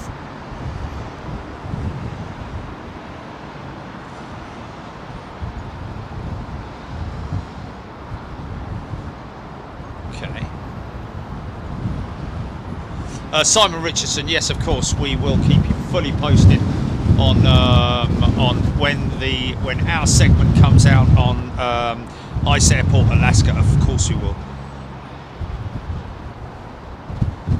Motorpsychology.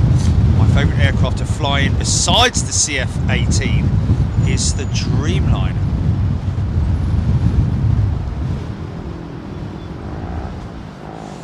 Jenna P, have you had the opportunity to go up in a KC-130 during refuel? No, I haven't.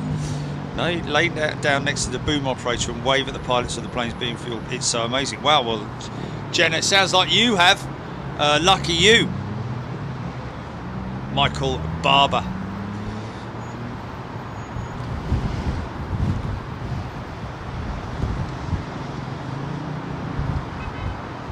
SAS Mitsubishi on radar. So that's the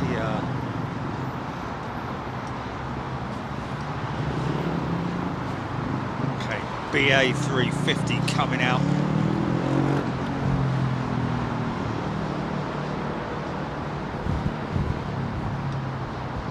Oh.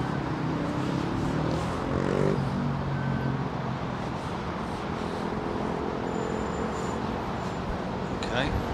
Right, that's there we go. Lovely, lovely, lovely. Okay, so we want the. I think this 350 is going to Bengaluru. That's taxiing out now.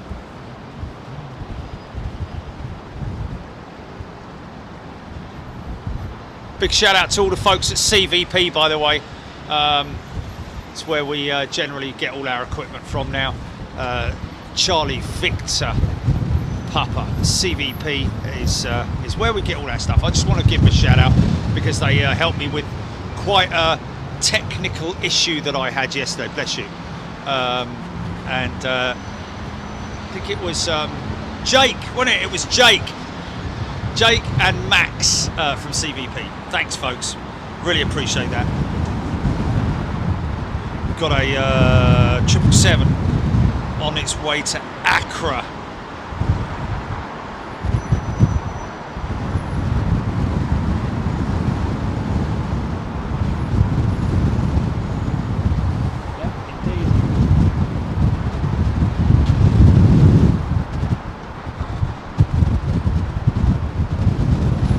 Contrails, short for condensation. Is what it is, folks. What's that, GP?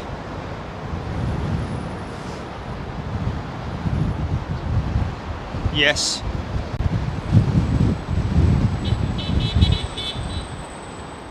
Wow. Yeah, that's really good, isn't it? That's really good. So we're still trialing this app in the air, folks. It is literally called that, app in the air, as in up in the air, but app in the air.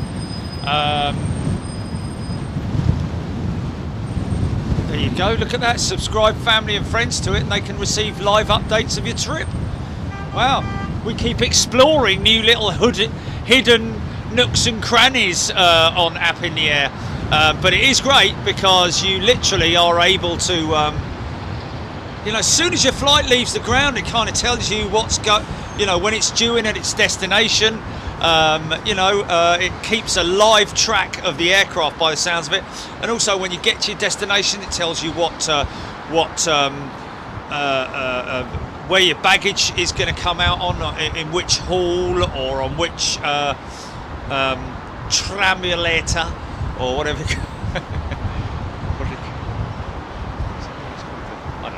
Anyway,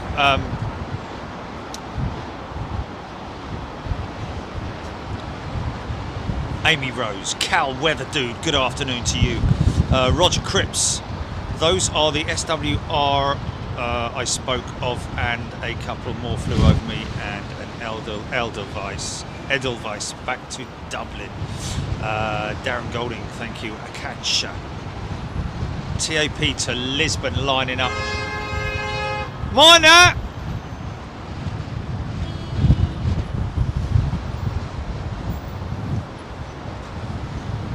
God blimey, don't know what this traffic's all about. It's backing right up though.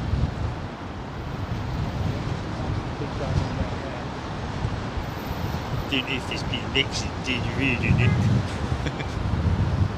Here we go, TAP.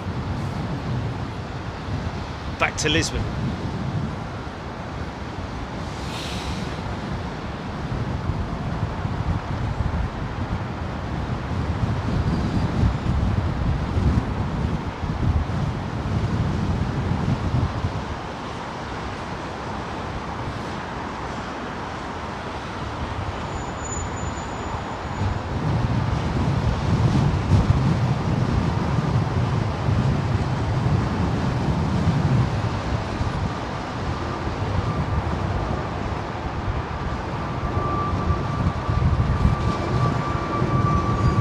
Quiet these things are, man.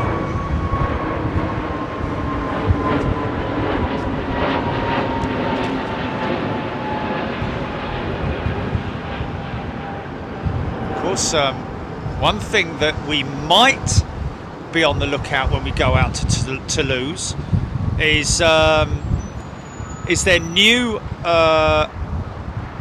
the A380 that their test bed has now been set aside for testing.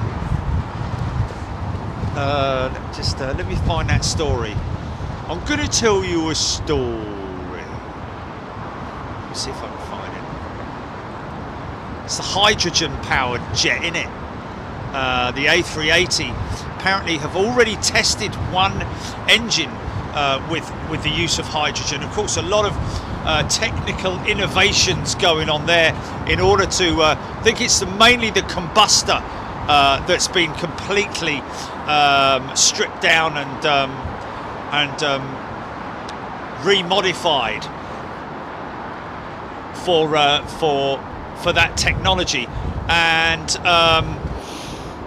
apparently, as far as we know, my birthday being on December the 1st, when we were down in Toulouse, I went down there to film on my birthday, and we caught the 380 coming out, and it did it fly, Gilly, on that day, on the December the 3rd? It did fly, and apparently one of the engines is completely converted for that purpose, and so whether it's visible or not, I don't know. I don't think that it's any bigger or small. I think it's just the combustor inside the engine, the hot part of the engine, which has been modified. So we're going to be looking out for that when we get down to Toulouse next week, and that's what we're planning to do, folks. We're going to go to Toulouse Tuesday and Wednesday, I think it is, or thereabouts. 2 days there with bits and bobs, you know. I think we're going to be arriving on Tuesday around about mid-morning. Norfolk Digital. So we can get you some. We can get you what?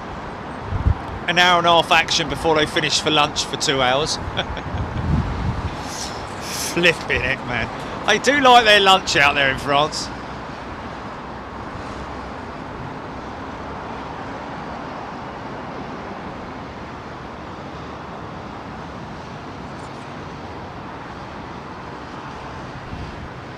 Oh yeah, but that I've been in that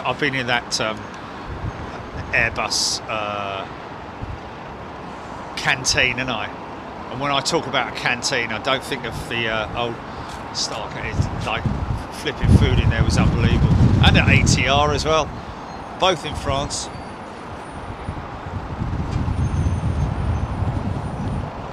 Jennifer Jordan, why would I want to take Noel Phillips with me to Anchorage?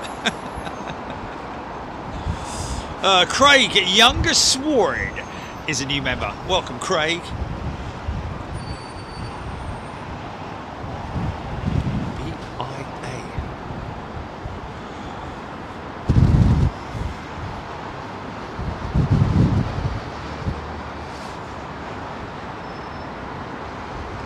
I think Noel's already been to Anchorage, hasn't he?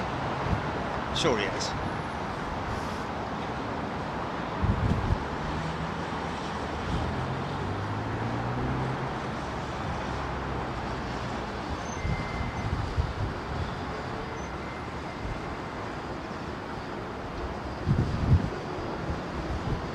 What's that?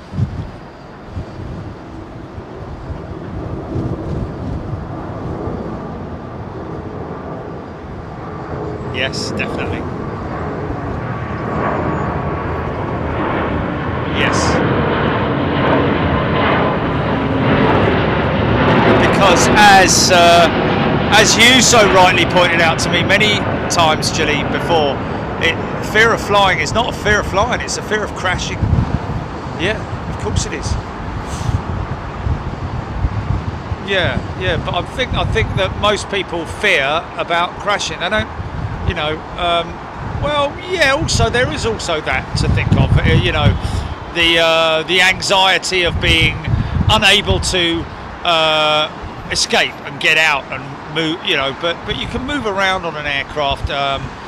You know, it's always it's a very safe environment, and yeah, of course these aircraft are so safe. Yeah.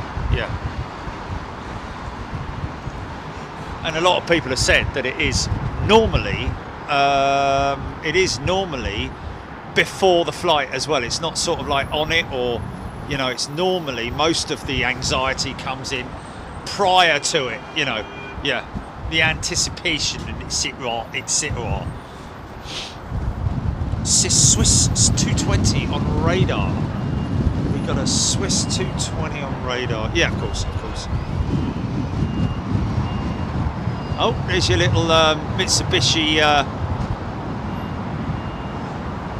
MRJ, Mitsubishi Regional Jet, as they are now. Look at the Dido plane going up against the big plane. JetBlue, New York bound, all the way across the Atlantic in an aeroplane like that big. Mind you, I did it in the 737 MAX with Iceland Air. Had a thoroughly enjoyable flight, I've got to say. well, I'm not enjoyable. I wasn't sort of like jumping on the seat and clapping my hands and annoying everyone. It was just very comfortable. Lots of legroom, I have to say. I think obviously because it is a long haul operation, they have to configure the aircraft, the cabin, to. There's the big girl going out. They have to configure the cabin for long haul operations, and therefore, as a result, they increase the legroom. I have to say, I kind of felt that the seat was a little bit shallow, but I thought that initially when I got on board it, but I kind of forgot about that quite quickly. Seat designs are very much the same across all of the Iceland Air aircraft fleet. I looked at the 767, very worn out, that 767. They either need to go through complete cabin refits, or whether, you know, they're just stretching it out as long as they can with their 767s.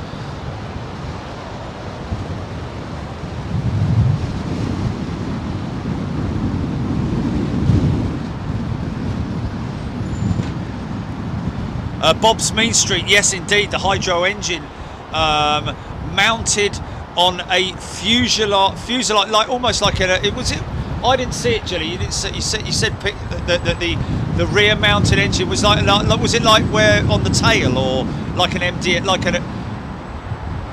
Oh, on the left, really interesting. Okay. So what's that then? Is that the hydro engine that powers the other engines, or how does that all work out? It's a little bit of an oddity having something offset on the side of the aircraft. Wet sap, yeah?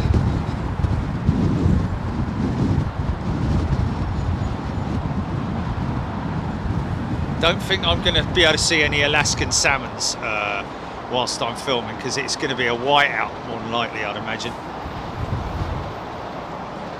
Got a couple of great locations. Got one exclusive location on the roof of the terminal building, folks. That's one location that we're looking at, and another one which is right down at the end of the runway. It's about a 20-minute walk.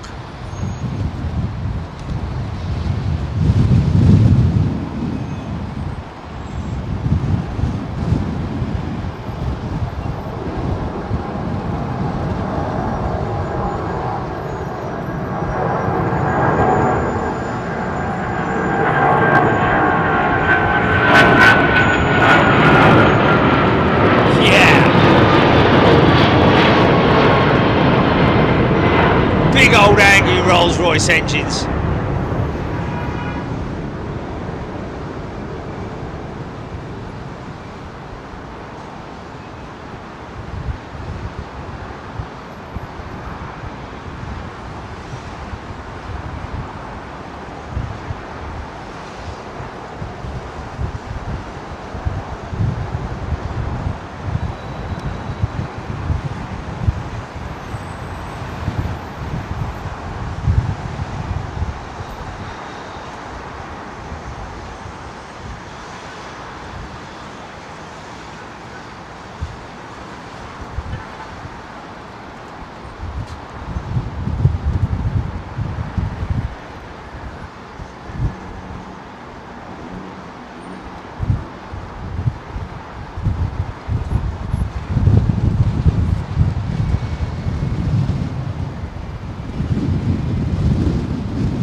I'm a lover, not a fighter.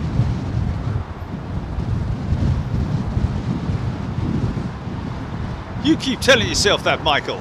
I don't believe it.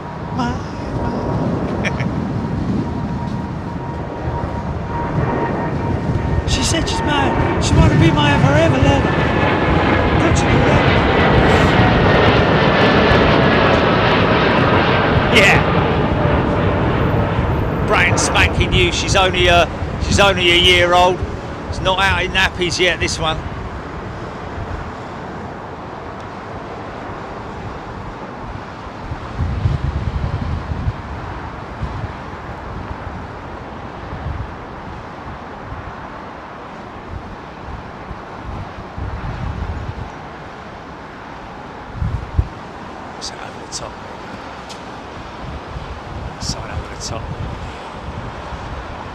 westbound south of me. Twin engine.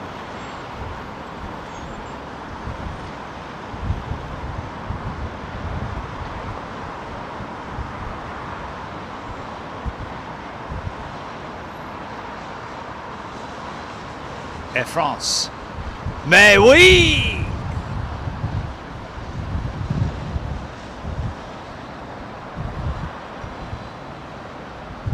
Air France. A380.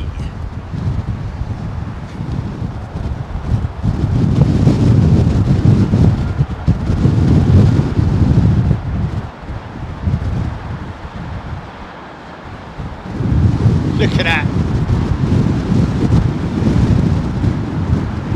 Stuart Watson, Darren Golding, Captain Sky Marshal. Swiss 777s are using AeroShark skin. Oh, interesting. The AeroShark is a coating, is it not? It's not actually the paneling itself. I think it's actually isn't it a coating, the AeroShark, or is it an additional panel, or I don't know, because that shark skin technology, I remember seeing it, like I said earlier, on the Lufthansa 777 that was being used as a mobile showroom, or a showroom on tour, should I say.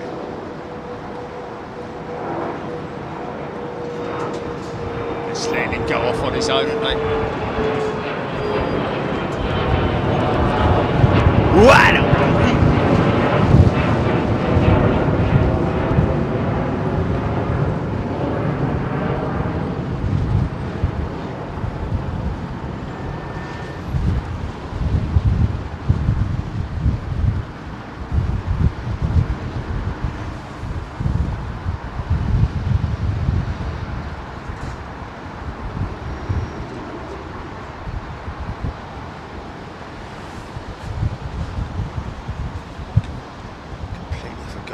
Flask of coffee. Very happy that I did forget. This is Sky, I think. Sky Channel.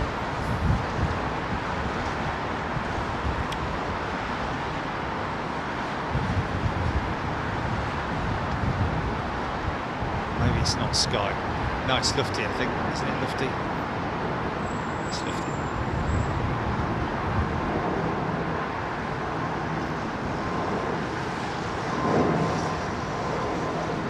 Amazing engines to look at, folks. Another work of art in terms of, like, you know, technology. When you're next at the airport, see if you can see one of those engines up close, because it is a and also, to be honest with you, the GE90 engine fan blades are also a thing of beauty. Kind of thing you could literally have one of those blades in your front room or in your man cave. Yeah, weighs nothing as well. Incredible. These two.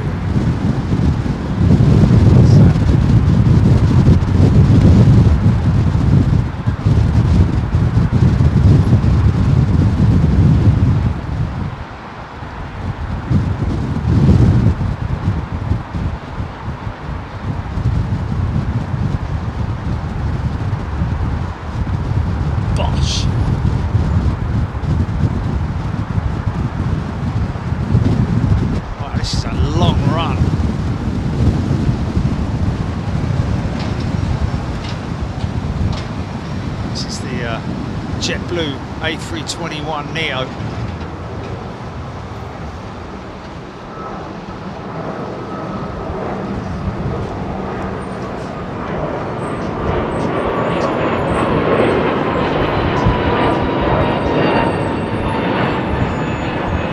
No, 14th to the 19th, yeah. Flying on the 14th, I think he said to you that you probably arrive on the right.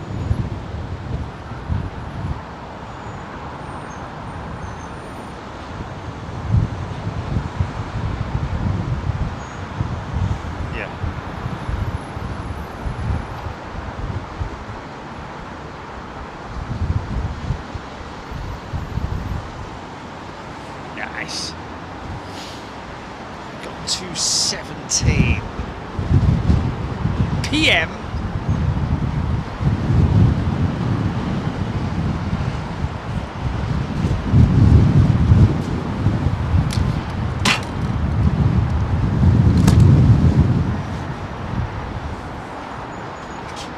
Letter 777 long finals outwards.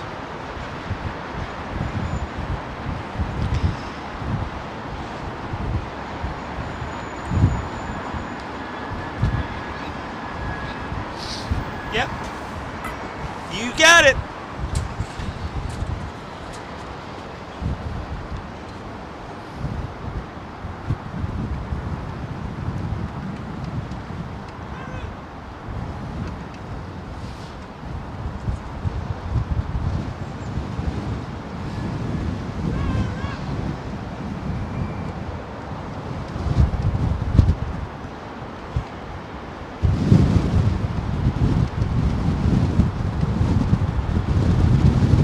Yeah. No, you can cancel it whenever you like.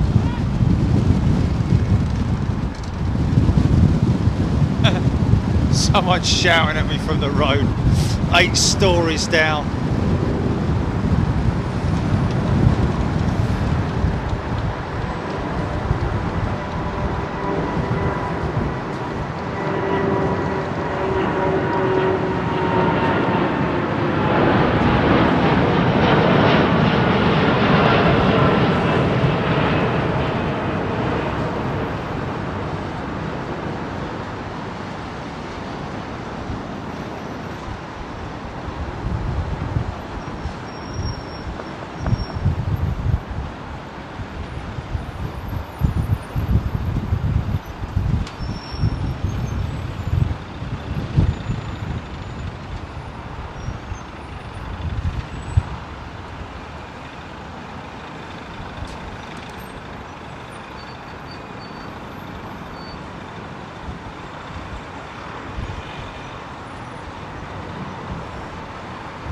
You keep me spinning around and round. Well, that's alright with me.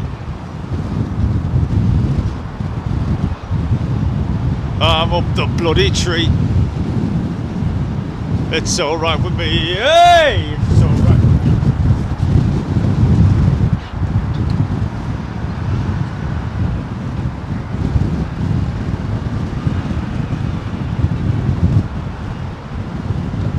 You raise me and let me fall. I'm so tall, I'm so tall.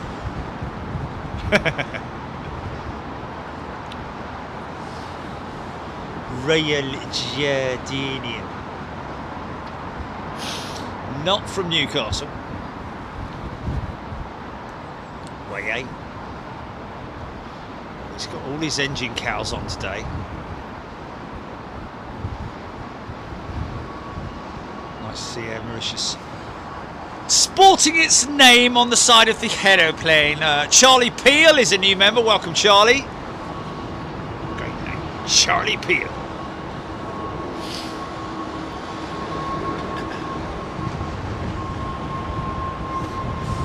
Who's that? What, where? L1 still.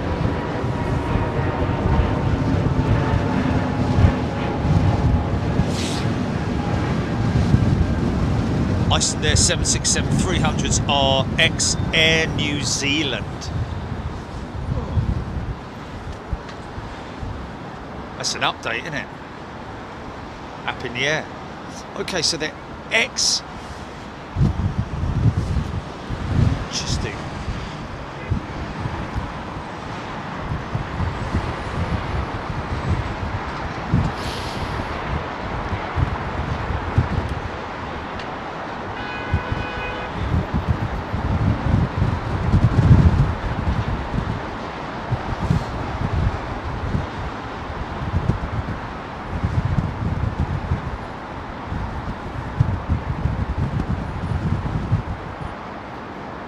So I'm just... What time is that? flight number BR255 to Alicante. Passengers now. It's like, you love that now.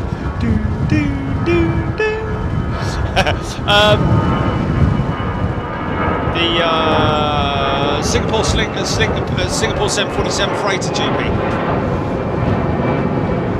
He's not worried about any jet blast, this fella. Look, come on, hurry up, get a move on, mate. Just nudging him out the way, look.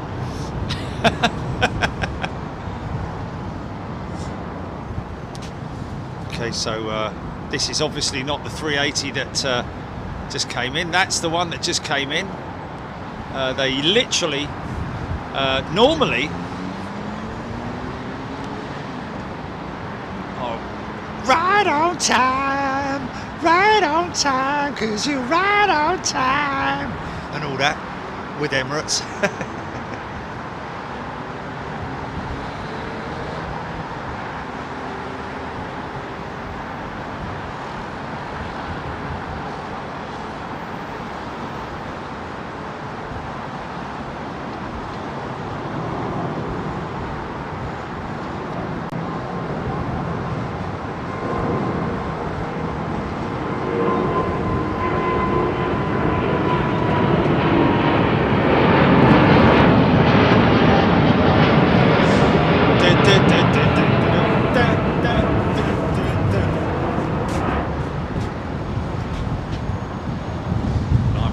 Already, and you've got time to open me coffee.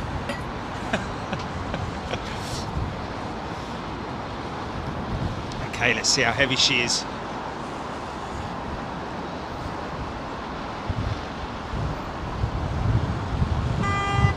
On that.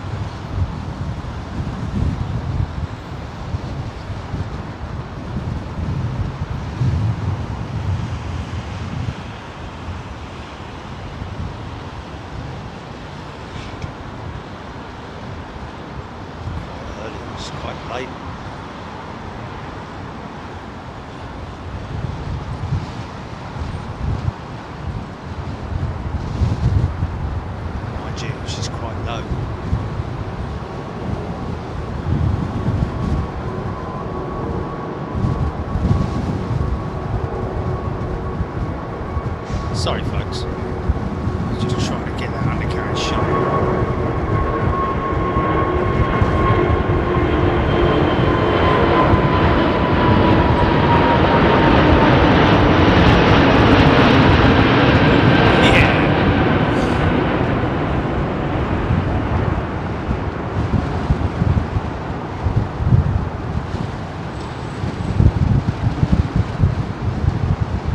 What a profile.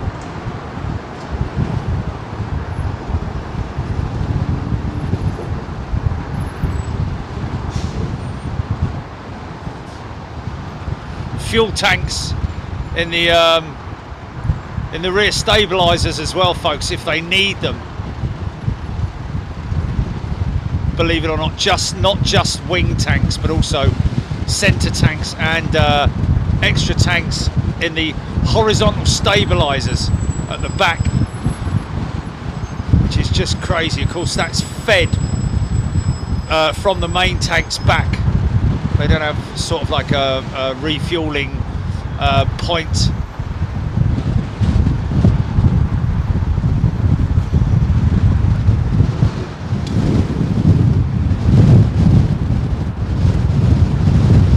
Sorry, GP, just tell me when that, just confirm that Singapore 747 freighter. We've got it on radar.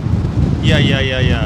Jenna P upgraded membership to first class. Thank you, Jenna P. Robert Fritzler Jr. Good day to you, Robert. Lovely emoji. Charlie Peel. There we got Charlie Peel.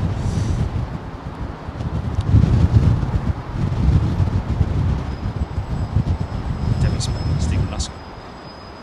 TCC. That's Joe Watson, Jeffrey. Say about it.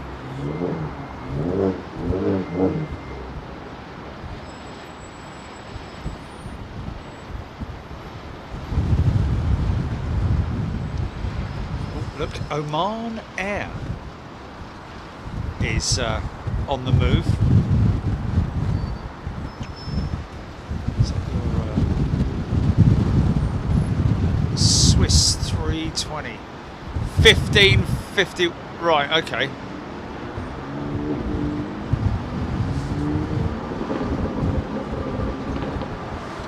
What's our TRT, GP?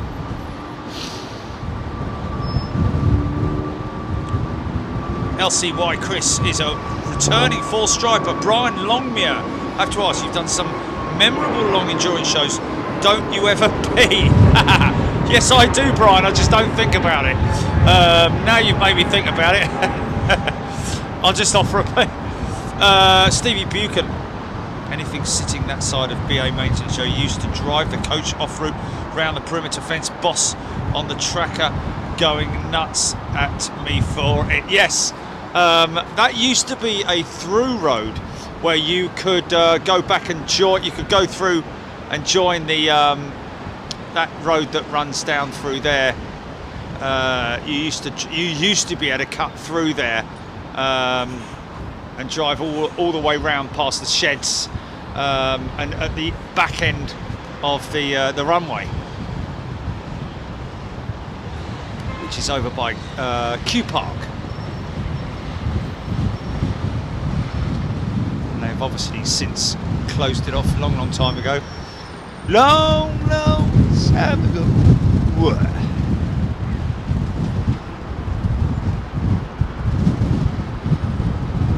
Tea-towel. It's another tea-towel, isn't it?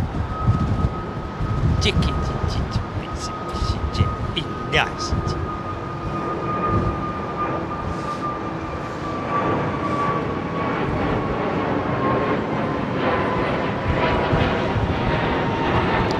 Should we get down there for it then, Jelly? Come back for it. Should we do that? Okay, folks. I think what we're going to plan to do is we're going to go off air for a little bit, head over to the Renaissance and catch the 747 arriving and a 380 after that. 09 on the northern runway when we're filming there is always a little bit tricky, just because obviously there's so much stuff in the way. There's so much in the way of, you know, signposts and stuff like that. Is that a sign? Right. Yeah. So anyway, we're going to head over to the Renaissance, folks. We'll be back in around about 40 minutes. Stand by your devices.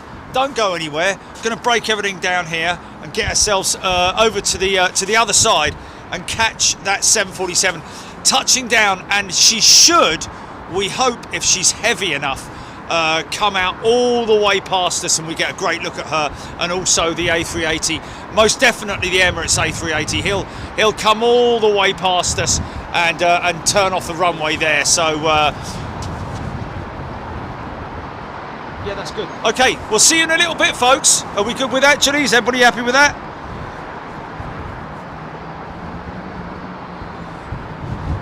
Okay.